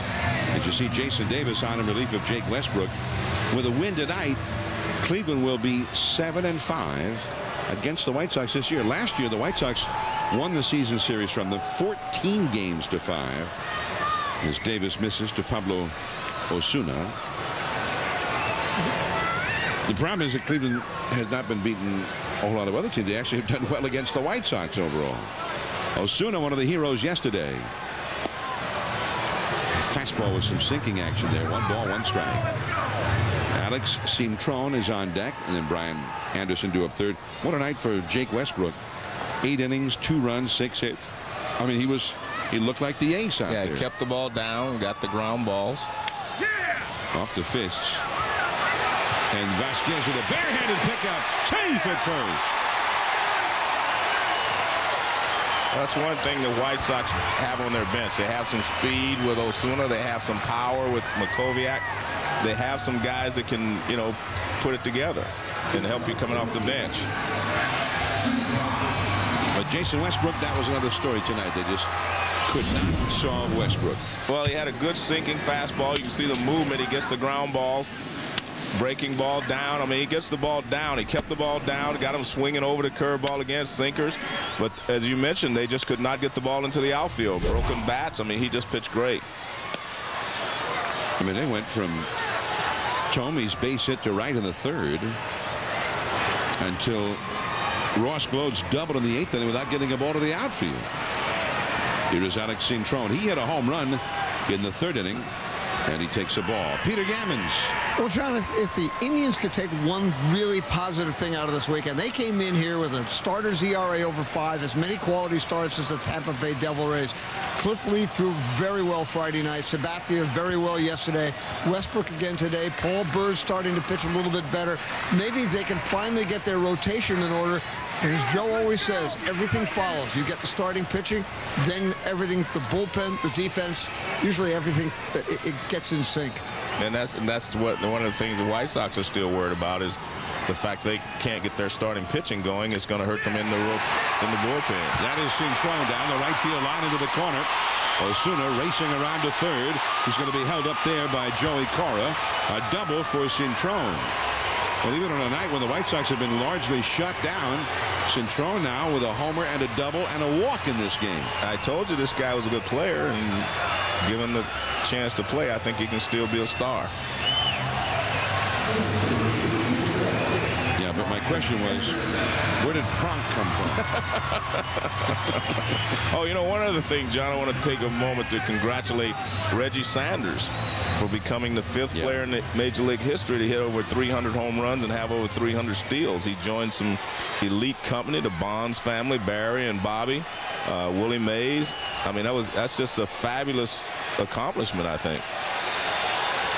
Andre Dawson is the other member of that for the select group, and Steve Finley now with the Giants needs one more home run to become the 6th member of that group. And I looking around, Ricky Henderson was 3 home runs short. He had 297 home runs. He had 1,400 steals, so maybe we'll take a couple of steals off and put it on the home run side. Brian Anderson deep into center field, way back there, and a home run! A 3-run homer for Anderson. Now it is 10-5, Cleveland.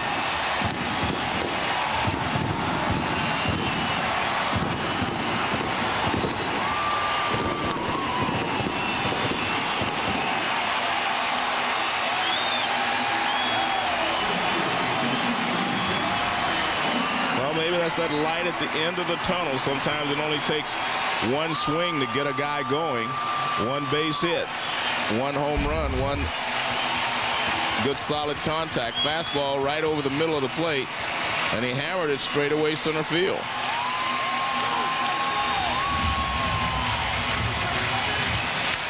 So Sizemore gave it a good shot.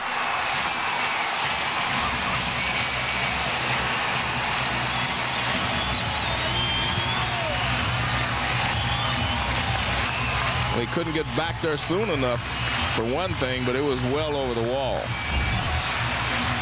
So Carl Willis, the pitching coach, after the mound to talk to Jason Davis. Davis has got a great arm, but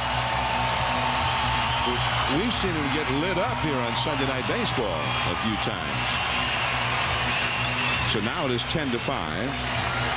So Brian Anderson gets only his 4th hit all year long with the runner in scoring position. Here's the leadoff man, Pasednik, and that's ball 1. You know, and most of the crowd of 34,000 is gone now as Guillermo Mota is up along with Rafael Betancourt. But there's still quite a few fans here, and they're going nuts. Well, I mean, it sounds simple, but you're 5 runs down and you haven't made it out yet in the ninth. And Pasednik the hitter, Iguchi on deck, and then Tomey. The only problem is you've taken Konerko out and Dye out if you were to get that far. Some of your power is gone. Remember, the White Sox have a trip after this game down to Texas. They're going to play the Rangers tomorrow night on Monday Night Baseball. 7 o'clock Eastern, 6 Central. Into the hole. And bobbled by Vasquez. Safe at first. It's been a long night for Vasquez. That's his 3rd error of the game. Well, I'm not sure they're going to give him an error on that one. Remember, Pasednik was running. They're going to give him an error anyway? Tough scorekeeper. That ball's grounded in the hole. I'm not sure you're going to get Pasednik on that one.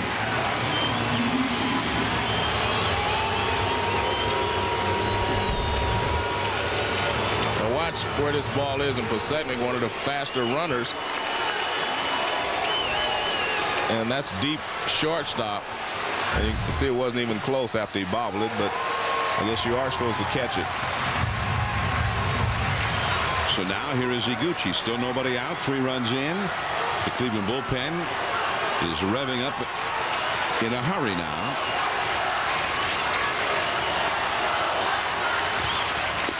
That's a strike at the knees. 1 ball and 1 strike. Iguchi is 1 for 4. Jim Thomey's on deck. What I find interesting is they're holding Posednik at first base. And Iguchi has hit a ball through the hole over there, and he hit a ground ball to the first baseman. And it's a 5-run lead. You want outs now. I mean, you need outs now. You don't need the whole runners at first base. You just want outs. If you play back, they hit 3 ground balls and he scores, you don't really care. Yeah. But you're opening up a hole over there, and a hole that Iguchi has proven that he can hit. Yeah, and remember, he hit another ground ball over there. It was a fine play by Broussard earlier in the game. Yeah, that was in fact his last time up. Yeah. 2-2 now to Iguchi. Yeah, so it is curious. I mean, if they didn't hold him on, Posednik would just take second base. But who cares? You're trying to get 3 outs. Wow, a hanging slider. Iguchi fouled it right off the mask of the catcher, Martinez. But Davis is lucky that one didn't land in the bleachers. You're right. It was a hanging breaking ball right on the inside part of the plate.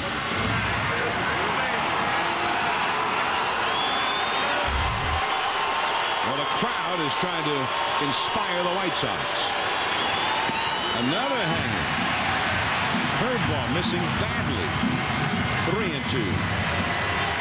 Now, Cleveland, 4 of their relief pitchers are young guys like Jason Davis. And that inexperience has cost them more than just a few times this year. Left center field. Sizemore on the bounce. Another base hit. That's 5 straight hitters in a row to start the inning who have reached. They need only 1 more base runner to set up a save situation under the rule book definition. And Eric Wedge is called to the bullpen. 3 runs are in. 2 men are on.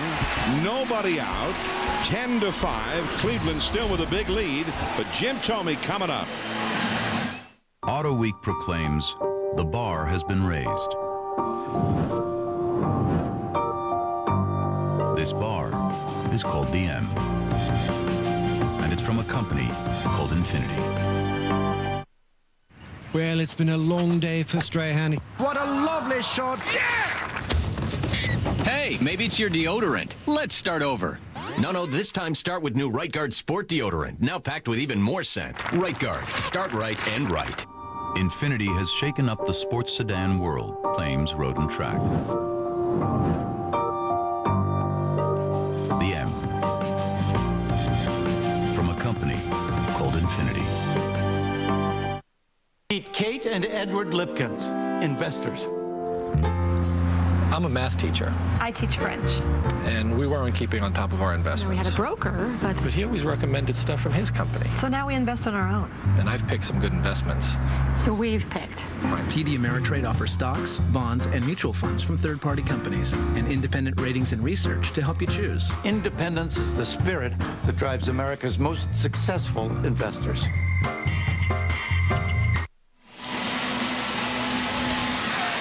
Cleveland 10 to White Sox 5. Last of the 9th inning. 2 men on and nobody out. And Jim Thome coming up against relief pitcher Rafael Betancourt. Coming up, Sports Center right after the game. Stay tuned. Neil Everett and company will have the complete day in the world of sports. Roger Clemens, another rehab start. And David Ortiz, a dramatic game-ending homer in Game 1 of the doubleheader at Fenway. And the Sunday conversation with Terrell Owens.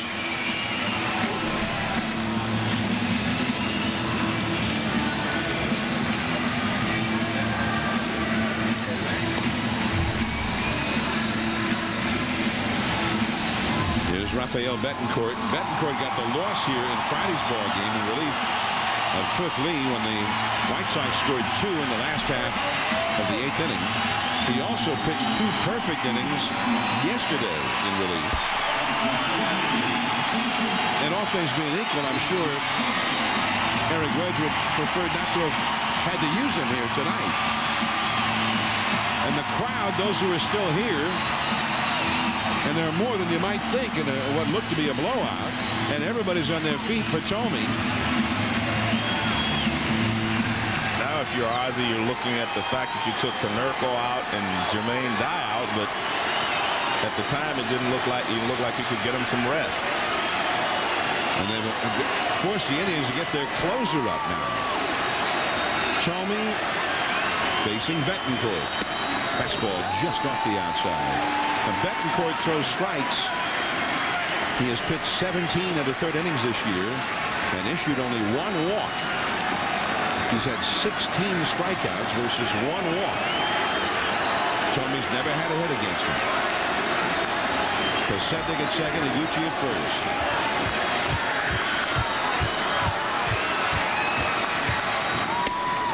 Just off the corner again, 2-0. Now, Ross Glode is the man on deck rather than Konerko, although Glode, I mean, he has hardly played this year and has not had a whole lot of success. But he actually is a guy, he's a veteran hitter, and he can swing the bat a little bit. Well, John, you'd have to wonder that as we see the shift on Tomey, did Betancourt have enough time to warm up? Because everything happened so quickly.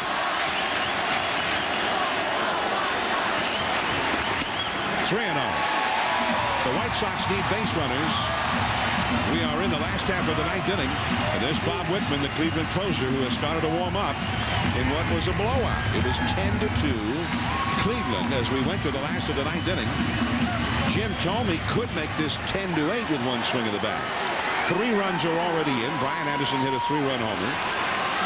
And then Pasetic reached an error. Iguchi hit a single. 2 men on, nobody out yet. And 3-0 the count to Tomey. That's a strike on the outside.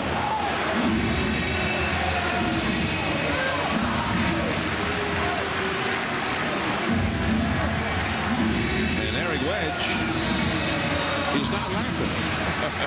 Coming into this inning, this is what we used to call a laugher. It was 10-2, and yet here are the White Sox making some major noise in the last of the 9th. 3-1.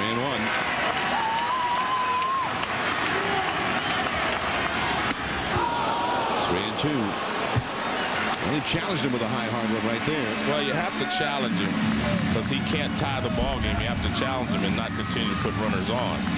Good high fastball over the outside part of the plate.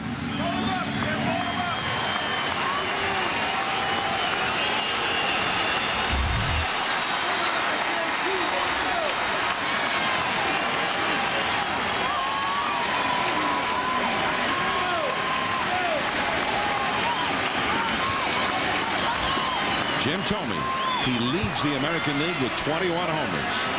3-2 the count.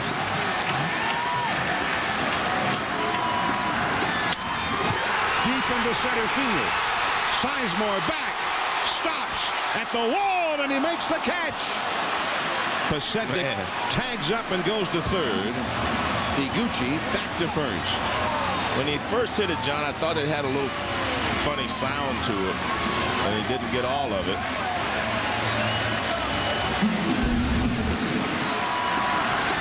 Fastball away. That's why it was just away enough so he could get. He hit it toward the end of the bat. Hacia el jardín central. That's one of those 2 more inches closer to the plate, and he hits it out of the ballpark. So now, 1 away at long last, and the 7th batter of the inning comes up, Ross Glode. They still need to get 2 more guys on base to be able to send the possible tying run to the plate. I mean, let's face it, they were down by 8 runs to start the inning. Glode hit a double and is only at bat in the 8th inning. 8 strike. Jim Tomey yesterday almost won the game in regulation time in the 9th inning. Sizemore caught a fly ball with his back to the outfield fence on a ball hit by Tomey in that game. 1 strike to count to Glode. Off the outside. And John, now they're holding Iguchi at first base with a left-handed hitter up there, giving him the hole on the right side.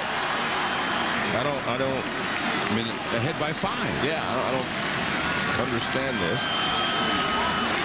Well, now they're moving. No, now they're going to move. Now he's going to go behind him. He's telling the pitcher, telling Betancourt, Broussard, that he's going to move behind him. Well, I guess he's not going to go behind him. He's going to go in front of him. So it's still a pretty good size hole open over there. You're still limiting your range. 1 ball, 1 strike. 2 men on, 1 man out. That's a foul out of play. Jake Westbrook went 8. About 2 runs and 6 hits. But only 1 walk. But they took him out. I mean, why not? It was a blowout. He was up over a little over 100 pitches. But things have not gone well for the bullpen so far.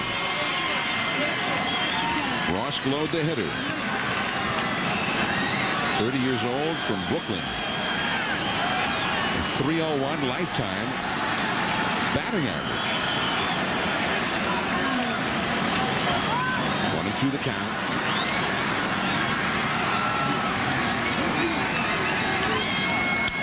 And he fights that one off. That's one to the outside. John Broussard has finally gotten behind the runner at first base.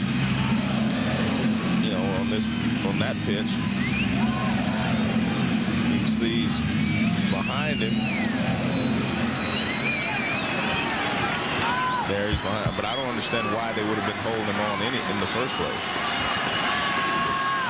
1 ball and 2 strikes to Ross Glode. He hit .321 for the White Sox as a role player the year before last. He had a lot of injury problems last year that limited his availability. 1-2. And again, he's hanging tough in there. Betancourt keeps pumping in fastballs. I'm thinking he might be set up for something off-speed here by this time. 1 ball, 2 strikes. Ross Glode, who's been in the big leagues with the Cubs. He broke in with the Cubs in 2000. Spent a brief time in Colorado with the Rockies. Came to the White Sox 2004. Had his best year, a .321 average that year in 234 at-bats. 7 homers. A ball and 2 strikes. He'll try it again. 2 men on, 1 man out. There goes the runner from first base. And he gets a piece of another one. And that was an off-speed pitch. 1 ball, 2 strikes. Iguchi will go back to first. You're down by 5. 1 more base runner.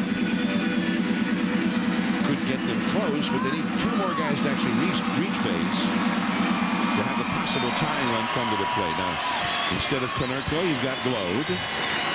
And instead of Dye on deck, you've got Makoviak. And Przinsky still in the game behind him. 1-2 the count. Runners at first and third. Iguchi runs. That's a base hit to left field. Posednik scores. Iguchi goes to third. What an at-bat by Ross Glode, the veteran. You're right, John. He was just making sure that he made contact. The pitch was away, and he just slapped it to left field for a base hit. And that makes it an actual rule book save situation. And Eric Wedge is going to bring in the saver. Bob Wickman is coming in. And who would have thought that they needed the closer in a 9th inning where they led 10-2. 1 more base runner, they could tie it up.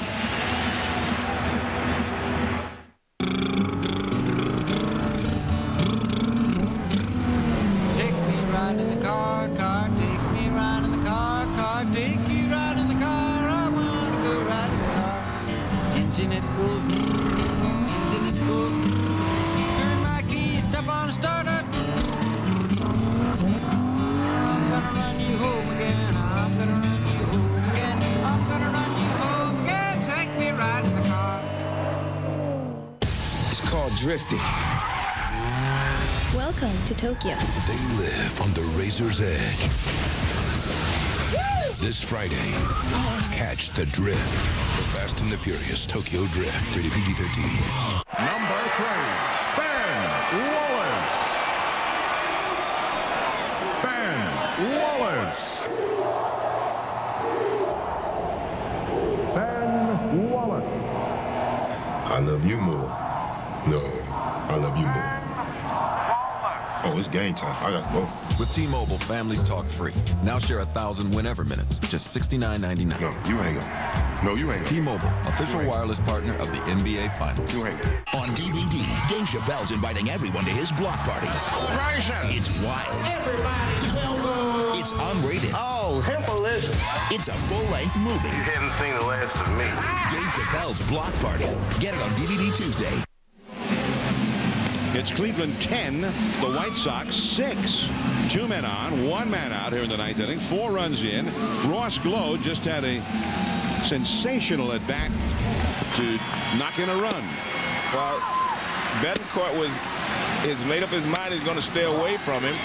He was throwing some excellent pitches out there, right on the edge, right off the edge, breaking balls away, and then finally gets a fastball away, and he slaps it to left field for a base hit. That's just excellent hitting there by Glow. He saw that they were staying away, and he finally just went that way with the fastball. And there's Bob Whitman, the veteran closer. Whitman has not had many games to close this year. He had 8 saves before yesterday. This in a league where the Red Sox, John Papelbon, have 20 saves. Yesterday was his first blown save of the year. Makoviak, the hitter. There goes from first base Ross Globe, and he takes second base, which was being given to him. Yeah, but again, it doesn't matter. They're still trying to get the tying run on base. So it's ball 1 to Makoviak. Makoviak was hit by a pitch, and he came in as a pinch hitter for Dye in the 8th inning. Back to the screen. 1 ball and 1 strikeout to Makoviak. He came into the game hitting .259. There is Brzezinski on deck. If Makoviak reaches, Brzezinski would come up as the possible tying run of the game. And obviously, when you're down by as many as they were down, that your real goal is to get the tying run to the plate. And that's a foul back out of play. Yesterday was just not Whitman's day, as Whitman gave up 4 hits in that 11th inning. And the 2 runs that first tied the game and then won the game for the White Sox.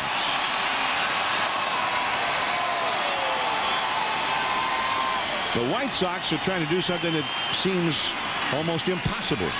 To come back from an 8-run 9th inning deficit. They've gotten halfway there. As many as they've scored, that's as many as they still need. Along the left field line. That one is twisting foul. 1 ball and 2 strikes now to Makoviak. Back on April 30th, one of the great 9th inning turnarounds of the year, San Diego was trailing the Dodgers 5-0 in the 9th inning, and they scored 5 runs to tie that game, and they won it in the 10th inning. 5 runs doesn't quite do it for the White Sox. They need 8. They've gotten 4 of them so far. A base hit to get 2 more in. Runners at second and third, 1 out. 1-2 the count. Inside with a fastball. Whitman still throws hard. He has a lot of movement. That's the key, is his movement.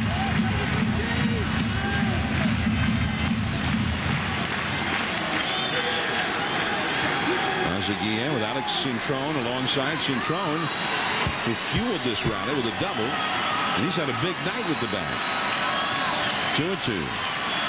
The breaking ball, right field, and into the glove of Hollingsworth. Tagging up and scoring is Iguchi, but Cleveland is more than happy to exchange a run for an out at this point. It is 10-7 Cleveland, but 2 outs now. And the last chance, A.J. Brzezinski.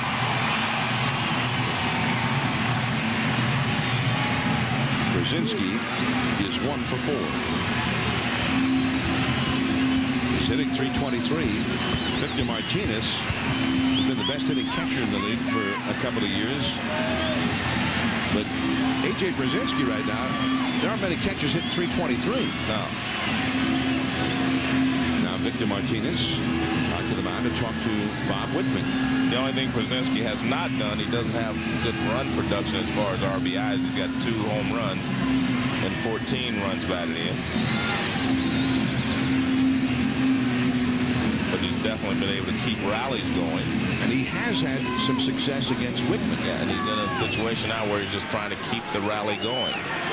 He's had 4 hits in 9 career at-bats against Whitman. As you see, Pablo Osuna, rather than Joe Creedy on deck, he came in for Creedy in the 8th inning. You see how they're playing it.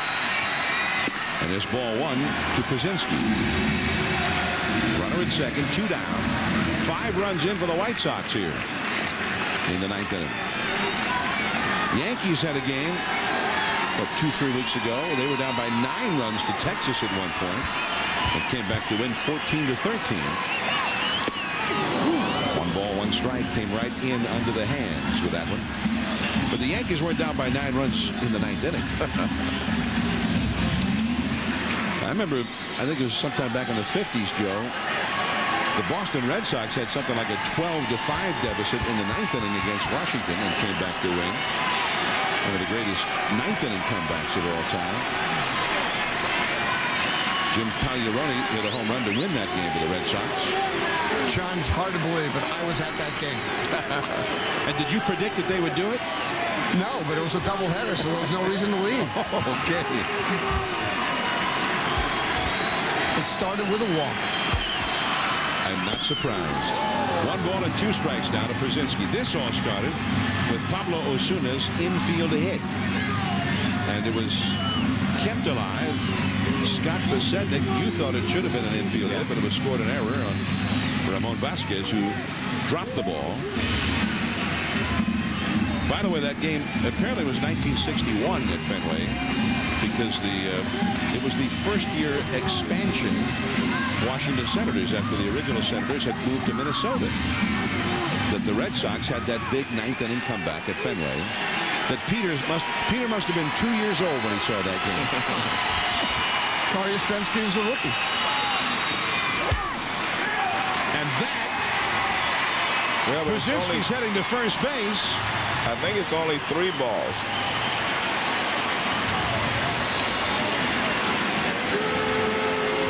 I don't even think it's that many. I think Brzezinski's saying, hey, I got a hit. Oh, is that what's happening? Because I'm going to say, I don't know. That's...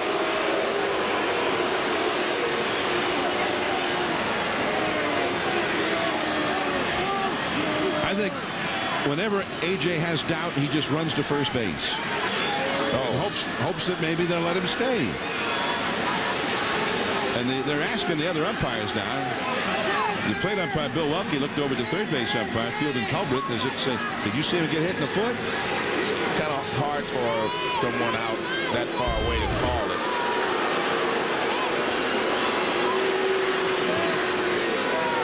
No. It hit past him. It may have touched the top of his shoe, but as you can see, it hit the dirt behind his foot. And AJ's got this look of, are you kidding? Well, it may have touched his foot. Oh, you know, skim right over the top of it. He certainly didn't hesitate, tossing the bat away. 2-2. And too high. And again, AJ is one of the freest swingers in the game today. And Whitman threw one up around his eyes, hoping that he'd go after it. I didn't see anybody look for any shoe polish. Well, they did. Actually, they did. Yeah, they called. They asked Whitman to give him the ball, and they looked at it. 3-2. Up the first base side, foul. Ben Broussard, who's pretty slick over there. And he's playing close to the line. They don't want the ball to get by him along the line. Still 3-2 to Brzezinski. The second baseman, Belliard, is well out into right field. And you see how they're playing it.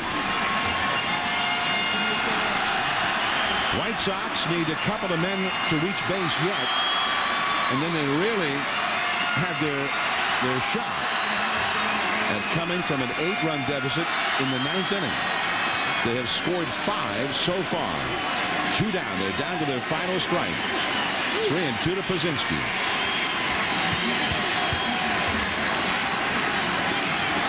Bob Wickman. Up the middle. Base hit. Glode will score. And the possible tying run will come to the plate.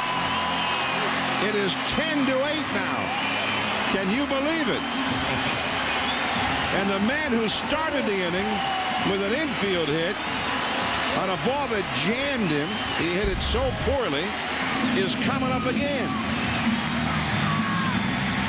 Beautiful look there from center field. Back over the glove of Wickman.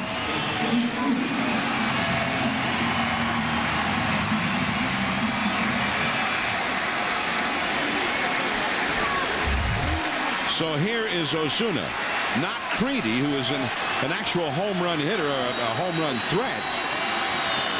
Osuna is not that kind of a hitter. On the other hand, Joe, his batting average for the year as a player off the bench, his batting average is .415. So they got 6 runs home, and now they send up their .400 hitter. And Alex Cintron, who swung the bat the best of anybody tonight for the White Sox, is on deck. And a high curveball is in there for a strike.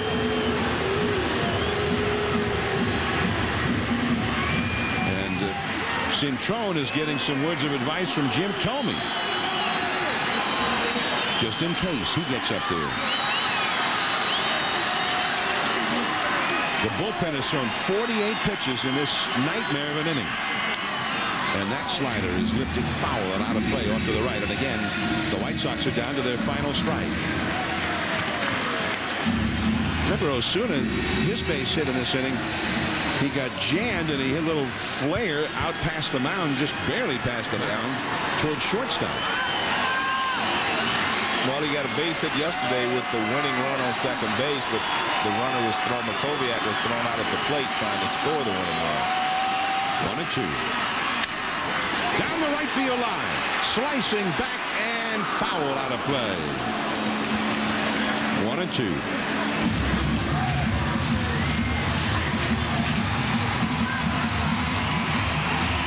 And Eric Wedge in the foreground, and Carl Willis, the pitching coach, in the background. I'm sure having a hard time believing that this is actually happening in a big league game. And this crowd, look how many people are still here.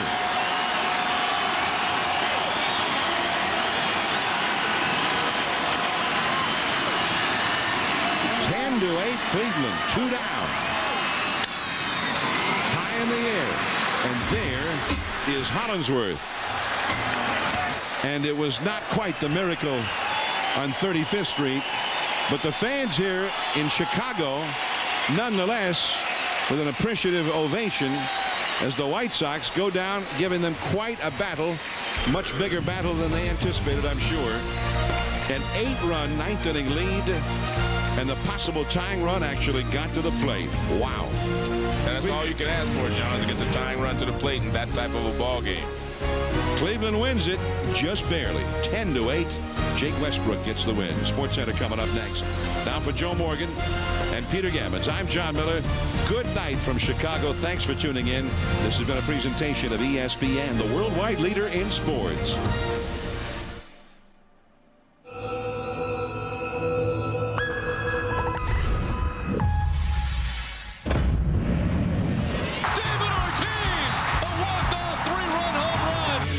This is SportsCenter.